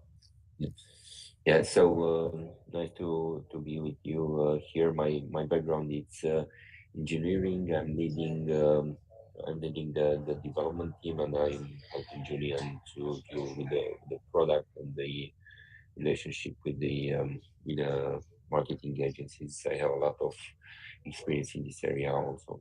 Thank you. All right, thank you very much. Like quickly about myself, I have like many years of experience in corporate finance and in marketing, where I spent more than 10 years in emerging markets. And together with Bogdan, we launched our first marketing app, which was video contest. And we were amazed by the fact that we were offering a trip to New York to French users, and we got 50,000 unique users in the first month. We reached 9 million people, and we understood that this kind of format is super powerful. And that's how we started to design Ludiverse, because the acquisition cost per user was nothing. It was like 6 cents. So the power is here, working on this kind of format for marketing. So we are now focusing currently on our pre-seed founding round of 450K. I think it's over, right, regarding the time. But yeah, I'll just quickly continue here. So we are raising our pre-seed funding round, $450,000. Mainly, we'll spend this money on product development and marketing. Also, the tech infrastructure is quite important because we're planning to we're building the platform for 1 million users, and we'll have revenues directly from the first year, as we are already speaking with big brands ready to use the platform when we will be live. So happy to reply to all of your questions right now. All right, Julian and Bogdan, thank you very much. Yeah, so that was a 0 minute, and it's perfect. You guys just ended it right there. All right, awesome. Awesome. All right. Anyway, judges, please feel free to ask any questions for the Ludiverse team. You can unmute or just raise your hand and go ahead. Yeah, I have a question for you. Well, a couple of questions. So if your application is meant to be used for marketing campaigns and all this, how do you avoid the typical friction that happens on Web3 to onboard people? You know, the typical thing that, welcome, you have to set up a wallet and you need to back up, and this kind of, let's say, UX friction. What's your approach with it? Yeah, that's a very good question. And as we'll be targeting mainly Web2 user, we really took this question as a priority. And we will be using either Magic Link or Venly or Tweed, which is a new Israeli solution, as the wallet infrastructure and as an API and SDK. So meaning like they're white labeling the wallet, so we can integrate it directly on our platform, and the user using their own social credential, they can directly access the wallet without friction. So it will be super smooth, super intuitive for all the Web2 users to onboard on our wallet without even realizing it. Like we're creating for them a wallet, they won't even realize it. So like super smooth. Okay, so basically it's a managed wallet. It's managed by another service. Okay. Exactly. It's we are using a non-custodian, self-custodian solution because we don't want to be licensed at the beginning, and we're using an existing solution which makes it super smooth for onboarding Web2 users. Okay. Yeah, I have another small question. So, is your aim to become a super app and everything app, let's say, because you've been talking about chat, about wallet, about marketing campaigns, owning the land, gamification? What's your approach, or what's your vision here? Well, I guess I would reply yes. We have very big ambitions. So our aim is definitely to become a super app.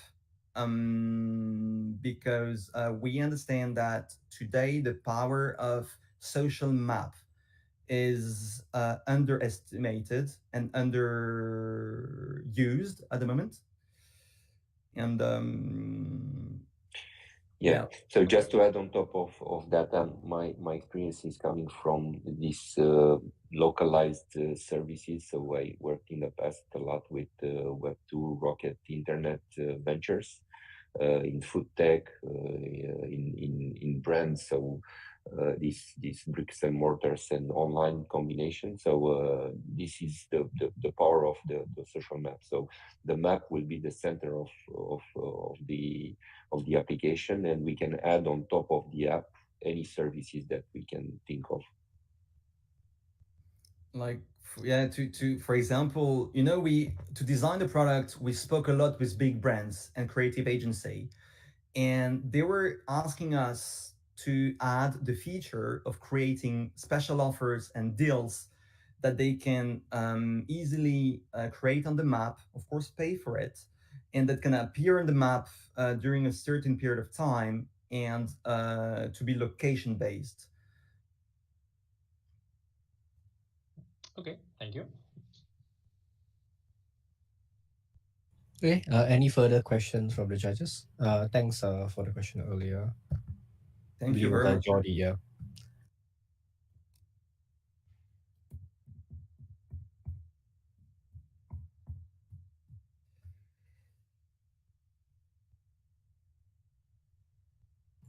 Okay, I think if there are no other questions, again, judges, if you would like to ask any, feel free to raise your hand or unmute.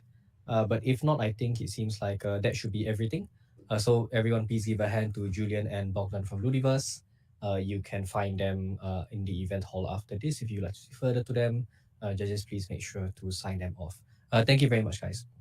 Thank you very much, guys. Really appreciate. You guys can scan the QR code here, direct access to Telegram and to our website.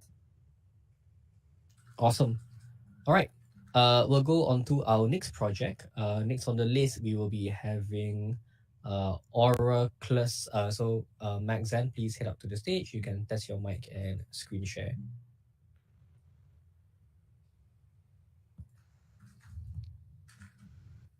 Okay, Maxan, I can see you. Go ahead with if you can unmute and test out, and we'll go whenever you're ready. Hello, can you hear me?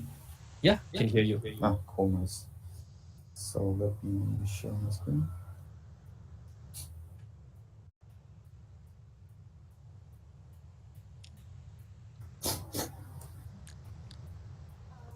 All right, awesome. So whenever you're ready, you can go ahead. And we'll start. So cool, yeah. Can you see my screen, right? You can see my screen. Okay. Yeah, hi everyone. We are Oraclus. We specialize in building the platform to understand and know your audience. So just in 2022, more than 900 Web3 projects received an investment in total 17 billion US dollars. And the Web3 companies are spending, of course, a big chunk of it on marketing to find their target audience. Of course, so they are currently, so when we spoke to them, they're spending mainly on the community building, organizing various events in different countries, then hackathons. They're launching various ads in Google, Facebook, and Twitter, and some of them using the special crypto-related platforms to run the ads, as well as the conferences. But the interesting part is that are they generating any actionable insights? So, for example, let's say they run the ads in Google, and if there are some, they're running ads in Twitter, they're launching some marketing campaigns. Okay, after launching it, how they're analyzing whether how many token users are getting registered, how many of them are converting into token holders. So when we spoke to them, we found a lot of interesting insights that there is a quite friction between the connecting the dots from the, especially the data which is coming from the Web2 world into the Web3 Web3 world, right? So the big companies are wasting millions on marketing without understanding of their target audience. So first of all, know to monitor and track the audience, There's no proper tool to help to provide clear answer on who's my token holder, where they are coming from, what's their interest, whether they're interested in maybe in some particular DeFi product or where they're hanging out. And second is Web3 products are getting complex. So now the products are getting launched not just in one blockchain, but several level L1 and L2 blockchains. And there's no marketing analytics tool. So yeah, you have like Twitter analytics, Google analytics, Facebook analytics, but when it comes to connecting that analytics to the transactions in a blockchain, there is some friction happens. Of course, we know that the blockchain data is open and it's available for public, but when we spoke to them, so big companies, big NFT companies or big DeFi companies who can afford data scientists, they are working on that. They are building their own dashboards. But if you spoke to smaller of them, either they don't want to do that, or they don't know how to do that, or they are interested, but they want to understand. They basically doesn't have enough capacity to do this. So yeah, at the Oraclus, we're trying to become a Google Analytics for Web3.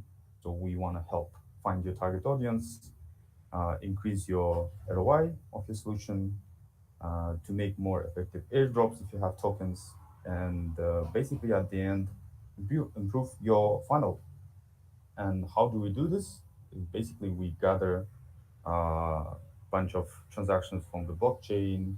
We get the data from blockchain explorers, various blockchain explorers. We gather the data from various Web3 data aggregators like CoinMarketCap, CoinGecko, as well as we get the data from social media.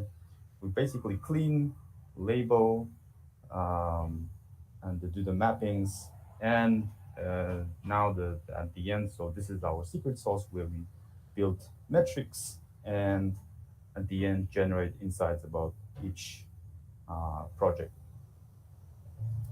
So the market size, so regardless of crypto winter, market is growing and getting mature. So global Web3 blockchain market is expected to reach 39 billion by 2030. And here's a quote from investor at Dune Analytics, Thomas Tungus. So there is an entire marketing ecosystem for startups to build, and it will explode as all the venture dollars startups have raised rushes to find new users. So we are trying to building and finding ourselves in this marketing ecosystem. Okay, so let's talk about competitors. So how we differentiate. There are lots of blockchain data analytics tools.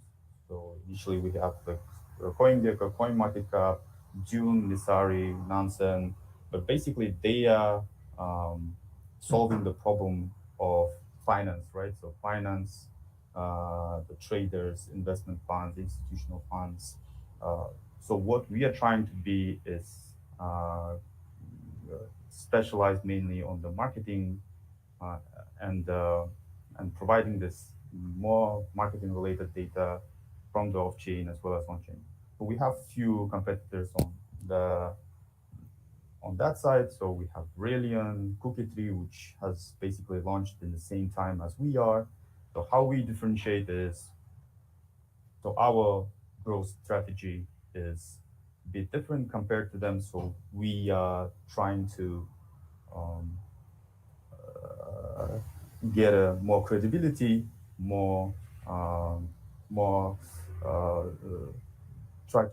try to be well known among the B2C. Then after that, once we gather some traction, then go and target the B2B world.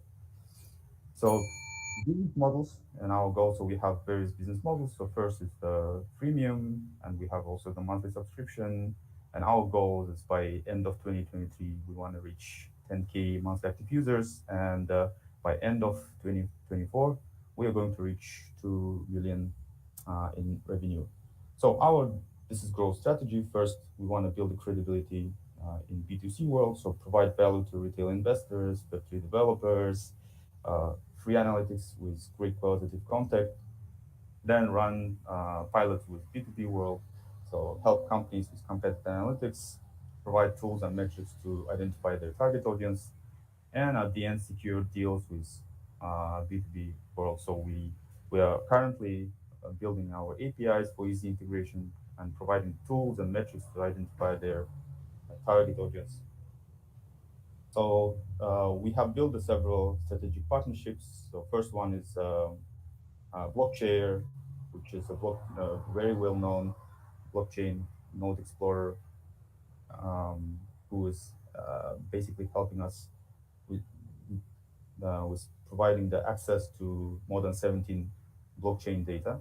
And second, we have partnered with quantum security company, which is currently we are building proof of ownership tool, zero knowledge proof solution, which will help companies to share sensitive data without sharing the sensitive data. And we are also partnering with Advanced Digital Science Center to apply for the grants in the blockchain analytics space. And this is our traction. So in January 2023, we launched our MVP. In February, we had like 4,000 unique visitors, 8 free signups. And in March, so by the end of this month, we have already 10,000 unique visitors, and we have 200 free signups. Our team is scattered across Asia, so we are based in Singapore, and the development team is based in Central Asia. So I myself I have a background in applied math and computer science. So this is my second startup. The first startup I built in cryptography space, where I have developed a patent-based product in key management. Alibek, he's my co-founder. We have started in university. He has more than 9 years of experience in digital marketing. Yerda has 7+ years of experience in UI UX. So yeah, we're also raising 2 million to reach our 10K monthly active users. Thank you. Right. Thank you, Meg, from Oraclus. Sorry. Yeah. So judges, if you have any questions, feel free to unmute or raise your hand, and I'll cue you in.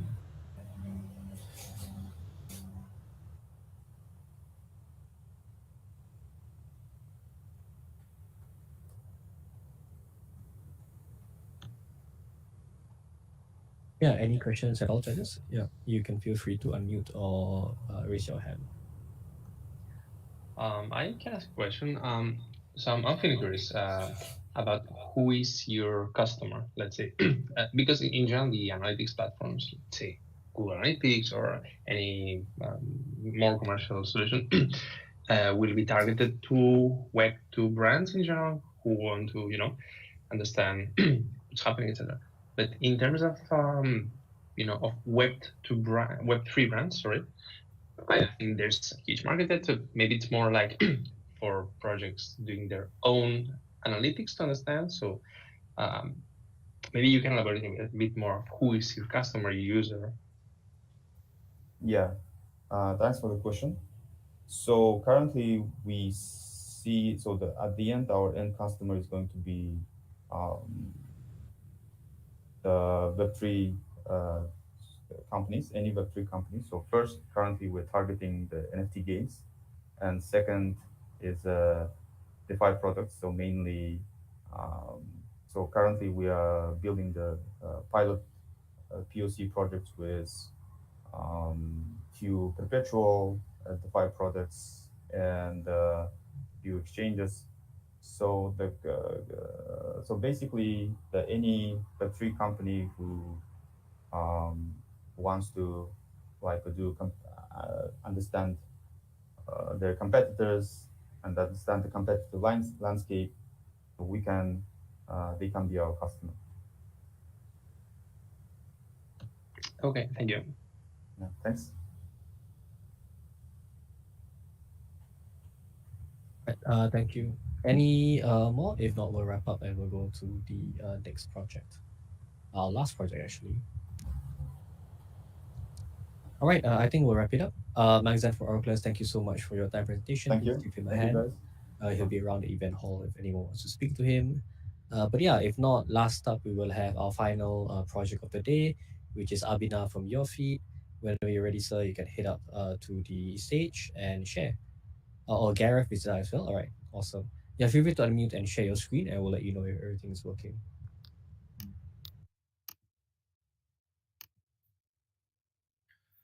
Okay, can you see my screen? Yep, I can see your feed slides live. Great stuff. Okay, thanks for having us, guys. I'm Gareth from urFeed. We are a Web3 social video and streaming platform that is co-owned by creators and their community. So just to give a quick overview of who we are, I'm Gareth, kind of co-founder and CEO. I've got a deep experience, over 20 years experience in kind of social platforms in the early noughties. Created a social platform that was built around festivals and music nightclubs. More recently, created a social platform that was built across the streaming platforms, raised £20 million in funding, and very much been focused on creating a platform that creates more value for creators, really kind of seen working with creators, working with music artists, really kind of seen that kind of pain point. Big kind of thing that we achieved with that last business was we hijacked the hashtag at Cannes Lions and were able to dominate 12% of conversations at Cannes Lions, which is one of the biggest advertising conferences in the world. So Abhinav, who's talking with me today, is very much a yin to my yang. I've got quite an entrepreneurial background. Abs has got great experience in kind of more corporate background, hands-on experience working in 28 countries, was actually based at GE in Singapore for a while. And then my brother is the co-founder. His background, he's been on that kind of journey with me with the last business, but also more recently was head of digital identity and privacy at Barclays, which is a great deal of experience that kind of really works well with our current business. So the problem that we've kind of identified and we're really trying to solve is that the existing Web2 social platforms, the creators that built these have kind of not been given their dues. They've not been given any control over these platforms, and they're given no real share of the long-term value that's created. And I think as we're starting to see the creator market really burgeon, it's becoming more and more of a powerful problem.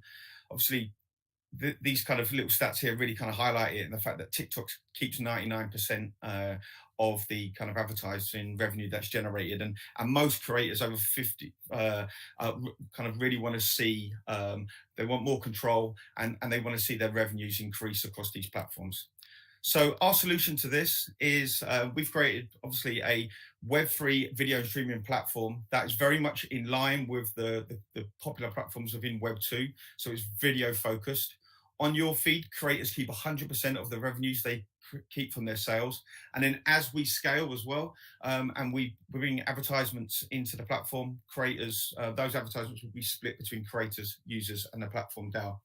The platform has kind of three kind of main big areas of focus, where we have a vertical video screen, very much like a Web3 TikTok, multi-user live streams, so we can have up to our version of video Twitter Spaces with up to 6 guests on stage, user comments over the top while they're speaking. They can be gated via MetaMask or Phantom wallets, but we also have filters, which creates a great element in terms of if someone doesn't want to be doxxed, but also really creative fun where people can come on and talk as their avatar or NFT.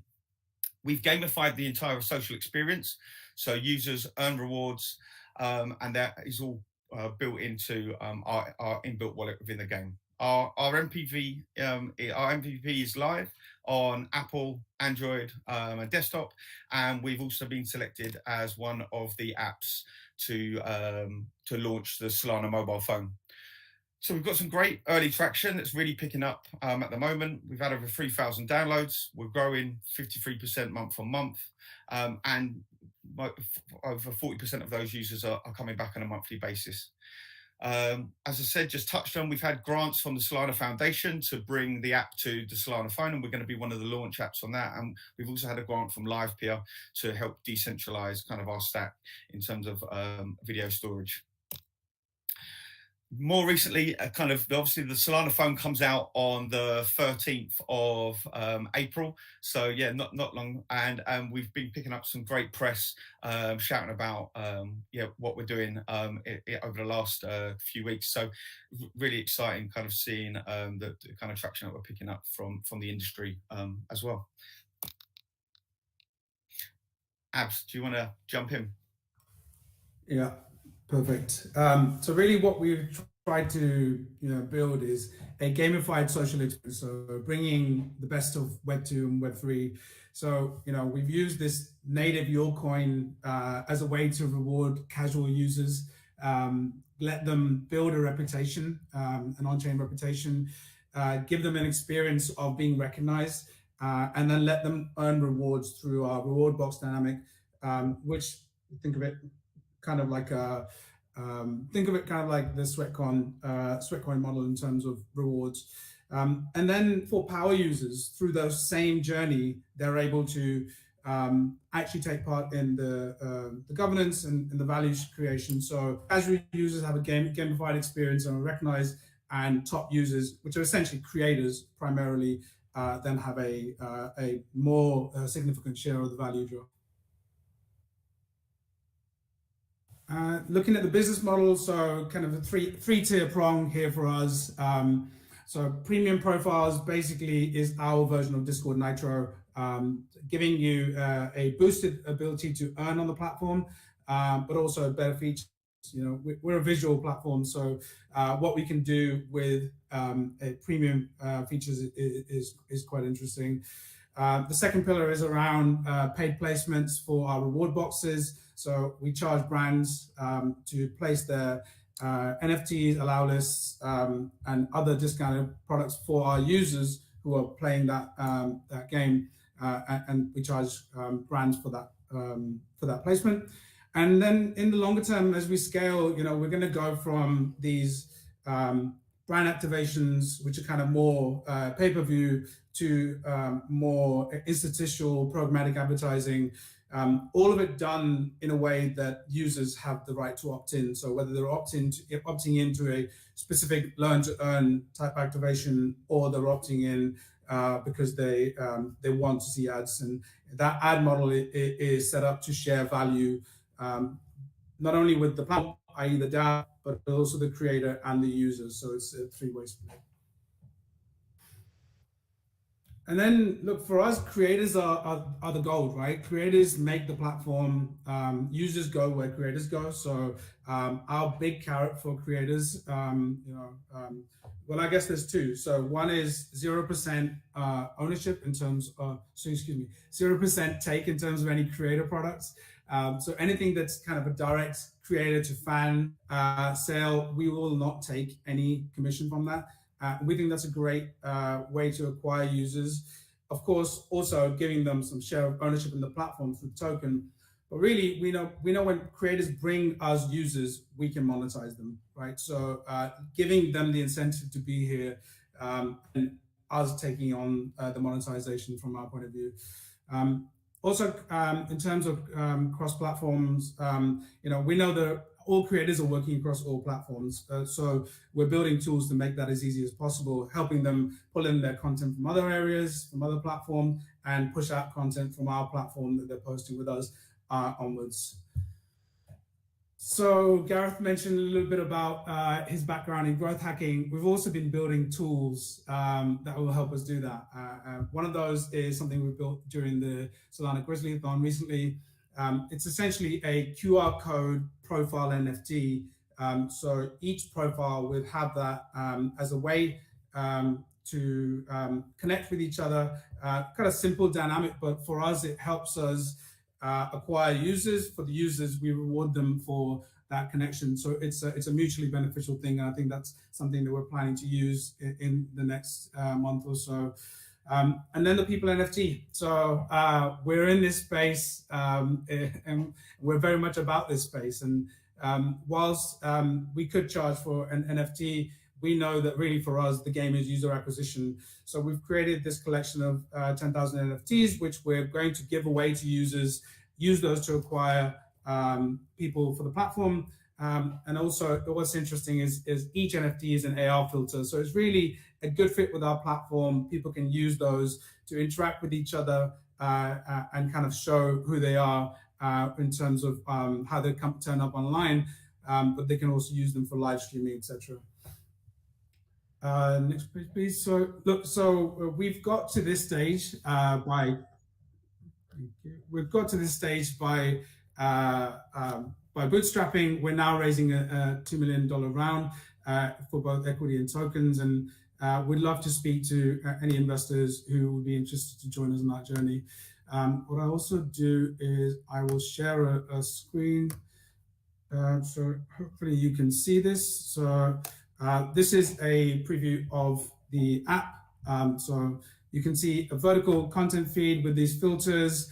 The idea is that this is all content that from creators that you follow, quite similar to TikTok. We also have the live streams, which is that multi-user live streaming, basically TikTok with Twitter with video. These are gated spaces where everything you can see on the platform you can have in your own private space, all the same mediums, token gated live streams, community discussions. So the idea is you can have whatever is available on the platform in that area. And then this is kind of the reward system that we talked about. So that's our time. Thank you very much. I look forward to taking any questions. All right. Thank you, Abhinav and Gareth. Appreciate the presentation. All right, judges, any questions for the two of them from the urFeed team? Feel free to raise your hand or to unmute and just go ahead.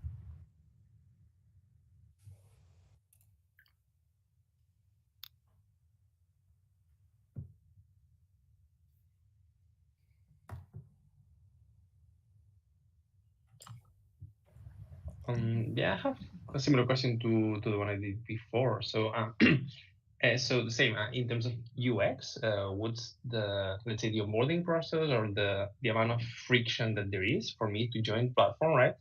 And get into the Web3 ecosystem, the rewards, the coins, the crypto side of it. How much easier it is for me to get into it?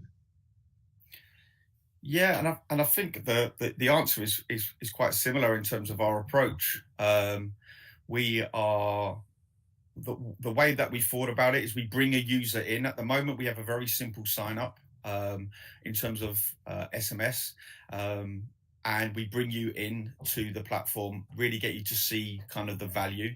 We have a kind of an inbuilt wallet that you kind of are onboarded into, and then what you can then start to do is take that on chain in the future and kind of claim your wallet, kind of claim your tokens and your rewards on chain once you've really seen the value. So I think that's we kind of do it as the kind of the carrot more than the stick, and we kind of push that on chain element a little bit further down the road once you're able to really see the value in the platform.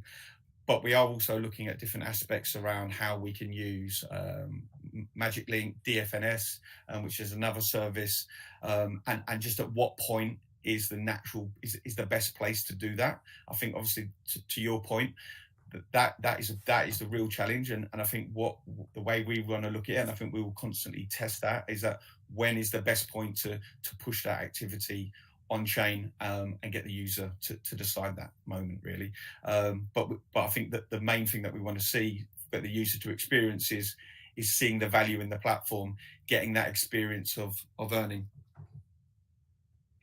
Okay, yeah, that's interesting. So basically having a managed wallet until you want to upgrade, let's say. Yes. To full sovereignty. Okay, and then I have a follow-up question. So what happens when I want to cash out, right? I am a creator, I have made have had a ton of impact. I want to cash out. Which is the process that I would have to follow as a creator?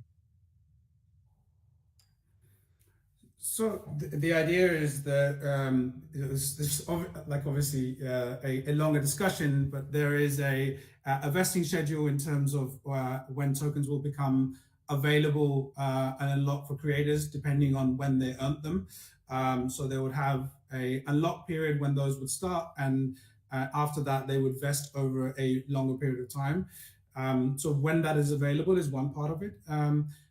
And then and that's kind of we've scheduled that so it's further out in the future. So we then have a significant enough liquidity pool to support that that withdrawal.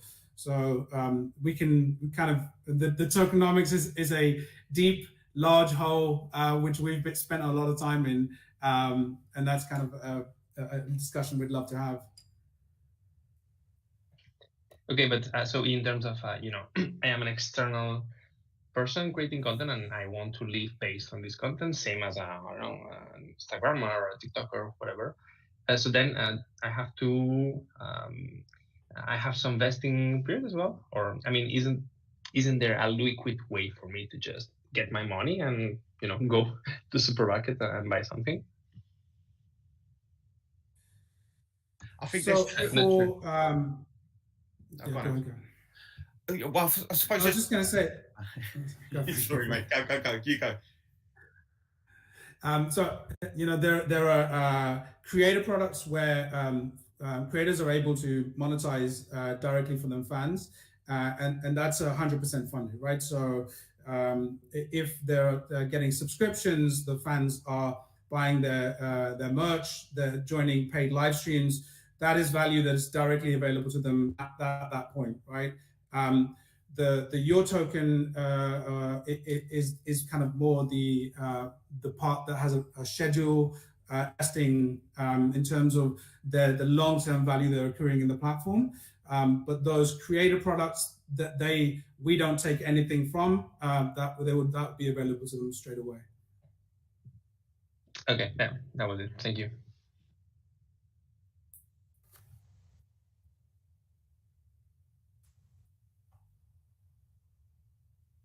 All right. We'll give it a second for any last questions or wrap-ups from the judges. If not, we'll start to go into the outro and start to wrap up for our judging and scoring portion. Judges, any last things? All right, we'll take it as a wrap. Everyone, please give a hand to the folk from UrFeed. Abhinav and Garo, thank you so much for the presentation. Awesome. All right, so we're going to go into the closing portion of the event. So just a quick reminder, we're going to be doing the award ceremony very shortly. So myself and YC will be going back to collate all the scores from the judges. So judges, make sure that you have submitted your scores for all of the MoleUnicorn projects presented thus far. So we'll go into a short intermission while we do that. During that time, Aragon will be doing a little bit of a introduction to what they've been up to, as well as some time for them to showcase what they're all about. So while we go into the moderation, I believe Jordi, you're here, right? Are you going to be speaking for Aragon's behalf, or will there be someone else coming in? Yeah, I will be speaking. Awesome. All right. So I can share the screen. Yeah, you can head up to the stage. Yeah. Oh, are you there already? Oh no, that's no, okay. Just yeah, true. Yep. So for everyone else, do sit tight. After Aragon's speech and small session, we will go into the closing ceremony where we will announce again the finalists and the top 3 for MoleUnicorn. But if not, please enjoy. Jordi, go ahead whenever you're ready. There's no time for this, but yeah. Well, there's no bell at least, yeah. I guess you cannot see my screen. I may need to join again. Yeah, you have to, yeah, you can try it. There's a screen share button at the bottom, yeah. Yeah, but now the button is disabled. Why? Yeah, does it work? Yeah. Okay, trying again.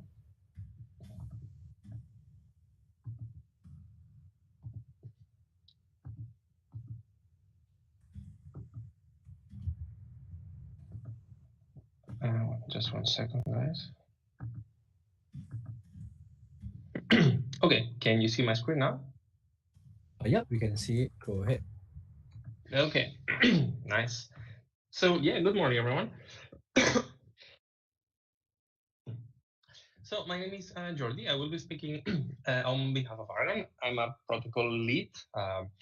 And yeah, I would like to briefly talk about what we do. So basically, Aragon is a DAO framework. We basically build open source technology. We built an entire stack for organizations and communities to be able to emerge and basically to allow any human being to be part of worldwide communities without the typical restrictions or friction from from the pure technological world. This is a project that was founded in 2016, and as of today, we basically hold a collective a total amount of 6 billion in total value locked in the in our tech stack. But yeah, first of all, what is a DAO? So it stands for Decentralized Autonomous Organization, and basically it means using a decentralized infrastructure that is not tied to a central party, that is not tied to a nation, right? So that organizations that have their own law, their own rules, their own enforceable, decision-making systems can work collectively to achieve a goal, right? These communities, they have a goal, and this is what the DAO serves. So DAOs are designed to basically remove the need for the trusted intermediaries, right? This can be the CEO of a company, this can be a bank, this can be a board of members that have control, right? So DAOs, by definition, they don't have a person with the red button to do something, without anyone else being able to take any action. Here, it's the community. It's about the community. It's about transparency. Everyone can see what's happening. Everyone can see and understand the rules because the code is law. And this can allow for basically creating correct free organizations. So yeah, on top of that, you can get top tier security because you're running on a blockchain, such in a way that cannot be censored, such in a way that the traditional establishment cannot just send police and cops to hit you because they want your money. No, they don't have any jurisdiction in this. In our opinion, DAOs are way more than just a multi-sig. Multi-sigs are the first step, let's say, into towards transitioning into this model, but we think that there's way more to come, and this is where we try to participate. Just a few examples of DAOs. Two examples of DAOs could be, for example, urFeed filings. They are protocol for lending and investing money. They have almost 2.5 billion of value locked, and there are about 50,000 DAO members, of which more than 3K are active in the governance. Another example was the Constitution DAO. Their mission and their objective was to try to buy an original copy of the US Constitution and give it back to people, let's say. And they raised 42 million in 7 days. This is another huge example of what a DAO can be. And the community was made of 17,000 people, right? So these are the kind of things that DAOs are really good for. And speaking of which, we just launched our new tech stack to basically allow all of these kind of organizations to work in a much better way than they have been doing until now. So what we have released is a combination of 2 tech products. So the first one of them is the Aragon OSX, which is the protocol, which is the foundation. We call it OSX because basically it is an operating system. Pretty much it does what what traditional operating systems can do. So you have computer resources, which would be your camera, your microphone, which are controlled by the kernel, and then you can have many applications like Spotify, like Instagram, like etc. that request access to these using the kernel. Basically, we do a very similar thing, such that there is the DAO contract, which has a permissions database, and then this DAO contract can hold any assets, can hold Ether, DAI, whatever you name it, and at the same time, it also has the right to go and claim things somewhere, etc. And then you have plugins. Each one of these plugins is designed to accomplish one job, to do one simple thing. And these plugins have permissions to do stuff on behalf of the DAO, right? So this is OSX. As a developer, you can launch your DAO with very, very little code. Then you can start adding more plugins that solve the problems that you have, that that serve the flow that you need, etc. If there's something that doesn't exist, you can add your own custom plugins, right? So it's in a way that everything is designed for you to be able, in the future, to run your DAO in such a way, in ways that we cannot even imagine today, right? So everything is basically expandable, everything is pluggable, and if something doesn't work for you tomorrow, you can just plug it up. So this creates a gradient of what we call fluid digital organizations. So not two DAOs are created equal, not two communities need to work the same way. There are some of these which have very hard requirements for decentralization. For example, a lending protocol might want to follow this approach, so have absolutely everything on chain and have the most strict decentralization and security, etc. But maybe there will be some other organizations that will need a more UX friendly experience. So maybe you can do some compromises, have some APIs, have some Web 2.0 components, but in a gradient on which you can pivot, you can change depending on time, right? So it's not only that two different DAOs have different requirements in terms of decentralization, but at the same time, your own DAO will be needing different things in the beginning, 1 year after, 3 years after. So this whole operating system for DAOs basically allows you to achieve this, right? Speaking of which, we also released the companion, which is the Aragon app, which is the front end, which is a very, very user-friendly front end to use and to manage your DAOs.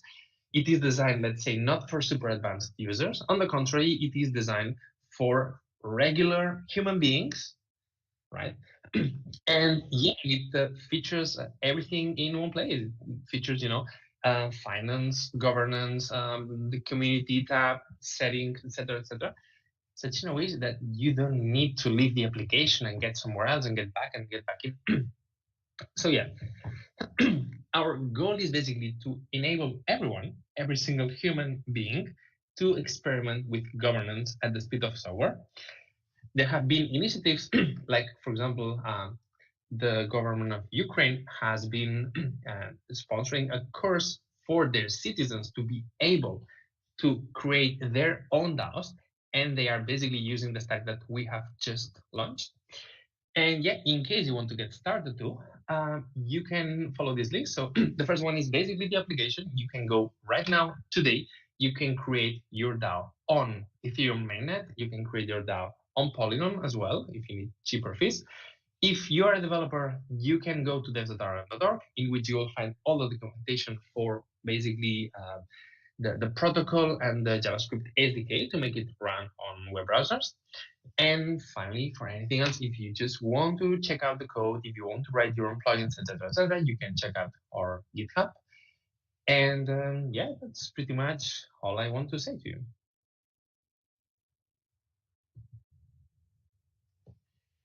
Right, awesome. Any Thank you so much, questions, any comments? Jordi. Yeah, but yes, so everyone else who's still in the space, please, if you have any questions, feel free to ask Jordi either via the broadcasting stage or to reach out to him directly in the space. But yeah, thank you so much, Jordi from Aragon. That was our final speaker slot for the day. Myself and YC are doing the final tabulations for the winners. So do stay tuned. I've already put a ping out for all the MoleUnicorn project to start to filter in, and we have the results very soon for you guys. Till then, feel free to hang out in the space, go and have some chats with everyone here. I'm not sure what Glenn and friends are doing in the corner there, but feel free to join them as well. They're doing a little line item here. But yeah, we'll be back in a second with the winners and the awards, so make sure to stay tuned.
All right, thank you everyone for your patience. We have just finished up the banners for the Demo Day Showcase winners. So before I go into the prize presentation, just a quick reminder for all the shortlisted projects, everyone gets test sign pilot from SPIP or $500 credit worth or a year's worth of free trial. Make sure to reach out to our friends at SPIP who are in the room or via their website or banner below to pick those up. We will be giving out 3 prizes today, with one very special prize. You'll understand in a second. But the winner of the full demo day receives $1,000 of USD, as well as the 3-month pro access package from Spheron and 100% off audit from Beosin. So just a reminder again, all of these scores have been averaged out by the judges. So for all the MoleUnicorn projects, your scores have been tallied according to your sessions, and whatever scores the judges gave you, we split it among the total number of judges that were tallying you up at the time. So without further ado, I will be announcing the winners of the event. So please put your hands together. You can use the emote icon in the bottom left. Use the clap or the 100 to show your support and congratulations to these projects.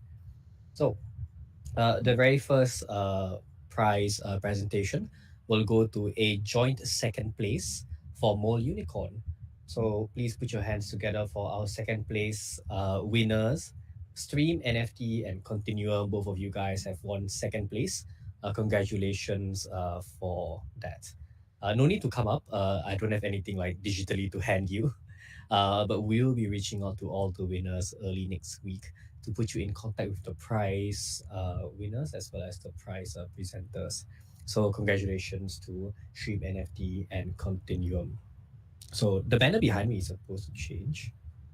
But yes, so congratulations to those folk. All right, next will be our first place winner. First place will go to Merlin Protocol. So I'm not sure if you are here in the room right now, but Merlin Protocol is our first place winner for MoleUnicorn Demo Day 2023 here in Q1. So congratulations to the team.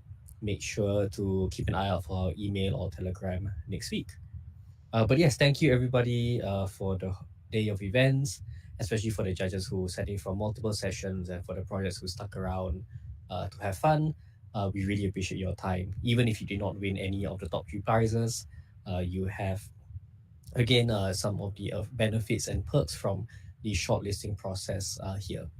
So before I end off, I would like to really thank all of the partners and sponsors who made this event possible, especially the gold and silver tier partners.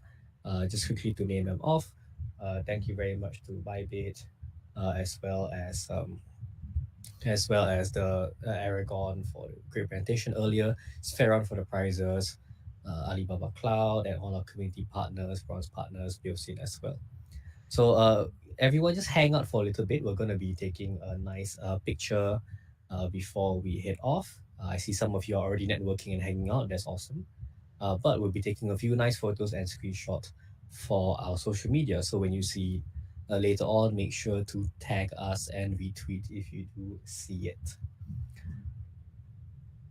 All right. As we close out the event, I really want to thank everyone again for their time today.